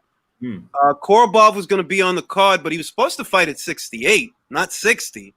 I don't know what the hell happened there. I don't know what happened there. He's going to make 60 now on this notice. Fine, whatever. And no, it shouldn't have been. It shouldn't have been what it was, because up until that point, Korobov had only had one fight, and I think it was 2 years. Yeah, because he had and the fight before that was when he got knocked out by Andy Lee in that crazy right hook of his. Yeah, it just shouldn't have been what it was. Now, to play devil's advocate, though, Korobov was beating the shit out of Andy Lee till he got clipped, and in my opinion, is a good fighter. He is a good fighter. Yeah, but Korobov was 36 or something when he fought Jermall? Yeah. Well, and based on what happened to him in the Eubank fight, that may have been his last hurrah. The Jermall fight may have been his last hurrah. I think his body looks like it's breaking down to me. Yes, it does. And it's a shame because he didn't live up to his potential. Classic modern boxer problem: too much inactivity. Oh wait, I want to talk about the fight camp card because I didn't. What the fuck? All right, that means this live has ran for too fucking long because I didn't even do that. Do what? No, he did. Julius, you and I did at the very start. What did what? We talked about fight camp. Fight camp. Yeah, the first fight on fight camp. That wasn't me talking just now. That was from the beginning of the video. My pulse came off. So I apologize. Oh, it was it was Beats had an echo, is what it was. All right. Who's got the 1980s ringtone? That's Beats, but I have one too for the record. Do you know what I got? I don't even have a Nokia phone, man, but I've got the do. Yeah, I mean, what did you guys think? I didn't see the Matchroom card, but I seen the Rung Vasai Run Wrong fight. Oh man, Rung Vasai. Now we can talk about that, Mark. Oh man, this guy looked like shit. What now? Well, okay, Rung Vasai may have looked like shit, but you guys know more probably about I'm Not Run Wrong than me. Where the hell did that?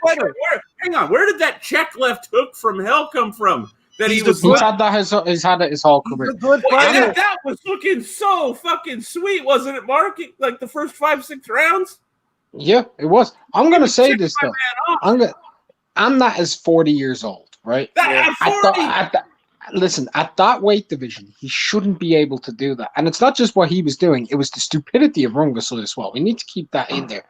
But one thing I'll say about Amnat, and people need to not mistake this for anything, he is one of the craftiest, most difficult fighters below. I'm not even saying below. In all of boxing to fight against. He has a fantastic resume. Fantastic. Yeah. He's beaten Casimiro. He's beaten Kazuto Ioka. He's beaten Zhu Shiming. He's beaten so many good guys, man. He's a very, very good fighter. He's crafty. Let me add to that, Mark. That was by far, by Runrong standards, one of the cleanest performances I've seen from him. Like I've seen him use like judo takedowns and Thai kickboxing. He did do judo takedowns in that fight, though. Once again, context is key. This is a Sorung Visai who hasn't fought in over a year. This is not his natural prescribed weight. So this is 120 pounds. So this is junior. This is junior feather. Yeah, well, It's billed as a bantamweight contest. I think it was. Yeah, but it was at 120 pounds. It's a super bantamweight. I gotta raise my hand, guys. I don't know this. I'm ignorant of the lower weights. What's Omnot's natural weight? To be fair, 112 pounds was his prime weight. So that's not where he's been at. That's not where he's been at the last couple of fights. He's been at 122. Oh, has he been fighting? He's been fighting. So before his last couple of fights. No, hold on, Julius. I'm not accepting that. His last couple of fights, we don't actually have official weights. But were they before? Were they before COVID? Yeah, they were before COVID. Okay, for all I know, they were at 118, Julius. For all I know, but that's still, but to your point, that's still to his point. That's a higher weight class than what Rungvisai had been campaigning at. Yes, before yes, it is. He landed some hard. Look, if Rungvisai landed a couple of hard shots here and there, and I think you know what, if it would have been at Superfly, then his power would have been there. But this is not his weight, so it's gonna look like that. Now, one thing though, and I think we can all agree. When you're watching guys at 112, 115, the one thing about them is how fast they are, yeah? And I'm not trying to be funny or anything. I felt as though Rungvisai's left hand, that straight left, was as easy to read as a heavyweight. That thing was coming from a mile away. You could see it every single time. I'm not in that left hook was looking like fucking Muhammad Ali in the first 3-4 rounds. he was making my man wasn't just missing, he was missing and falling into the ropes. And while Amnat was like, around the corner and down the street. I don't know if he shot. I don't know if he shot. I don't. I need to see. That's the thing. Yeah, that's my question. Is I don't know what to think because it's like, okay, I don't think he's old enough to be shot. But then again, if you take this and you put it in and you put it together with that terrible performance against Estrada, it's like, reflexes against Estrada, man, to me. Yeah, see, I'm with Beats. I'm not convinced it was just tactical. He wasn't the same Rungvisai against Estrada in the rematch. I don't know. When he switched off to southpaw, he was having success. I agree that tactics were part of it. That's when he looked lost in the sauce. As soon as he switched over to leading with the right, he looked like he knew what he was doing. I'm just saying. I'm not saying he's not shot. I'm saying I don't know if he's shot. That's the boat I'm in, Julius. I'm in that boat of like I'm just literally not sure how to, you know what I mean? How to read it. And I said put him in there with fucking Quadras. Let him have a rematch with Quadras while Chocolatito and Estrada settle up. Let Saw fight Quadras one more time on the undercard. Then we'll know. We'll know. Quadras ain't gonna fight that guy again. My guy busted him up. Rungvisai. We're gonna fight him.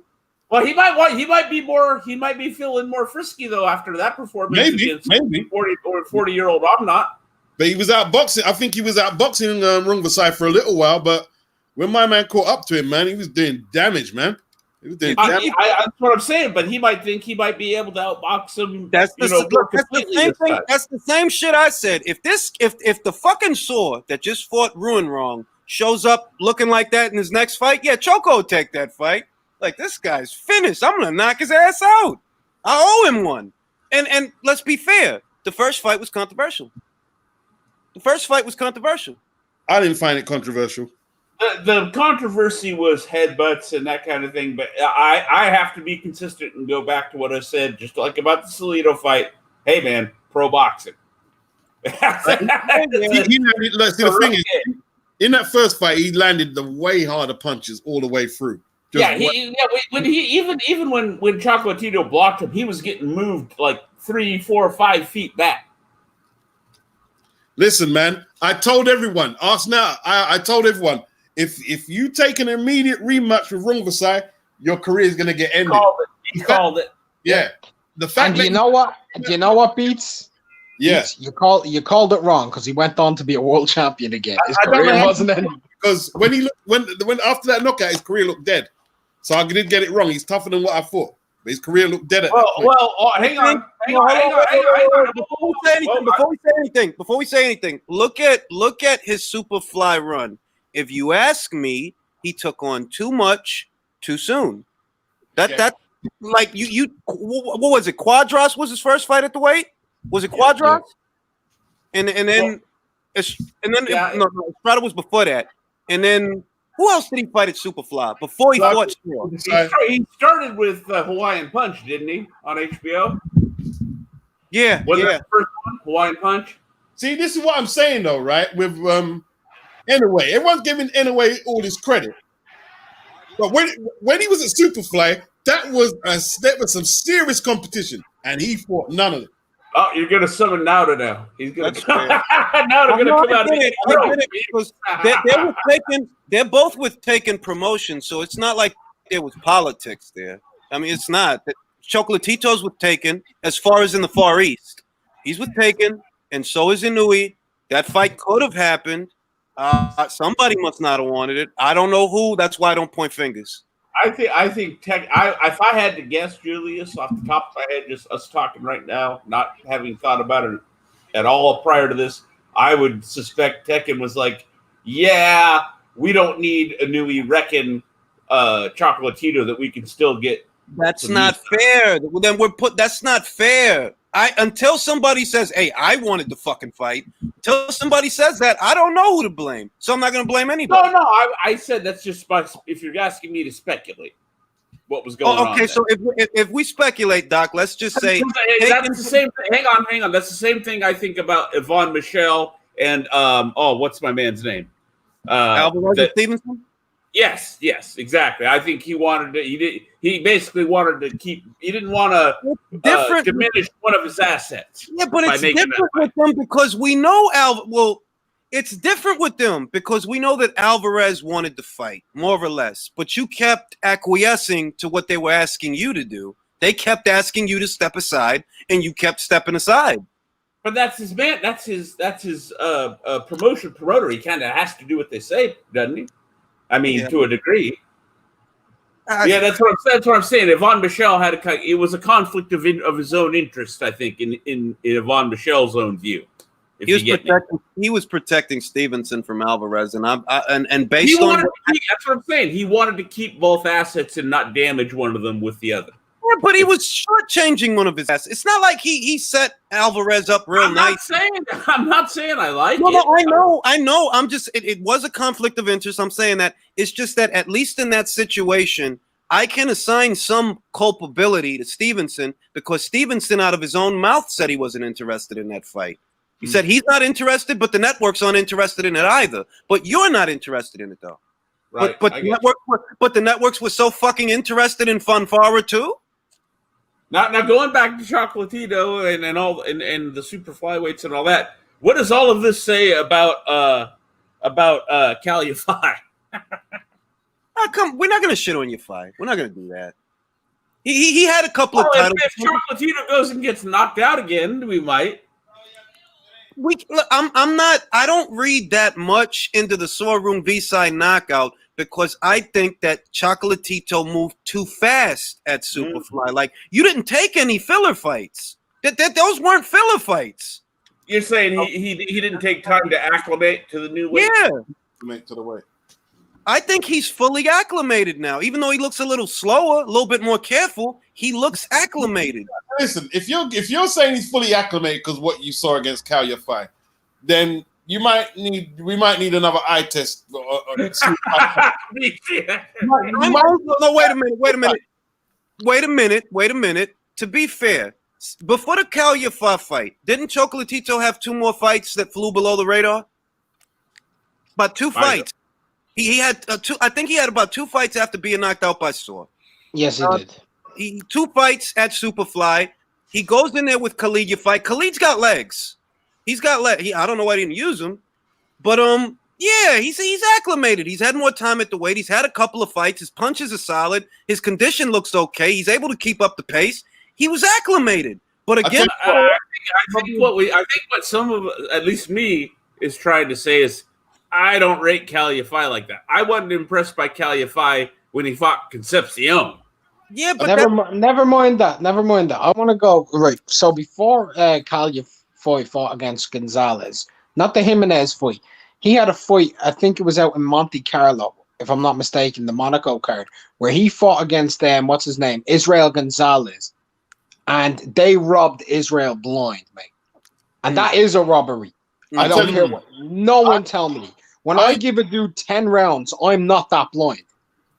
I knew Cal fight couldn't beat Roman Gonzalez, and I'm not really that of a connoisseur at that weight, but I knew he couldn't beat Roman Gonzalez. I knew he couldn't beat. Well, to be fair, right? I didn't think Cal could beat him either. Seemed like a cut above anything he'd done so far. I didn't think, but that's an anecdote. The reality is Khalid Yafai was an undefeated WBA champion with several title defenses. People thought it was over for Chocolatito, and everybody conveniently forgets that. Oh, he got knocked out by Saw. It's over. It's over for him. He was never any good. I was happy to see that he became a champ. I was really happy. Like, y'all shitted on this man. Not everybody could come back from what he came from. Not at 4 weight classes. Not after that much. He fucking did. He gets the credit. I'll tell you what. I'll give him this much. He proved to me he's not a shot fighter. Yeah, I don't think he's. Because I was starting to wonder about that after those beatings he took. And I think he has enough. It's not an official prediction yet, but the Estrada fight looks competitive now. It looks competitive. Choco's not everything he used to be, but Estrada is after a year on the couch and a surgery. Fight's competitive. None of them. Now, when my guy Kosei goes there, all right, Mark.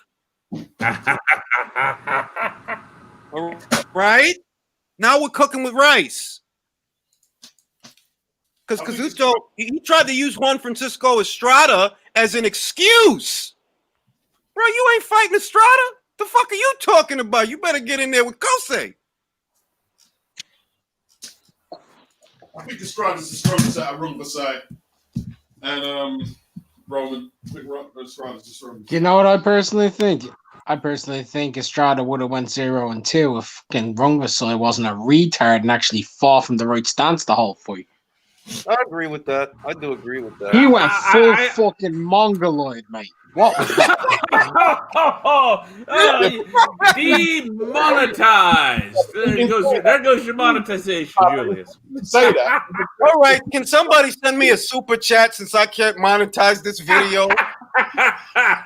Fucking Mark. No, but it's easy to say that, but there must be a reason why he did that, though. I agree. I got to agree with Beats. I thought it wasn't. The tactics were bad. I agree, but the reflexes did not look the same. I think he did that to try to make the second fight easier. That's what I think. I think he thought if he switched would make adjustments. Yeah, I think he did it because he thought maybe if I switch off, this will be an easier fight than the first fight was. That's just a theory, though. I have no corroborating evidence of that. Maybe the other hand was hurt. Who fucking knows? Yeah, see, it's all real hard to read with when you add it up with the Rune Wrong performance. It's like I don't know. But how old is SSR? It's all pointing in the same direction, though, isn't it? It is all pointing in the same direction. It doesn't look good. Well, how old is SSR? I don't know. He's ancient for that weight. Oh, is he in his 30s? He's 35, something like that. Oh shit! 35-year-old super flyweight. That's old. Okay, now see Julius. Now you're starting to make me. You know what I mean? Start leaning towards the downside / shot side of things. But Rune Wrong is fucking 40 something. Ain't he 41? He looked all right for a couple of rounds. Oh wait, no. He's all I know, whether it's Chocolatito, whether it's Sorong Visai, whether it's Estrada, yeah, whether it's Kosei Tanaka, Yoka beats them all, man. No, he doesn't, bro. No, he tried to cop out, and you fucking know it. You fucking know. You know it. You know it. He tried to cop out. They fucking asked him about Kosei, and he starts talking about Estrada. You ain't in negotiations with Estrada. What are you bringing him up for? Shots fired. Are you talking about the interview that was done a year and a half ago that came out to light recently? That's the fucking interview I'm talking about. Yeah, the interview before he was a world champion at 115, when he actually was in negotiations with Estrada and he ended up fighting Nietes. No. This was after. No. This was after he won the belt. They asked him about Kosei. They said Kosei's moving up to the weight. This was ahead of the fight where they fought on the same card because Kazuto had a title defense against that Puerto Rican kid. That wasn't at 115. Are you talking about heavier Centron? Yeah, the fucking Puerto Rican kid he fought. Yeah, he was talking about negotiating for a fight between him and Estrada because Kosei said previously that he was going to have another defense before moving up. You know what the fuck time it is, Mark. You know what fucking No, time. you weren't ready. You know what fucking time it is. Bro, you know in my village, we speak Japanese, bro. In my village, we have a Kosei. What? Whoa. What does that even mean, Mark? Julius, no, Doc, just because you're out of the loop, that's fine. Julius knows exactly what I just said. And you know what I'm lost. Come on, man. You got to help me out here. I'm lost. Mark, you can beat around the bush. You can pussyfoot as long as you want. When those two fucking guys get in the ring, you gonna see. Julius, right?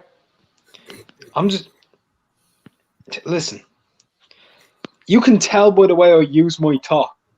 Yeah? I'm an Yoka man, no time to flaunt some. Get out of here.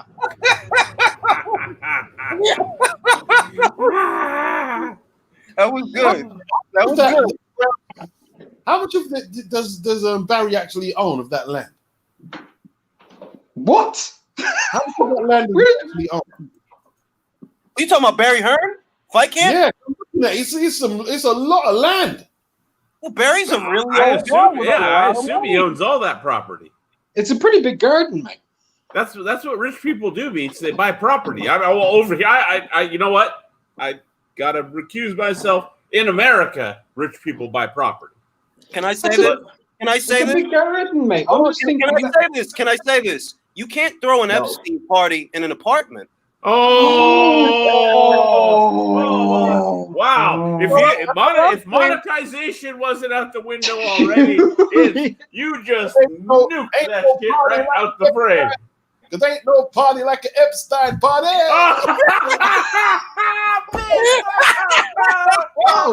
No. Well, it's gone. It's gone. Listen. I'm going to say this. I've said Mongoloid on my stream enough to know you can get away with it.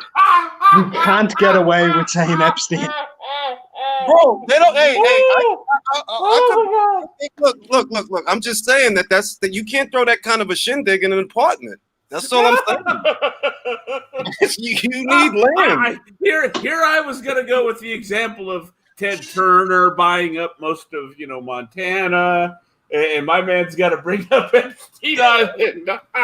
I'm just saying, dog. I'm just saying, like you can't do that in the project. Oh God! You can't have a party, an Epstein party. and being Smith, no, ain't no party like that. Now let me just start conspiracy theories. Julius, is this from experience at said parties? No.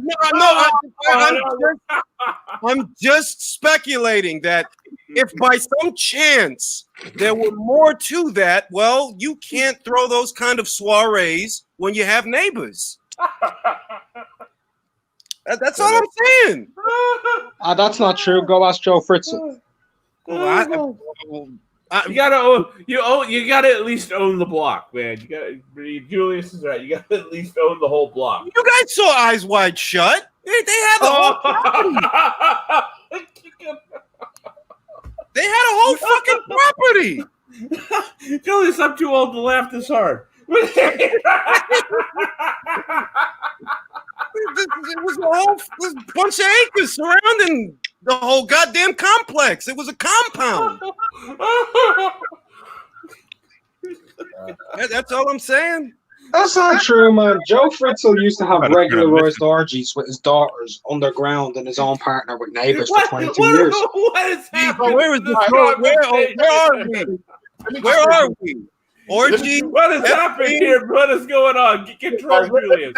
For a little while, right? Yes, please, Beats. At the fight camp, yeah, with the setting, the location. Eddie said he's going to look to get some more fight camp locations. Do you think he can rebrand, not boxing like all boxing, but do you think he could create a good brand with that fight camp? Yes, situation? 100% yes. And that especially, would only be especially as like an interim measure. Sorry, go ahead. Hold on, and I'm going to go a little further.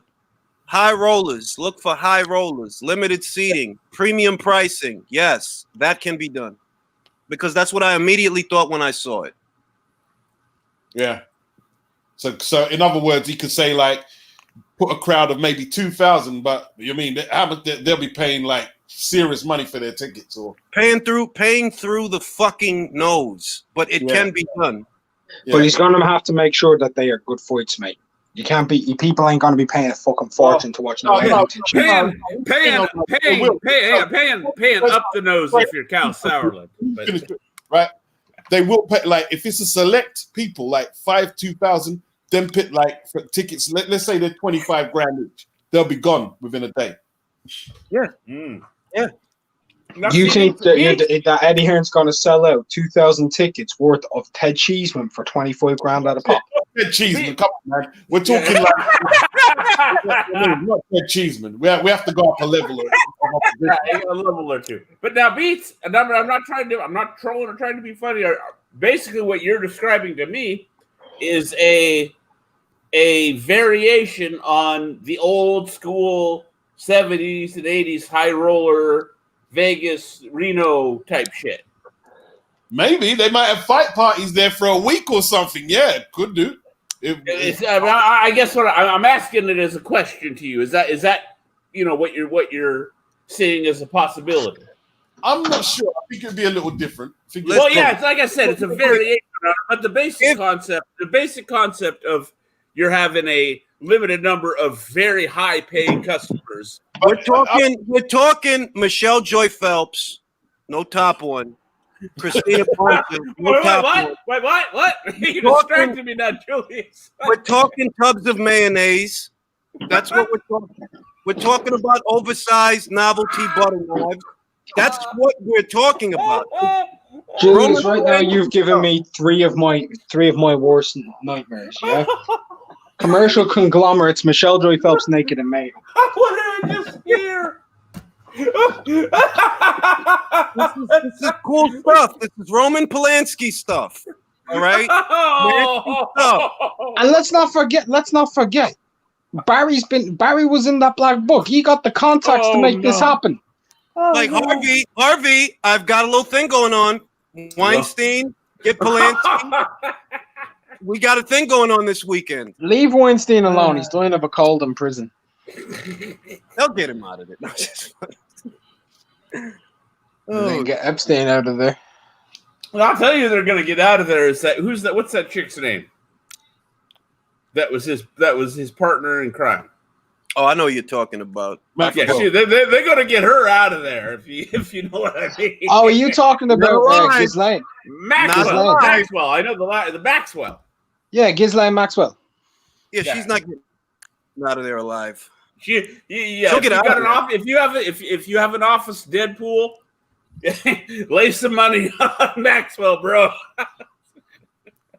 What I don't get, see, boxing fans are weird. So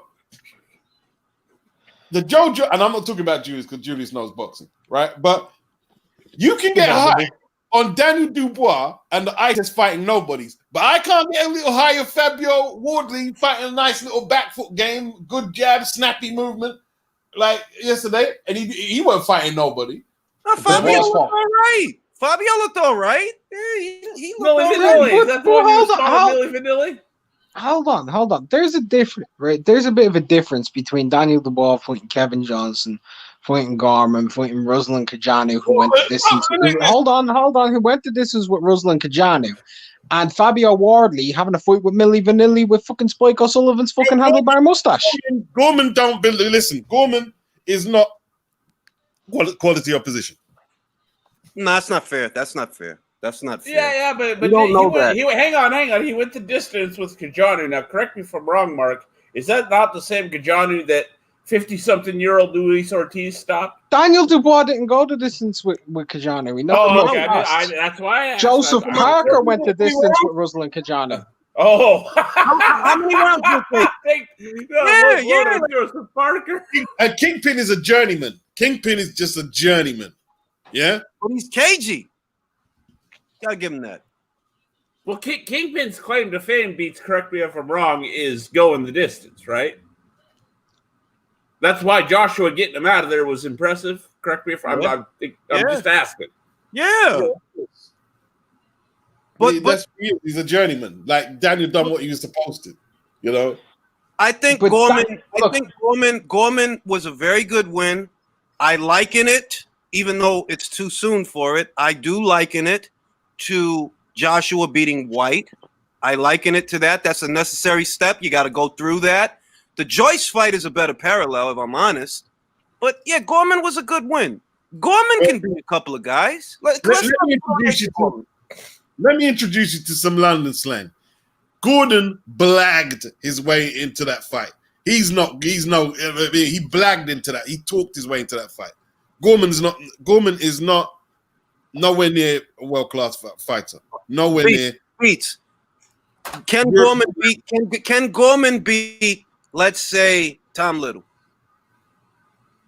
Tom Little. I don't know. It's probably even. Dave Allen. Even they're all roughly same level, I guess. I'm gonna say this. Whoa! Hang on. Just for context, Beats. I'm not questioning you. I'm just clarifying. The same. Dave Allen that made Pricey look like Larry Holmes. Yeah, that's Dave Allen. I'm just making sure I understand it. Okay, that's where you see him at, because I don't know. Nathan Gorman's. I like when I heard people saying that Gorman and Dubois was competitive. I was thinking, what are you seeing? What that I'm not seeing? I never saw it. Look, listen. Yeah, Nathan Gorman knocked out Sean Turner in 3 rounds. The same Sean. No, hold on. Let me go. Let me go. Yeah, the same. River go, bitch. I know. Yeah.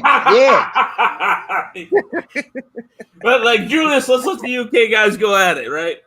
Nathan Gorman won more rounds against Razvan Kajanu than Joseph Parker did. Yeah. On the judges' scorecards officially. Yeah. I don't look, Beats. I respect the hell out of you. I really do. I don't think you're giving Daniel a fair shake. No, I think he's pretty good. I think people have just overhyped it. That's what I believe. And I agree with that. Beats, is it a case of you're more disenchanted with his fans than with the fighter? Yeah, I think that's what it is, and I don't blame him. I don't blame him because I've seen it the last 2 years. I've seen what Beats is. I've seen guys say, "Hey, Beats Joshua," because of the sparring stories. I've seen the dumb shit, so I know why he's at where he's at. But I'm gonna. Dubois ain't beating no Anthony Joshua right now. Come on, look, man. I'm gonna say this. The dumbest thing I've ever heard about Daniel Dubois is that Daniel Dubois right now is good enough to fight and beat a prime Lennox Lewis. What? Whoa! No, you're straight. No, come on, man. Now, when people talk about him beating Joshua, whatever, a prime Lennox. Actual human beings said this.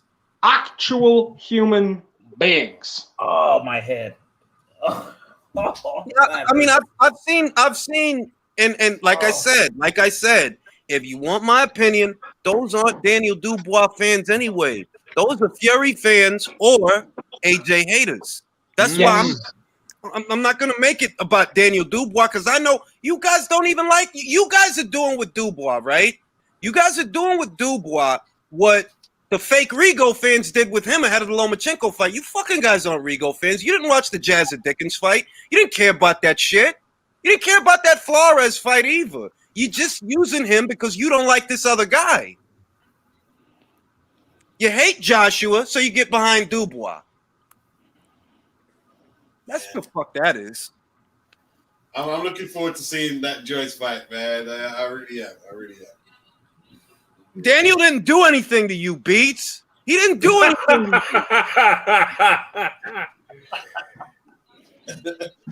Here's what I'm going to say. Go ahead, McGregor. Go ahead. I'll just say this because I've seen it with Beats. Beats, don't allow fans, right? Don't allow them to completely change what could be your idea on a fight or your philosophy on a fight. So much weaknesses in Dubois. I know, but don't you see all the positives as well? Because I haven't heard you mention them. I do. I see a lot of positives, but I see so many holes. Okay, let me get this clear. Let me get this clear for myself from Beats. How do you see Joyce versus Dubois? Do you see that 60-40? I know you're kind of leaning Joyce's way. Is it 60-40, 55-45? I'm not sure about the percentages, Doc, to be honest. I think it's going to be very tough, but I expect Joyce to win. Okay, but so it's but you can see Dubois can win. Yeah, I can see scenarios where Dubois wins. I can see. All right. That's I don't see the problem. I don't see the problem then. How much credit do you give Daniel Dubois if he goes in there and beats the fuck out of Joyce? How much credit? I'd have to give him a whole lot of credit if I think he's going to lose, isn't it? Yeah, Beats will be consistent. I'm not worried about that. Dubois is gonna fuck this guy up, man. That's what I know. Now where's Battle Rifle to come in and complain about my giant square of an avatar? I haven't seen him in a while. But look, speak his name and he shall come. Dubois is gonna fuck that guy up, man. That's how I see it. I wonder how JoJo's is. I'll tell you what. I'm in the boat that has been banging on about Joyce having such ridiculously slow hands from the beginning. But if he lasts long enough to get the timing down, I give him a good shot. He's got to get through that with the first 3-4 rounds. Distance, Doc. If it goes the distance, which is what I'm not banking on. Now, if it goes the distance, you guys know just as much as I do that Frank is invested in Dubois. I don't need to finish the rest. You guys know it just as much as I do. You're saying Joyce could get robbed anyways, even if he does win. I didn't. Hey, you said that. I said it. You said that. And since you've said that, you know, I happen to agree. If it, I didn't think about that, Doc. I didn't think about that. That's true. Hey, Joyce is 30-something. Dubois in his early 20s. Just saying. There's no fucking upside for Frank if Joyce wins. There's no upside. 35-year-old. Okay, I gotta stop you. There's less upside. There's a lot less upside, but you can't say there's none because if he wins, he can. There's good fights he'll be able to put him in. Look at how far away he is from a title shot. All the titles are tied up for the next 3 fights. They are. Okay, hang on. Okay, so let's just say round 6. Joyce gets his timing and he knocks Dubois spark out. You don't think Frank will be able to get Joyce a good fight off of that? A rematch goes in there. Yeah. Is he going to make him fight again, Beats? Even if it's a knockout, you reckon? What, if Dubois gets knocked out? No. Yeah, if Dubois, I'm hypothesizing. Pitch him straight back in. He'll pitch him straight back in a rematch, even if he gets knocked out. You reckon? Hell yeah. Yeah. Frank is ruthless.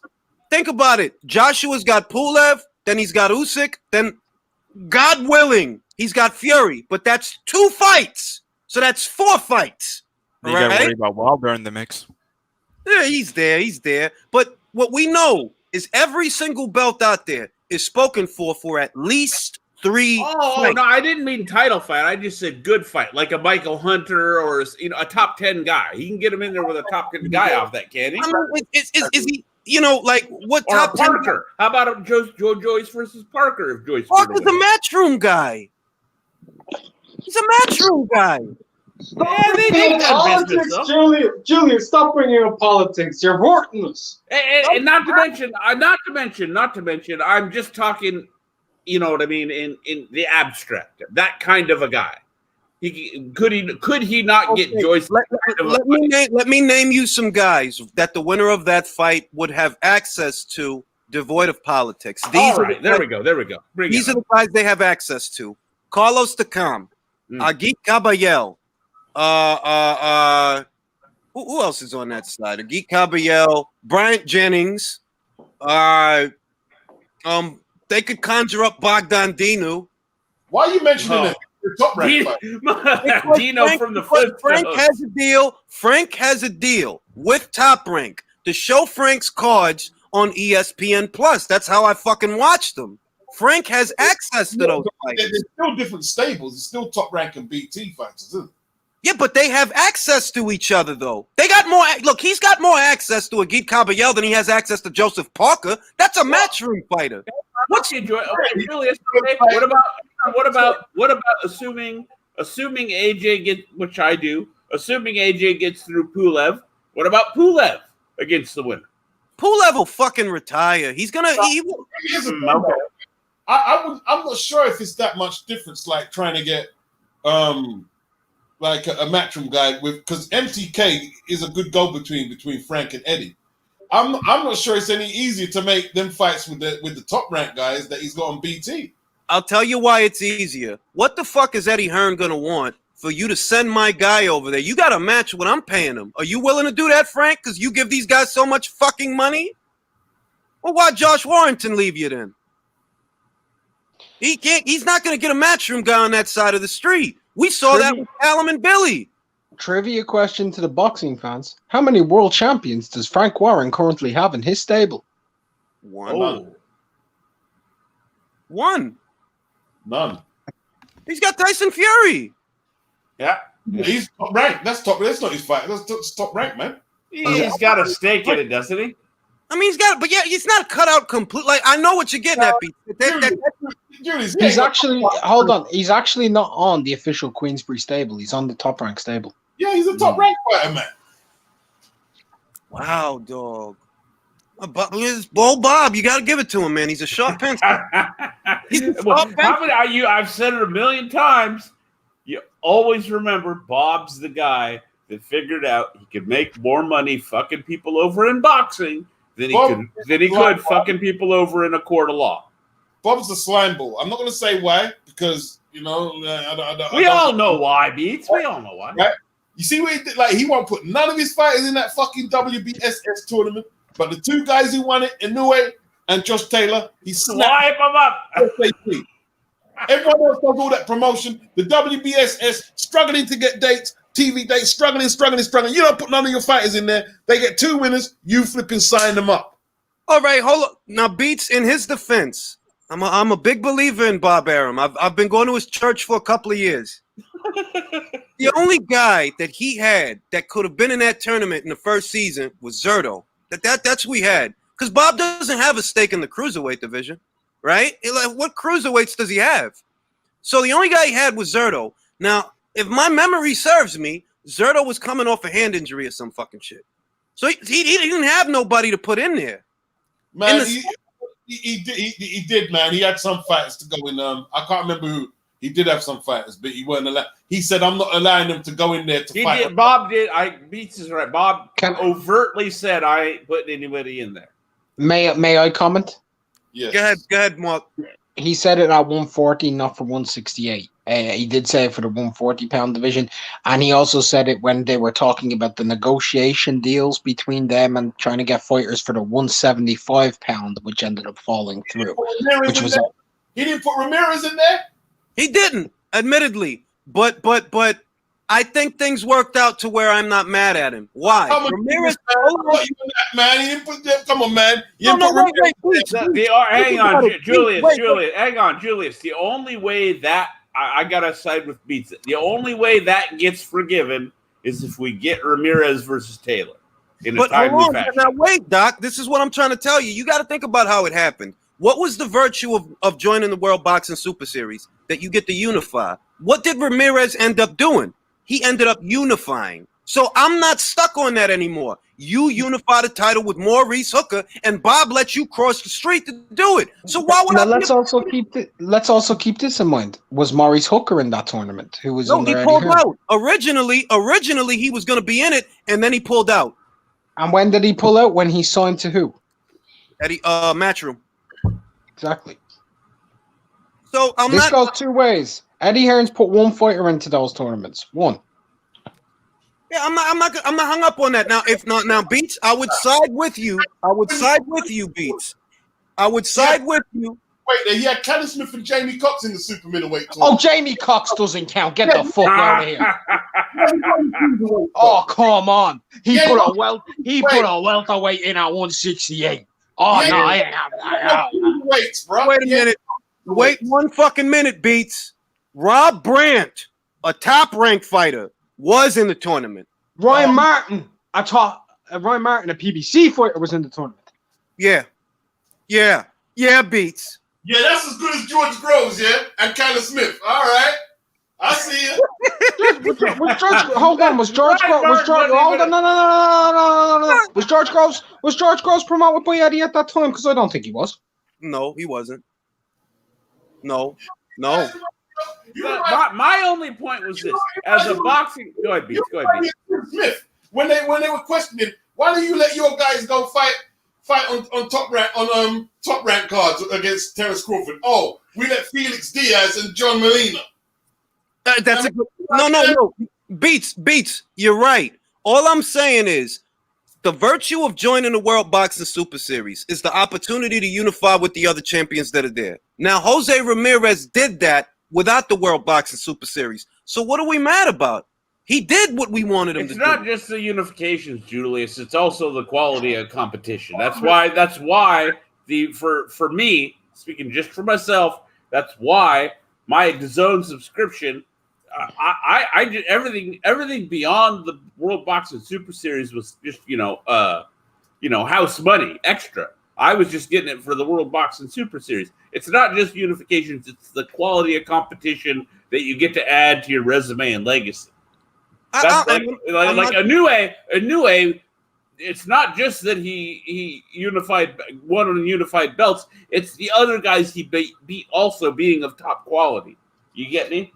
No, I get it. And it's the succession of fights also. It's a tournament format, so there's no sticking around. You didn't put Terence Crawford in there? Well, who did he fight? Oh, no. That's what he is. Welter. He's a welter. Yeah. Now, if they had a welter one and he didn't, then I'd be with you, Beats. Absolutely. Wait, hold on. Who was managing Regis Prograis? Lou DiBella. And Lou DiBella at the time. Hold on, Lou DiBella at the time was with PBC, correct? Nah.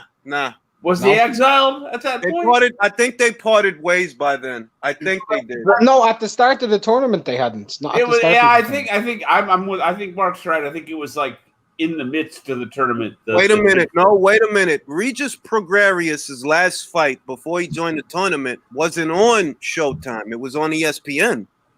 Check the box. Check the box rec shit and go to the fucking event. No. What we're asking is when did Lou DiBella and the PBC I'm split trying to tell you. I think that there was already a rift there because Regis's last fight wasn't on Showtime. It was on ESPN.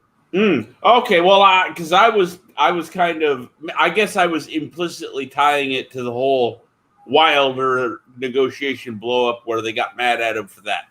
And I'm not. You're good at dates and all that stuff, so I would turn to you for like when did that happen, relative to the. He's got a point.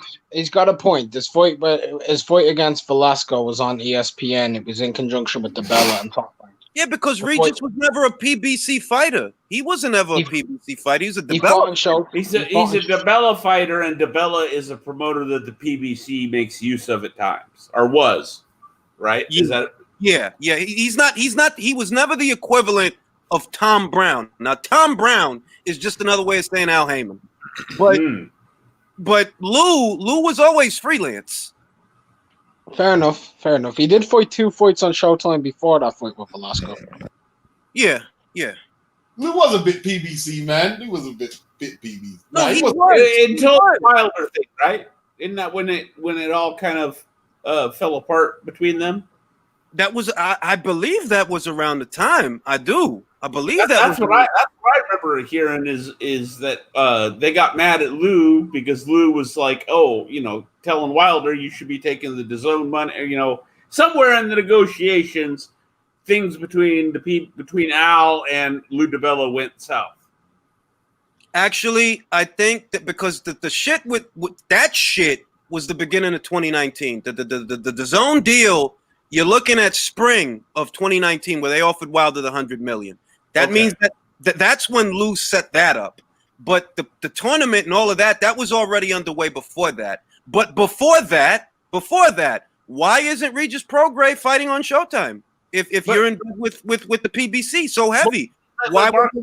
Mark said that he fought twice on there, but he also before he fought on the ESPN. No, I'm saying that before he joined the tournament, his last fight wasn't on Showtime; it was on ESPN. I'm with you, but he'd fought on multiple platforms. Is the impression. Yes, he had fought.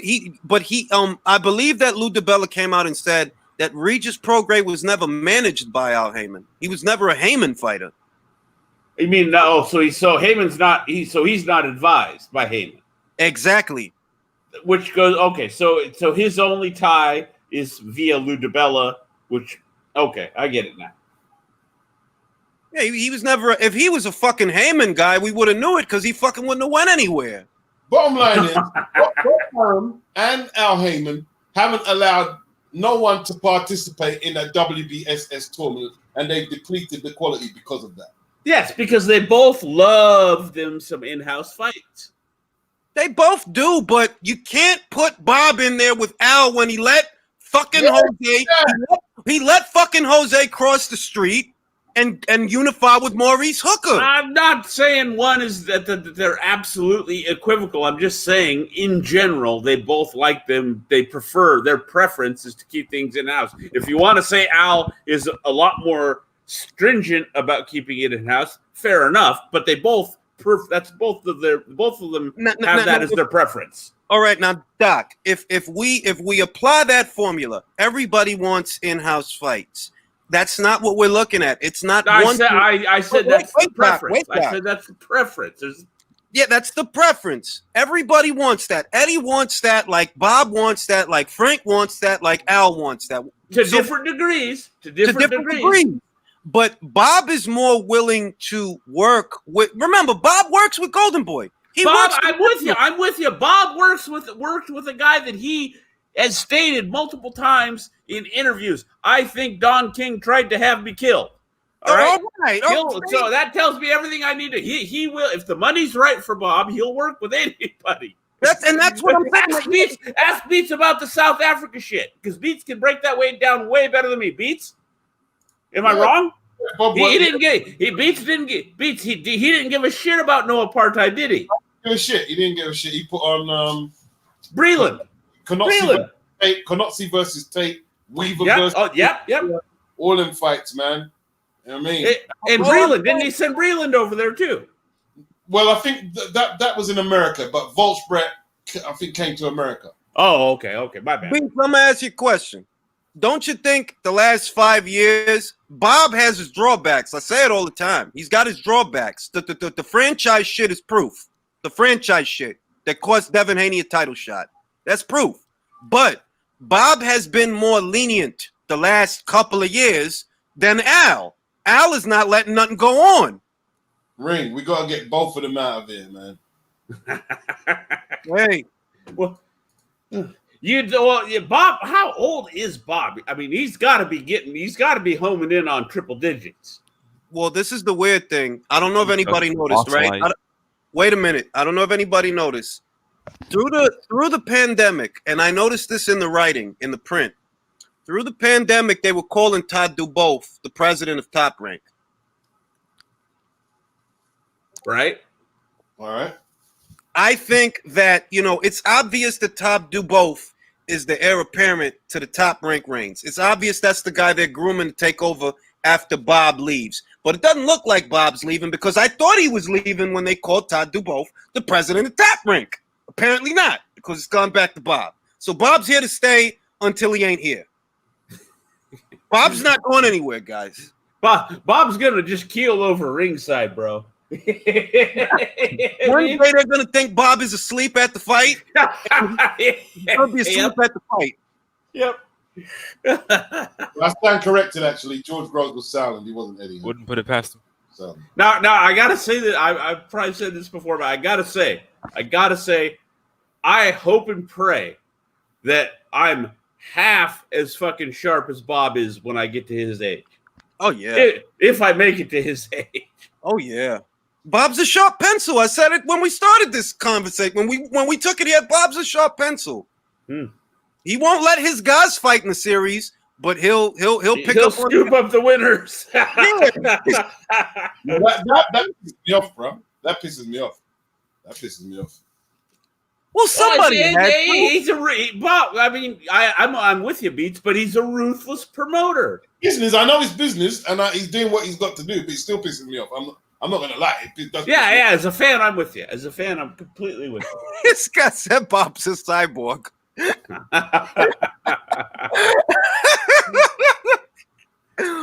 Holy shit, man! I like Bob. He's a crotchety old guy. He's sharp. He knows the bit. I like this fucking old guy. He's growing a goatee now. He looks great. I like that guy. How old do you think? How old would you? Because I have no idea. Maybe someone knows. How old do you bet Bob's wife is? I have no fucking idea. How much you want to bet she ain't more than half his age? Oh, she has to be. He's 88. The fuck? You think he's running around with an 88? You think he's running around with an 88-year-old? Hell no, that's my point. I'm saying you're gonna have it like at worst. You're gonna have some 40-year-old piece. Let me just tell you something. You don't work as hard and become as greasy as Bob is, so that your wife can be the same age as you. Exactly. Thank you. Exactly. You don't do it. Some old biddy next to you, no, man. Of course not. You think he's got Betty White waiting for him somewhere? No, he got some fucking debutante. He ain't got no Golden Girls. That's right. He's got a Stell Getty waiting for him in the hotel. Is it Stell Getty? No, debutante. You just don't work that hard so that your wife will be the same age as you. It doesn't work like that. It doesn't work that way. I'm way up.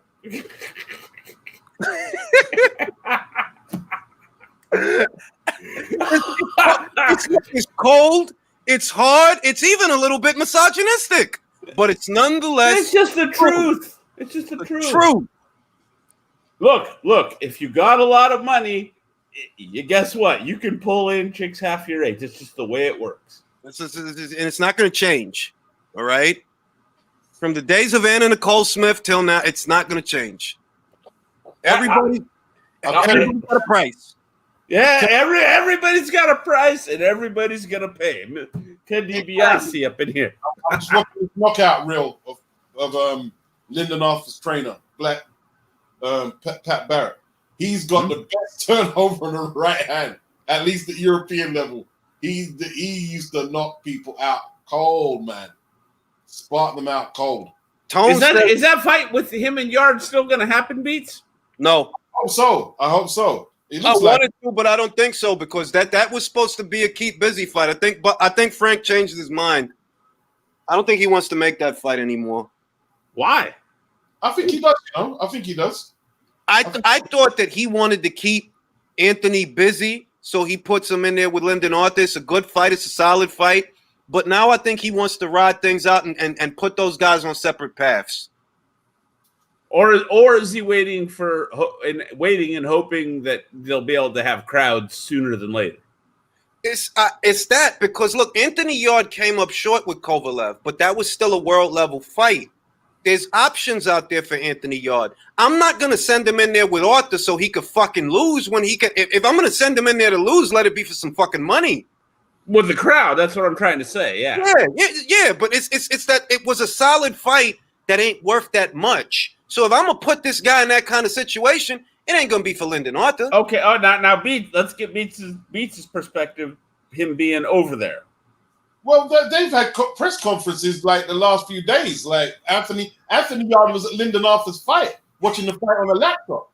They had a press conference saying, yeah, once you get through and I get through, we're going to fight. So I'm assuming, unless something happens, it's going to go through.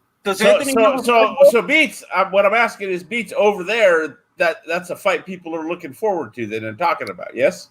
Not the common man. It's not a mainstream fight, but neither of them are mainstream names. But boxing fans, yeah. Boxing fans, okay, but even amongst boxing fans, Arthur versus Yard is not Dubois versus Joyce. No, and even there's probably not much in it. I don't think none of them are known, to be honest. The big difference there, Julius, to be fair, is that you're talking about heavyweights. But we're talking about scale. We're talking about magnitude. That's my point. Heavyweights in general are always going to be, a bigger attraction. The heavyweight, when there's an old saying, the boxing goes as the heavyweight division goes. The way promoters make money off of boxing, one is ticket sales, and two, the budget that they get from a network. Three is pay-per-view. But why would they try to make it? I mean, like, Lyndon Arthur is a Frank Warren fighter, basically. And so it's an in-house fight. No, it's not. It's not that. It's that Frank looks like he's holding out for a crowd. Don't you see he's talking about postponing Dubois versus Joyce? Well, that's the only reason it's not going to happen is because of this situation we're going through. That's the only reason. But my thing is, I feel like Frank is trying to wait because he's trying to maximize profits. So to make Yard versus Arthur, right? Yard is a world level guy. Fought Kovalev. He got paid a couple of millions to take on that fight. Why the fuck would I want to put him? Is my goal really to put him in there with Lyndon Arthur? I'll tell you what, right? Because he's got to up his viewing figures on BT. He's done horrible numbers on the beach. Foster got up his numbers. That's true. I seen the numbers that was coming out. I'm like, why even report that shit? Don't report that shit. Frank wasn't happy with Cop and Jariva. Frank was pissed. I see him talking about it. He didn't mention his name. He was pissed. That was sad, man. Like you talking about what was it? 5 figures? 5 figures? They didn't even crack like 100,000 those fights. Nah, 20,000. I think at his peak.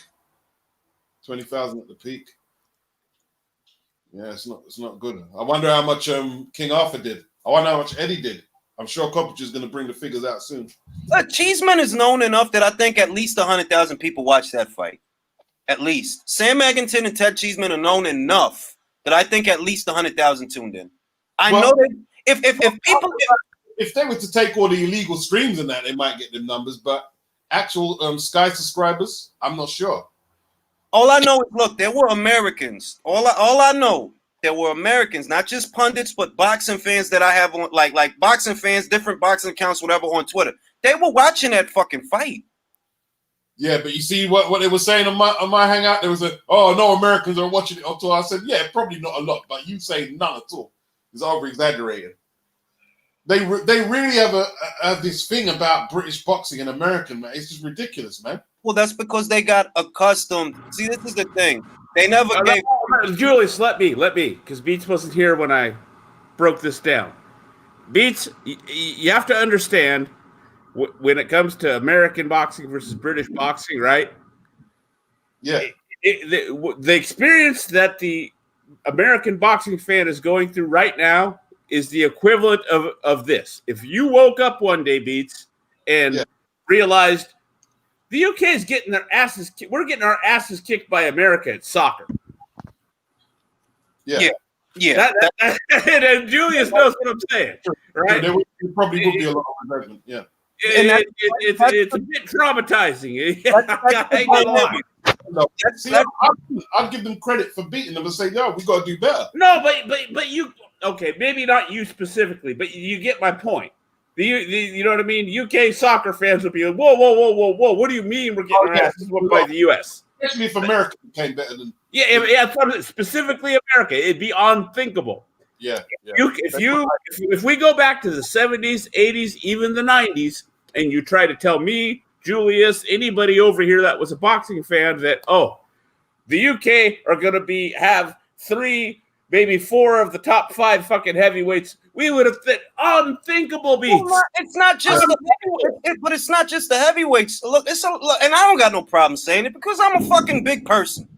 The UK's got a lot of good fighters. What's the problem? This is no problem.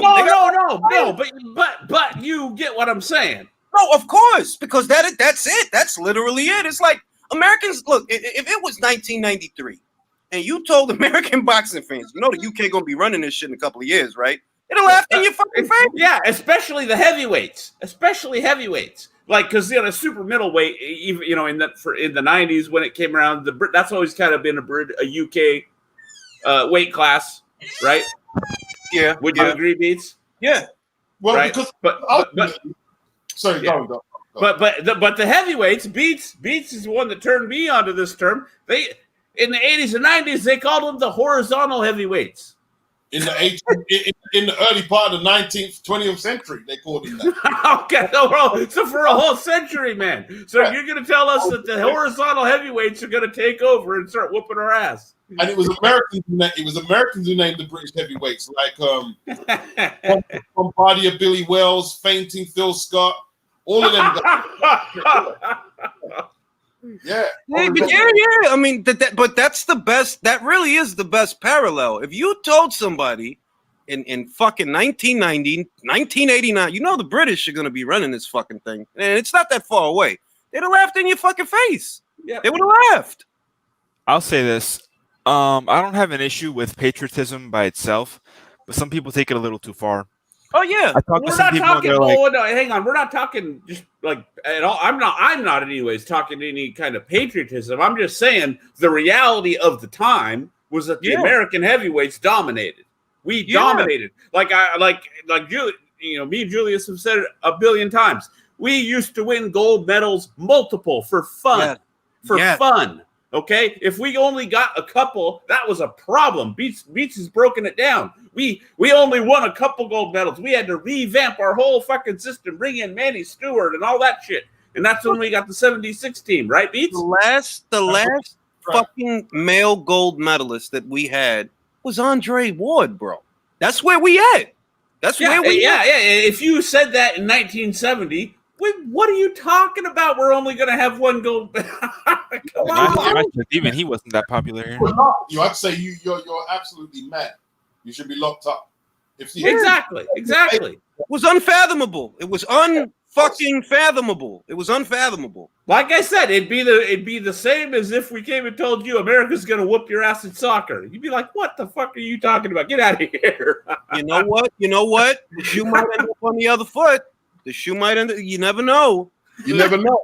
We're not. I don't know, Julius. I don't think we're ever going to whoop anybody at soccer. I'm going to tell you why I think it's possible, Doc. Right? Okay.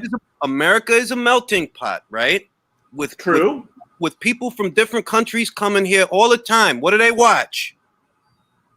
Watch? Soccer. There is a strong immigrant fan base for soccer. I agree. Right. Those people are having kids and fucking in America. Okay, I think I see where you're going here. They're fucking, and they're gonna have kids after they fuck. And those kids will be American. But you know how that. But hang on. But you know how this works, man. They will, because the different soccer teams. They will try to make any kind. If you're good, they will try to make any kind of the most tenuous claim to you that they can. They might. But what I think is going to happen is you're going to see a generation of children that are going to become interested in the sport the way that children used to be interested in boxing. They're going to get into the sport, but they're going to represent the United States. Yeah. I tell you what, if we ever start whooping the UK's ass at soccer, I will officially just accept I'm in the fucking Twilight Zone. Look, I'm not fucking around. If that happens, I'll move to Australia. It would just be beef with the English fans because England are not one of the top countries in football. We think we are, but we're not quite there. But you guys are levels above America, Beat. But if you start getting in World Cup finals, in semis, and winning them, like, oh boy, England won't be able to handle it. I know that. I know this country. And I know. Thank you, Beat. That's exactly what's happening right now with American boxing. American boxing fans fell asleep at the wheel, and now we're waking up and going, "Oh, wait a minute, what the fuck's going on here?" Let me tell you something. Let me tell you something about the American mind. There's people out there that want to believe, and this is gonna shock you. There's people out there that want to believe that Gervonta Davis has a chance against Josh Taylor. They think he has a chance. No, I get why. At 140? At 140? Gervonta Davis doesn't stand a chance against good guys in his own weight division. But they think he has you guys forgot that he called him out on Twitter. He said, you'll beat Josh Taylor. You'll beat Josh Taylor. You went 12 rounds with Gamboa. You're gonna beat Josh Taylor though. And Okay. Hang on. Is anybody on the panel convinced that Tank Davis is better than? Is anybody convinced Tank Davis is even as good as Regis Prograis? No. I don't think he has the minutes. He doesn't have. What do you think? What do you think, Bates? I think he's as good. He's not as dedicated. No. So talent, he's got the talent level. Doc, when things get tough, that kid won't have nothing to draw from. Things got tough for Regis in that Josh Taylor fight. And he tried to bang it out as best as he could. Davis hasn't been in the right fights to give him that extra gear because you've had it easy for 2 or 3 fucking years. They've been telling you you're a star. Okay, I'll play devil's advocate to your point there, Julius. Again, stressing on devil's advocate, right? We all know what that means. Yeah. Now, granted, it was his own fault, but in the Gamboa fight, he did have to dig down because he was gassed after about 7-8 rounds. Come on. I'll say this. I said that's his own fault because he messed up the weight and trade. Doc, think about what you're saying and ask yourself, how do you feel about a fighter that has to dig down deep to beat Yuri Ortiz Gamboa in 2020? 38-year-old. He reminded me of Matthew Hilton when he was struggling to make the weight of 154 in the 80s. That's what he moved up and missed weight. Big puncher who was just gassing everywhere, throwing big shots everywhere, and just not fighting at his max capacity. That's what he reminds me of. He kept throwing singles. And the worst part is he was landing and Gamboa was taking him. But you can't get the guy out of there. And Gamboa, what didn't he blow his Achilles or something? Yeah. He was gone. One-legged fighter. One-legged fighter. How much balance does a one-legged fighter have, let alone when you're punching him clean in the face? And you couldn't get the guy out of there. And an over the hill, you know what I mean? Reflexes. I got dropped 14 times ahead of that fight. Yeah. I'll say the difference between Regis Prograis and Gervonta Davis is the difference between a Lou DiBella fighter and a PBC Al Heyman fighter. I'll leave it at that. I'll say it's the difference between a bicycle and a scooter. All right. That's a better. Regis has a good work ethic. How far he'll go, I don't know. He's not very big. I don't know how things are going to work out for him at 147 because he's really not a big guy. He's a great 140 fighter. I don't know about 147. You're a small fry up there. There's big kids up there. There's even bigger kids at 54. So I really don't know how far you're going to go. But what does he have? He has the work ethic, and that's important. He has strength of character. That's important. Davis doesn't have those things. He doesn't have. And now that you mention it, I don't know this one way or the other, but I would bet if I had to bet money and guess, I would guess that Regis is a more active fighter than Tank. Yeah. Which seems to be when we talk about PBC fighters in particular, but in general boxers today, but specifically them, the inactivities is like the biggest. Well, we can't accuse Davis. We can't accuse Davis of being on the Gary Russell schedule of dreams. Oh, yeah, not that bad. Yeah, not that bad. He does fight regularly, but against who? Who are these? Guys 2 weight classes below him. Pound for pound number 1, fucking Leo Santa Cruz. Right. Well, that's a fucking exciting. That's gonna be on pay-per-view. I get out of bed in the morning just for fights like that. It's a great fight. What Paulie Malignaggi said, he said that the Eastern Europe, because I think he lost the job because of the comments about the Eastern Europeans. And yeah, Devin Haney thing. Right. But the thing is, right, he said that the Eastern Europeans are dominant now. I don't think they're dominant, not quite, but they have made major headway into the sport. They've made and a lot of somebody came on my video and said, "Oh, I don't think they're dominant because they've got 4 pound for pound people in the top 10." I said, but when America had 7, you'd say American was dominant. They are coming through. That's the whole point. Is they are coming through thick and fast. I'm not gonna speak for Paulie, right? I'm not gonna speak for Paulie. I'm gonna look at what Paulie said, and I'm gonna stick to the facts. The fact of the matter is there are more Eastern Europeans winning gold medals than there are Americans. That is a fact. There are more strong amateur standouts, male and female, not just male, in the amateur ranks for Eastern Europe than there are Americans. I'll be surprised if we medal in boxing in the next Olympics. I'm gonna be watching real fucking close too. Dude, Errol Spence was from the beginning considered one of our best prospects. He didn't even medal. Correct me if I'm wrong. Yep. You're right. You're right. I tell you, if Usyk was to beat Joshua, he'd get so much people behind him, like to support him as a champion. He gets so much support.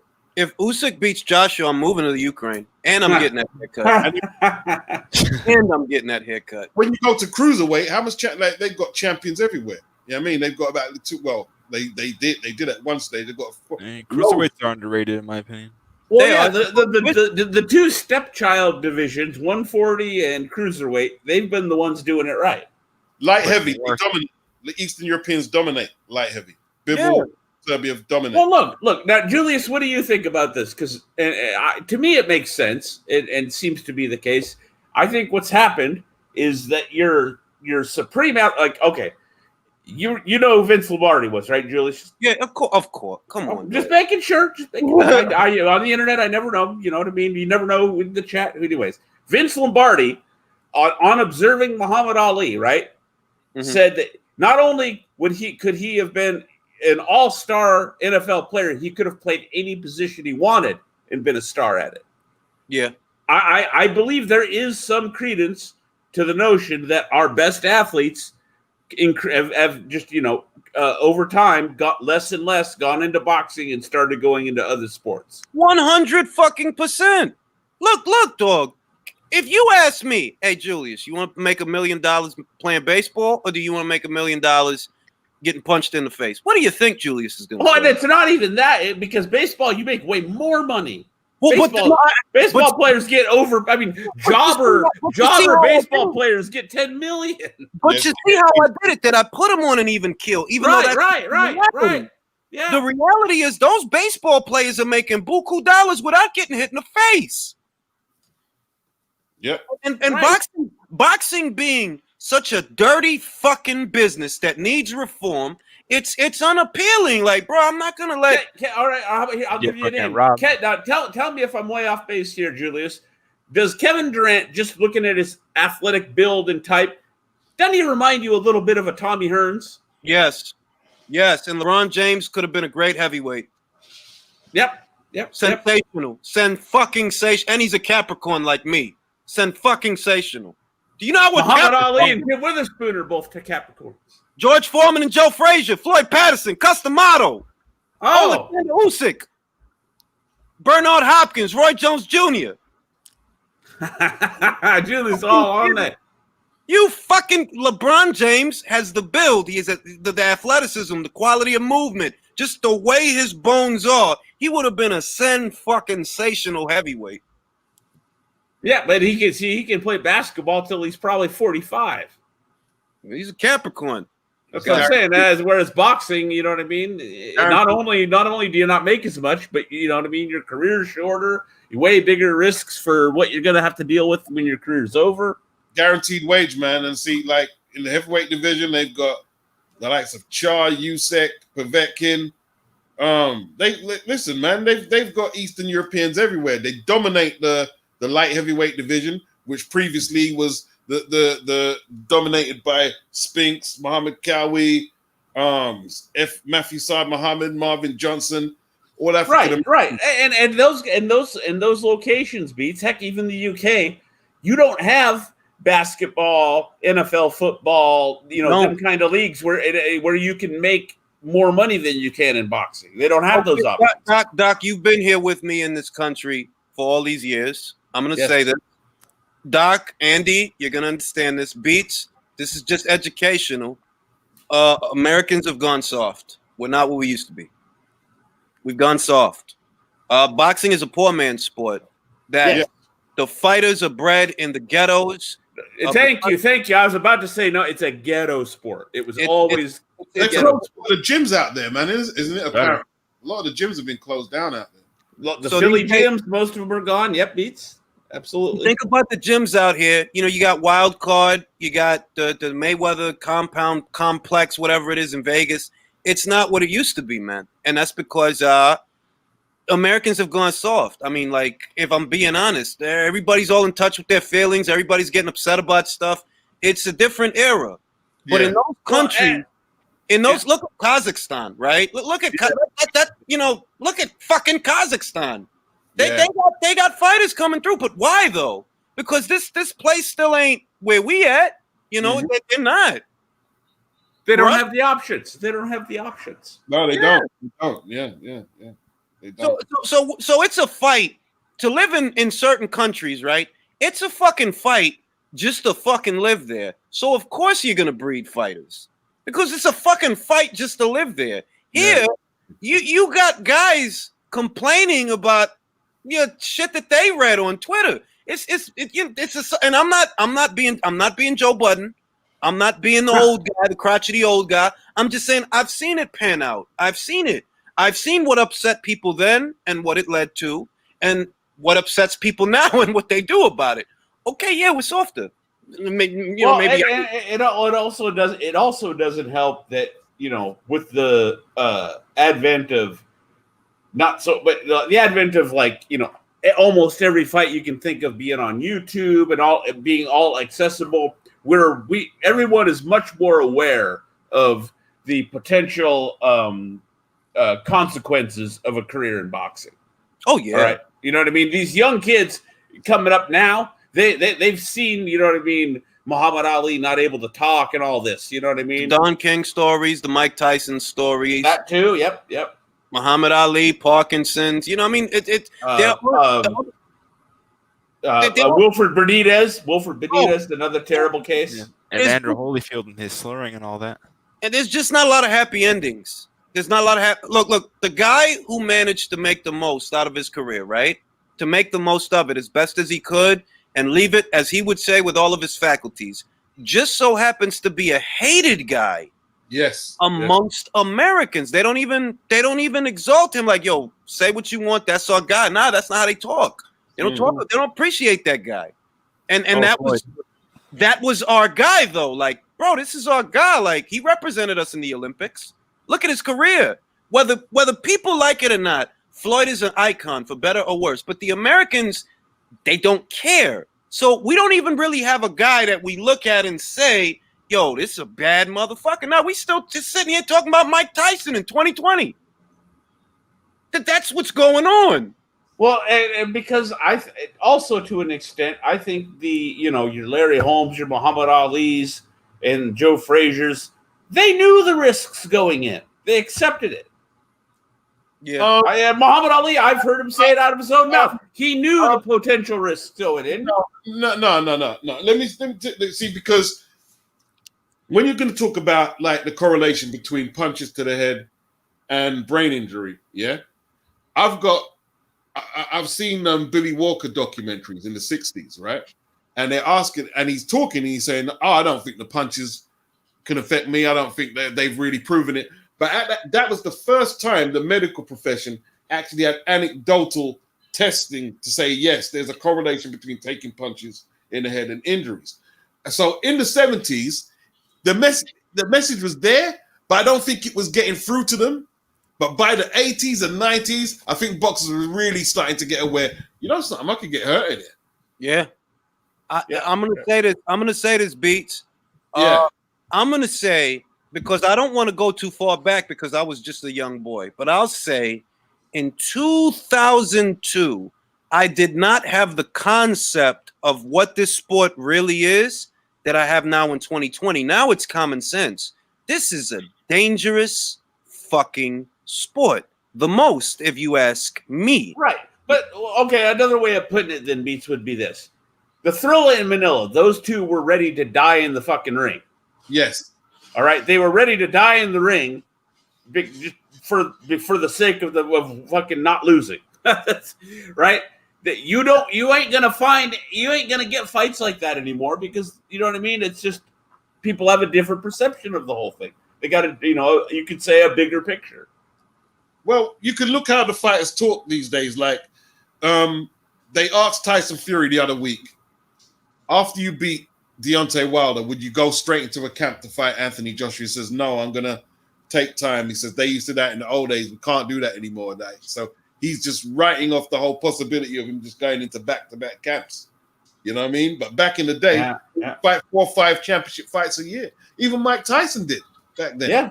Oh, Mike Tyson was fighting like fucking early on, like what, like a couple times a month in some cases. Yeah, it was, man. Yeah. They don't do that anymore. Look, I'm gonna give you an example. The guy that Gary Russell fought, right? Never been a champion. In many ways, he was just a contender, if you even want to call him that. Tuxok Niambiar. This guy had not fought for I think like a year ahead of that Gary Russell fight. And this is a prospect. That was a prospect. He's not a fucking. He ain't never been a champion. He ain't in a position where. Yeah. See, it's completely. George Foreman. They had George Foreman in at minimum every month when he was coming up.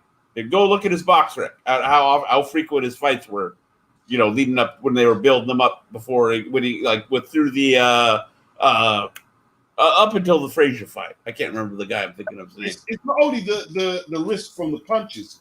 I remember there was some articles coming out a few years back.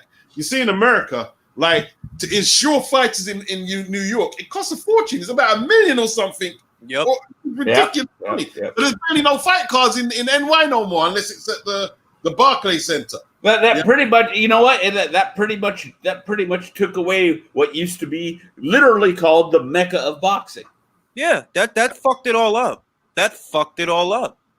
MSG is where you saw Durant. It's where you saw Benitez. You know what I mean? All these dudes. It's reached a point, and I'm not. This is why I'm not gonna say that I'm against it. I'm not against it because that's just fucking life, bro. New York used to be a fight town, and I lived through all it. Like, bro, it used to be a fight town. New York is not a fight town no more. Like, it ain't. Like, no, it's not. This is not. It ain't what it was. Trust me. I'll say the O2 Arena. The O2 Arena is seeming to me to become the new Madison Square Garden. They're saying NY require $1 million to ensure boxers and MMA fighters highest minimum in the US. You know what I mean? Yep. A lot of money. $1 million coverage for both life-threatening brain injuries and new health insurance for both professional boxers. As its first group of mixed martial artists under the regulations stated to take effect in September. That was in 2016. This is 2016. But you see, like I said, that was our Mecca. That used to be that used to be the world's Mecca of boxing beats. Yes, and it's not anymore. Like, it's not, bro. It's not. So between the lack of participation in the sport on the ground and things having happened in a place like New York, for example, that used to be a fight town. That was a fight town. Yes, it was. Yeah. The Forum. It's not a fight town anymore. Like, it's not, bro. It's like, it ain't. And I look at how often I hear about the O2, right? I often hear about, before the COVID bullshit, obviously. Often hear about the O2. And I'm thinking, damn, I used to hear about Madison Square Garden like that. I used to hear about it that frequently. Like, oh, man, it's going to be a Madison Square Garden. Other places, the LA Forum. You don't hear about the LA Forum? And they used to have the Felt Forum in New York. That's Madison Square Garden's kind of little brother, isn't it? I think. Yeah, and Beats. I know loves the fucking Spectrum and the Horizon. Yeah, Philly. Yep. We used to have significant spots all over the place. And in LA, where was it? Oh man, I'm forgetting LA, man. There was the Great Western Forum, and there's another one I can't remember either. Yeah. Norton and Ali fought in the one I can't think of. Classic American eras of boxing when all that was popping off. Yes. And all I'm saying is, if it's changing, I mean, I can live with that. A good fight's a good fight. I don't, you know what I mean? Like, good fight's good fight. I don't give a shit. We got a couple of ponies in the show. That's enough for me. But for some people, it's exactly what Doc said. They find it unfathomable You mean we're not at the forefront of boxing? This was our shit. Well, you know, a lot of you cheat, and I gotta say this because this show is about boxing. A lot of you cheat motherfuckers, right? You don't want to put no money in this sport. You don't want to put no money in it. You don't want to get the zone. You don't want to get ESPN Plus. You don't want to pay for certain shit. You know you're not gonna go. Like, look, I'm not a PBC fan at all, but because I like Jason Rosario versus Charlo, yeah, I'm buying that. I'm buying that. Yeah. Well, here's my argument. I'll give you, Julius.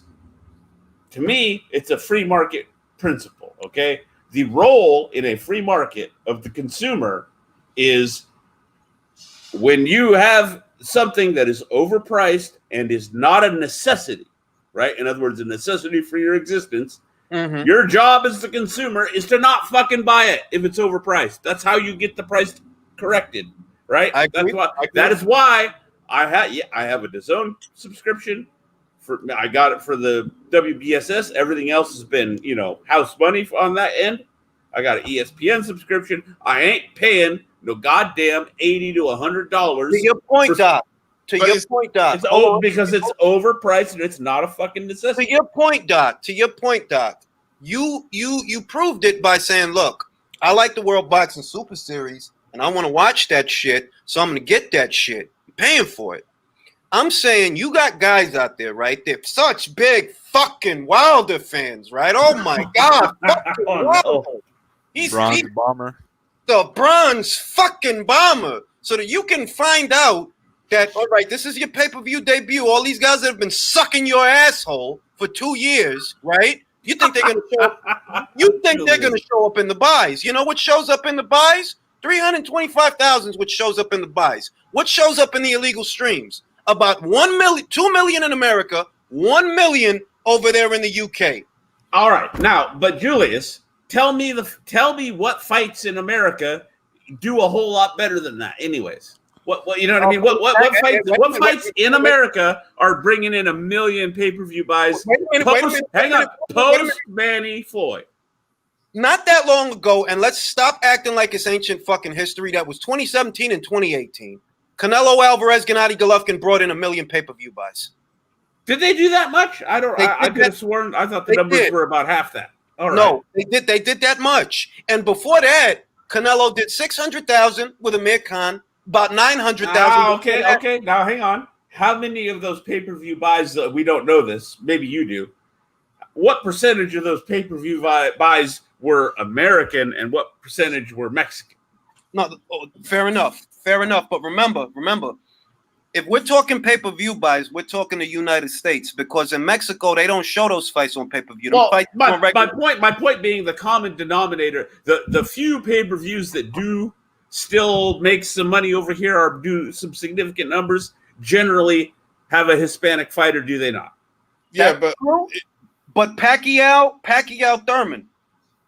Okay. Oh, how did it do? I don't know. I believe it was either 400,000 or 500,000. But see, that's compared to 10, 20 years ago, even that ain't shit. No, let me tell you something. If Wilder, and this is gonna sound funny, if Wilder and Fury didn't get overpaid, right? If the guaranteed purses would have been less than 30 million apiece, then that pay-per-view would have been a massive success. It brought in close to 1 million. You're talking about 800 to 850,000. Why is it a flop? You guaranteed these guys too much fucking money. Now you can't cover the costs. I'd have to pay the Super Bowl a whole lot of money to advertise it.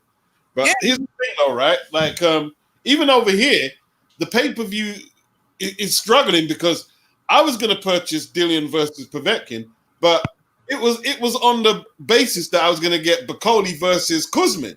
But that fight's called off. So depending on what they replace Bacoli's opponent with or what they put in place, I'm probably not going to buy it. I'm going to say this because I'm a very idealistic person with money to blow. I never stopped paying my DAZN shit throughout the pandemic. I didn't pause my shit or nothing. And then during the pandemic, I decided to go annual when I seen that they were scheduling cards. Because I'm very fucking idealistic. As much of an oxymoron as that is, because we say that idealism is for the birds. That's for kids. But I'm very idealistic. So I'm like, look, man, I like this shit, and I want these guys to stick around, so I'm going to give them my money. because I want him to stick around. I don't want this shit to go under. It's better than the old model, which is, we got to have it on pay-per-view. You got to pay $80 for one fucking card. That's not cost feasible, bro. Especially when most of the cards are shit. The undercard is shit. Mm-hmm. All I know is $10 a month, $11 a month. I get the World Boxing. I got the World Boxing Super Series. Hopefully that's still going to continue. Everything else on top of that for me is like bonus extra. You know what I mean? Like what's my man's name that had Better Beef on the floor? Oh, you talking about Callum Smith? Callum Johnson. Callum Johnson. Bonus. I mean, completely. That had nothing to do with my decision to purchase the zone. But hey, you know what I mean? Extra. The way I look at it. Extra. Tell you what, man. After Dana White drowns out that Tank Santa Cruz fight, Lord, they're gonna have to review what they're gonna do, man, because they putting down that pimp hand hard. If Stephen Espinoza is stupid enough to you got time to move the day. You have time. Yeah. You better fucking move the day, bro, because they're gonna kill y'all, and you're gonna look real fucking stupid. Don't let it happen. The people don't let it happen. They better not let it happen, man. You better fucking move it. I don't think it's ever going to happen. But the simplest way to right the ship of American boxing would be to get it back on the most common basic TV channels, free TV. Get our Olympic teams fights on free basic TV that's as widely accessible as possible, and build from there. Yeah, that is how you do it, because they do it. And one last thing before I forget, you gotta build guys regionally, because this is a big fucking country. Like the way he's kind of done an okay job, I think, with Jose Ramirez having him fight in the Southwest, Southern California, Arizona. Good territory to build. Build them up in that territory, then expand from there. Errol Spence. As much as I disliked the Mikey fight, having him fight in Dallas Cowboys, was it the stadium or the practice facility? Either way, and having him tie in with the Cowboy, that's the way you do it. He shouldn't be fighting at the Barclays, you know what I mean? And he needs to be fighting in Texas. Well, look at it this way. Had COVID not hit, right? I remember what they were talking about before COVID hit. They were talking about Davis Santa Cruz. Where were they talking about staging this thing? Over there on the West Coast. And I'm thinking, well, if Davis is the fucking A-side, right? Because he's such a fucking star. Why isn't it happening on the East Coast? You guys are talking because the blunt truth. You want the blunt truth? In America, the Hispanic boxing fans are carrying the load. They are. That's reality. I mean, am I wrong? That's no. That's fucking reality. And which is why I get upset about. Look, that's reality, bro. Why you think Canelo sells so many fucking pay-per-views? It's reality. Why do you think? That's the whole reason Spence fought Mikey in Texas. I mean, that's and if I recall, it did pretty well, right? Numbers wise, terrible fight that I didn't care about, but. All I'm gonna say is Bob is a world guy, right? Look at the fighters that Bob has a vetted interest in, right? He's a world guy. He's looking at the Lomas. He's looking at the Inuis because he's focused on the global market. Bob knows, like I know, like you know, the American market is shit. Now the PBC has a vetted interest in American homegrown fighters, but look at the fights that they put on, and this is what we got. Well, I'm supposed to get excited that Danny Garcia's fighting Ivan Redkach at the Barclays. Oh, let me call my grandmother. Stupid shit. So as long as they use an Ivan Redkach like a dirty dish rag, aren't they? I mean, what are you gonna do? What are you gonna do? Look, Marcus Brown, former Olympian, gets Jean Pascal so he could fucking lose. Not Jean Pascal takes on Dimitri Bivol for the WBA title. No, fuck titles. Let's pretend he's a champion. Let's give him a baby belt and have him sit on it. This is what's going on. When it comes to American boxing, there's this quote, there's this phrase that I heard a lot as a kid that I think is very relevant here. Work smart, not hard. Well, that's what they're doing, but you know what? You can't fool people. If there's nothing on the line, right? What is attractive about boxing? When the best fights are the ones where you don't know what's gonna happen. Those are the best ones. Like, bro, I like my guy. I'm backing him, but I don't know, bro. I don't know. Those are the best fights. Let's just be more real than that. Even it's a blood sport. Okay, the reason the Thrill in Manila is arguably the best fight in modern era is because those guys, like I said, were ready to die in the fucking ring. As whether we like it or not, that's the truth. That's the attraction. Yeah. And you know, I mean, look, there's been a few times PBC's gotten it right. My old man called me up out of the blue. I hadn't even talked to him about it beforehand when Thurman fought Porter on CBS. At the end of the day, do you see what I'm saying? When they had that fight on free TV CBS, my old man, without me saying anything to him, ran across it, called me up, and was excited about it. You see, all I'm saying, and I'm let me address the trolls in the comments. If boxing is a man's sport, right? See, you perhaps didn't grow up in a place like I grew up. Girls fight, bro. Right? Girls fight. Girls get into fights all the time. A good fight's a good fight. Now, if you're gonna, I'm sorry, but that's reality. I've seen some girls that have put it on a guy. I'm sorry. I grew up in a rural area. Same thing. All right. So if you got something against girls that want to throw hands and you think it's funny, I'm just gonna say, well, why ain't you the one throwing hands? Why is it girls throwing hands and not you? Because you're so fucking manly. I grew up in an area where girls used to rub dudes. Dude, that's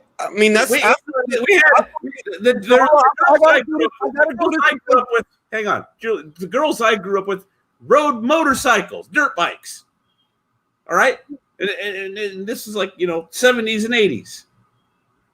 All I'm saying is if you're gonna come here because you know that this channel is a supporter of women in sport, if you know that's why you're here doing that goofy shit.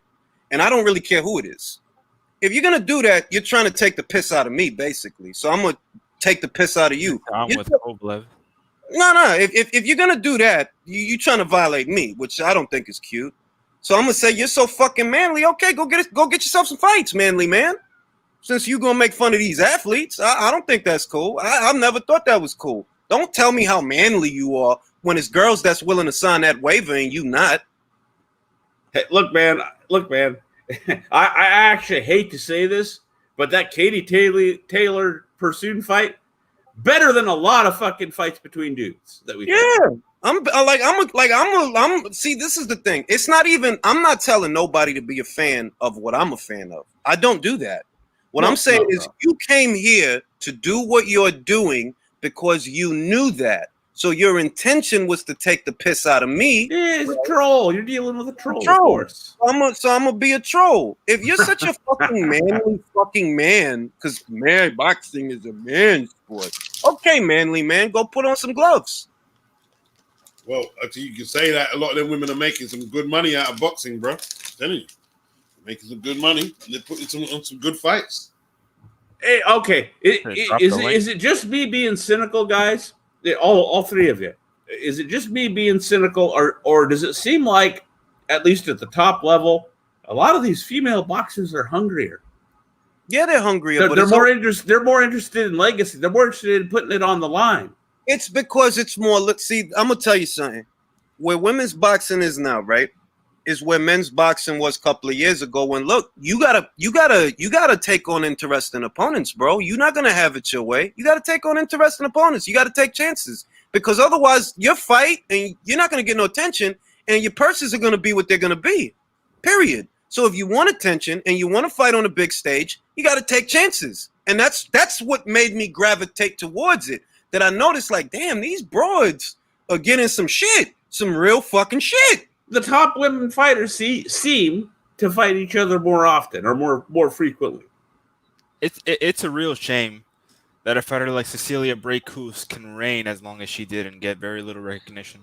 Well, I'll say that's another American. That is another American perspective. For example, because in her country, she's good to go. She could have stayed over there and hit out if she felt like it. She could have. She was selling out pay-per-views and stuff. She had 10. Look, this is the funny shit. The broad had 10,000 people in attendance for her fights, right? She was selling tickets. She came over here by choice, not out of need. It was by choice. Well, look, like, and I'm not trying to make a comparison in terms of ability, but Beats, you know this better than me. Sven Aka, right? Had a fan base where he was. That's why he stayed where he was. Yeah. I mean, forget Sven Aka. Darius Mikajowski used to do football. There you go. Football stadium fights, bro. Yeah, she could have stayed over there. It wasn't about money. It wasn't about money. Not necessarily. She could have stayed over there. And you want to fight with her, you got to go over there, period. Well, I have everything. I have all the belts. I've had all the belts for years. If you want me, you come to me because you ain't got the kind of money to make me come to you. It's basic arithmetic. But she is, and which is why I respect the hell out of her, just as a human being, as a one human being to another. Yo, that's some real shit. You willing to leave over there to come get it popping with bitches off? That's some real shit. Listen, Klitschko used to do football stadium fights. There's lots of European fighters who do perfectly okay. You know what? That's something else, Beats. You've said that I agree with. One of the biggest errors American boxing ever made was throwing the Klitschkos off. Yeah, it was. Because we instantly became completely detached from the heavyweight division. Yes. Yeah. That's correct, Wooly Boy. If she wins, which she probably will, she will break Joe Louis's record of 25 consecutive successful title defenses. That is correct. She will have 26 consecutive title defenses. Yeah, but are they undisputed? Since 2014, they are. Well, all of Joe Louis were undisputed. If anyone's going to get a Joe Louis record, they've got to be all undisputed. That's fair. I get that, and then that's and I don't see that being promoted. They're just saying title defenses, so they're counting the defenses of the WBA, which is the one that she won first. She don't have 25 defenses of the undisputed crown. She has 25 title defenses total. She didn't become undisputed till 2014. So okay, but to be fair, I don't know the answer to this. Who on the men's side have 25 defenses in a row of anything? Only Joe Louis. No. We're active right now. Oh, forget it. It's that bad. Is it that bad? I had a suspicion it was that bad, but is it that? I mean, is there a guy that's even close? Maybe like Vladimir Klitschko?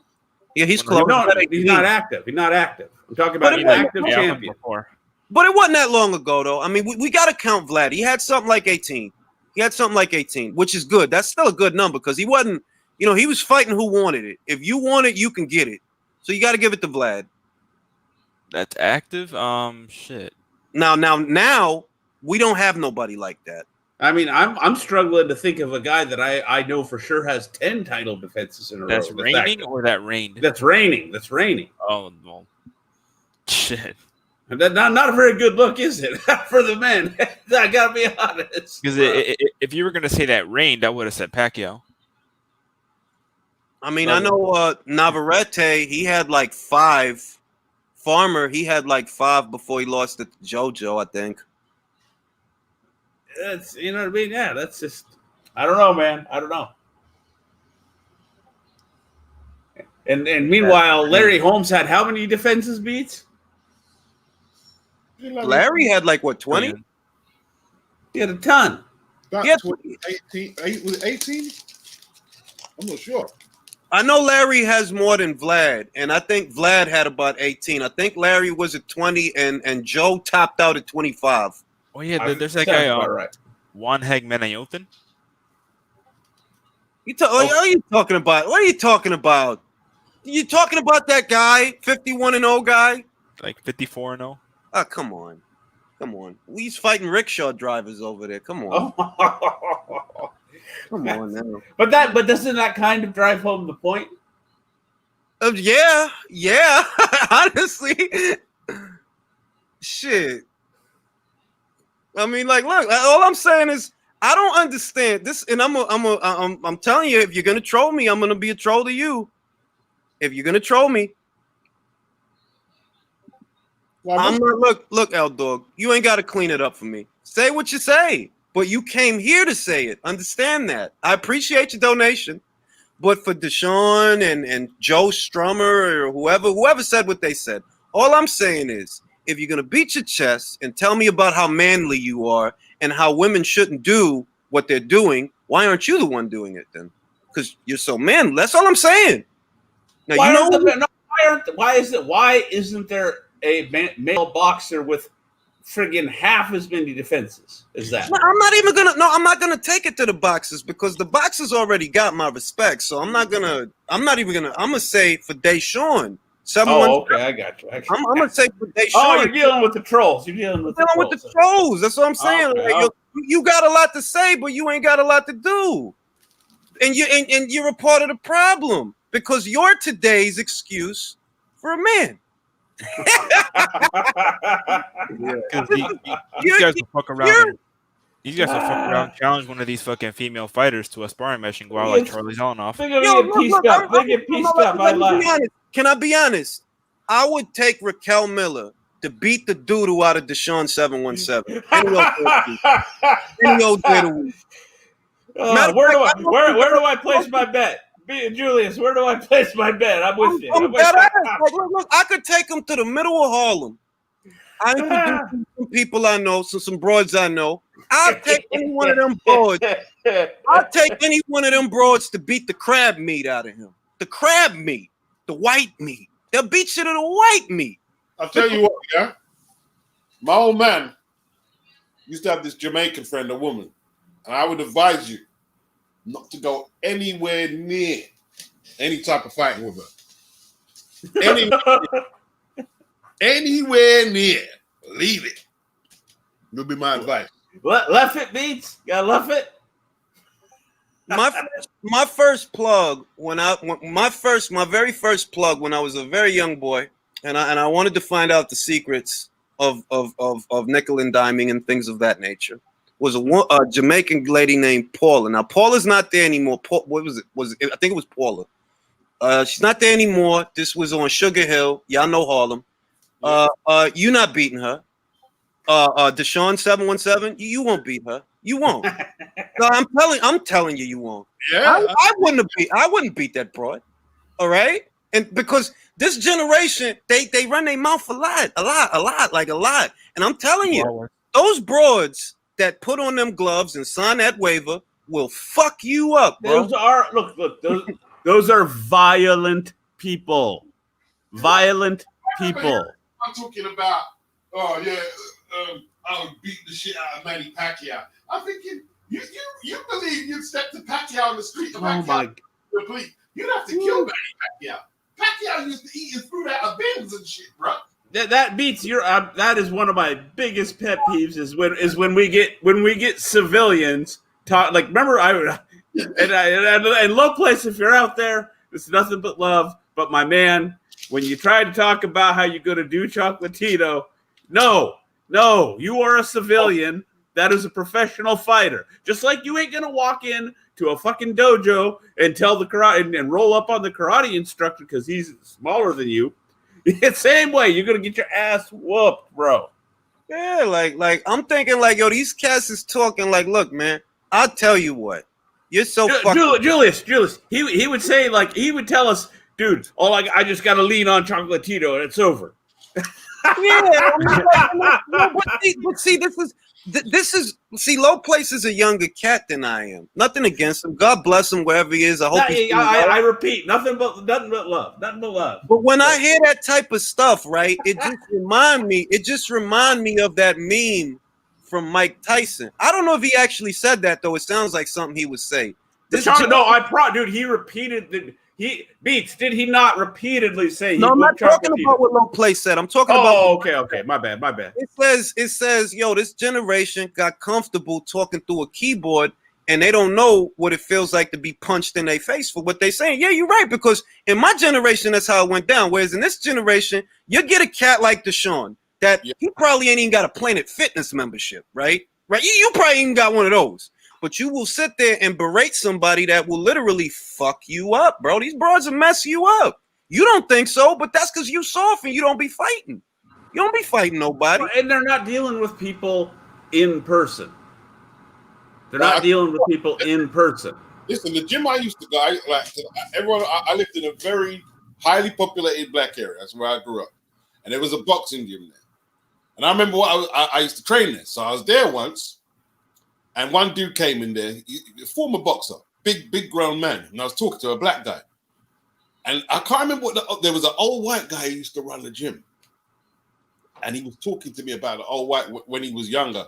And listen, this guy was a because he's an East End boy. Fucking gangsters. You're talking about man would slash your face, punch you out, whatever it took to you probably look at him and think, hey, I could have that old man. You better stay the fuck away. Yeah.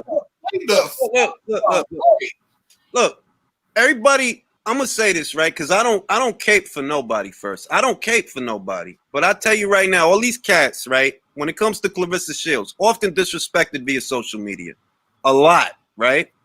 And I'm gonna say, all them guys that be violating that broad, I would pick that broad to beat the hell out of every single one of them. Like, I'm dead ass. Like, bro, she will fuck you up. You see, you worried about what she said about Keith Thurman, and you worried about what she said about Golovkin.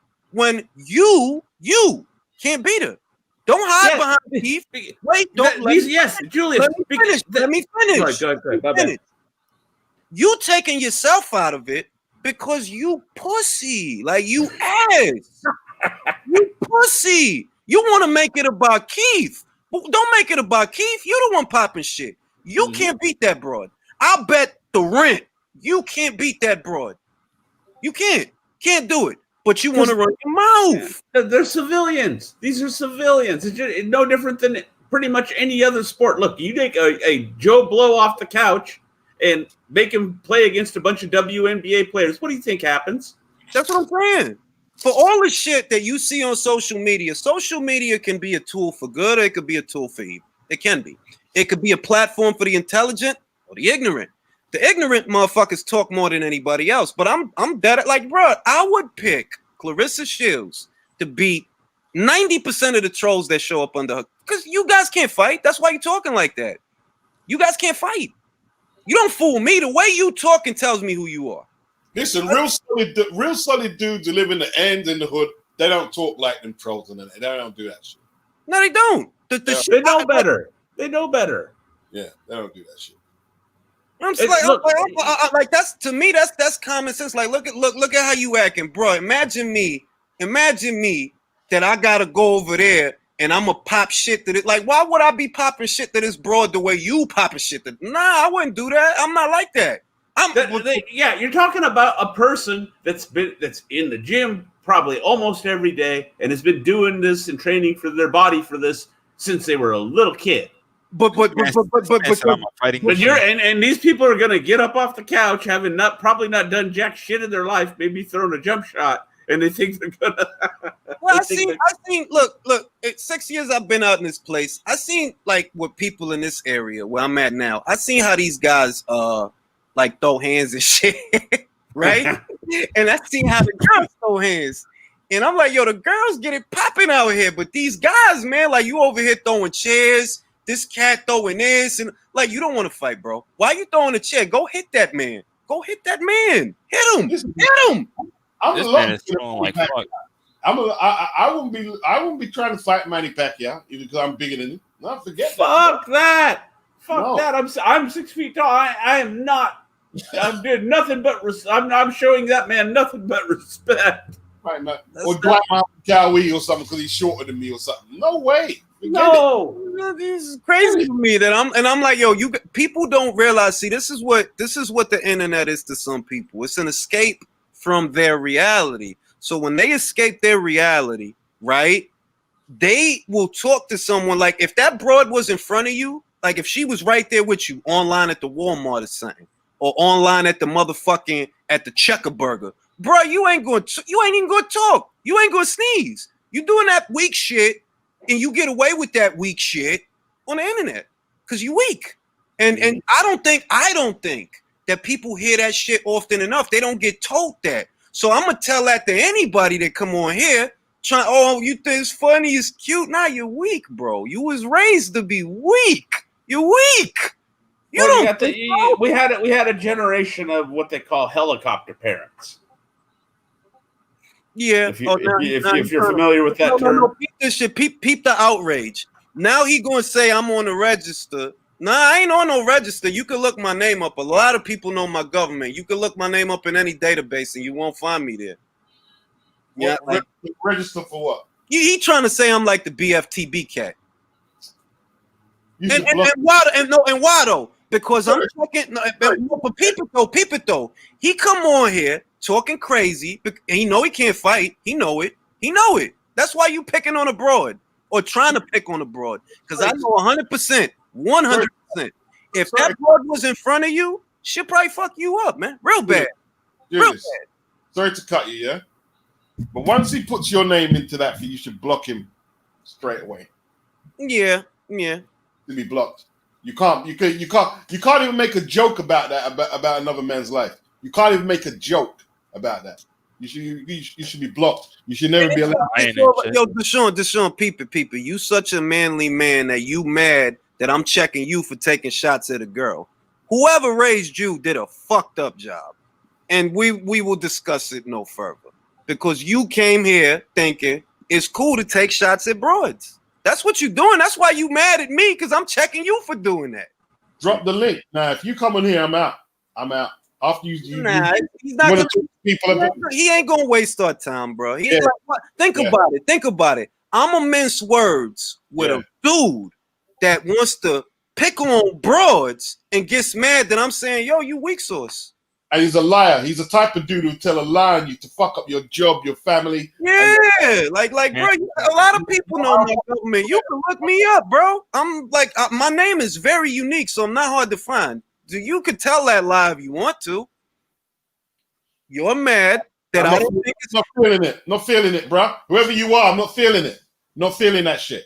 Not feeling it. Not feeling it. Like you think you gonna like you dead ass talking shit about broads. I'm telling you, yo, why would you even be talking shit about a broad? That ain't no manly shit to do. And you gonna get mad at me, you gonna get mad at me. Oh man, I don't know who raised you, man. But you ain't like me. I know that. You ain't like me. You're saying elite. He listen, the man is from African descent. He's a Dominican. Hold on. Word in Harlem. Probably hold on. Elite body talk. Hold on, wait. I got to address this. I don't use that word. Don't lie on me. I've never heard him use it. Everybody. I don't use that word. So lie somewhere else. What is this bitch shit? A lot of people. Look. A lot of people. What did I say? A lot of people don't like hearing the truth, but the truth is, a lot of these cats you find on social media, they're not real people, bro. You never done nothing real in your life. So, of course, you're going to do some weak sauce. And when I see that, right, I'm like, well, that's not something I would do. That's all I'm saying. And I'm me. I know me. I wouldn't do that. So me and you ain't like. And I'll leave it at that. Weak sauce, bro.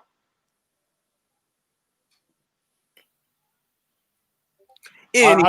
I don't believe Julius would lose it. And if he did, it wouldn't bother me because he's from Harlem.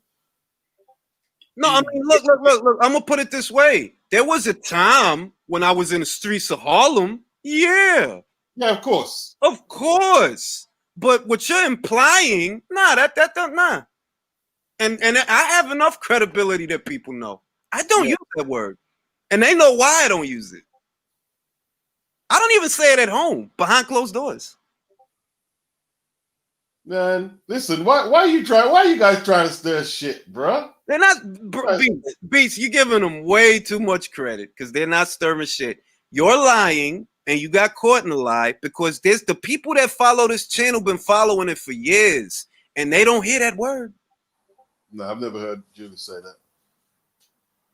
I never heard him say that. Now, if you want to use, I've always had mixed reviews about people within the community that use that word because I've always said there's no way you're going to spin it to me to where that word is not an insult. No matter how you we gave it no, you didn't. It's an insult. That's what it stems from. That word is an insult.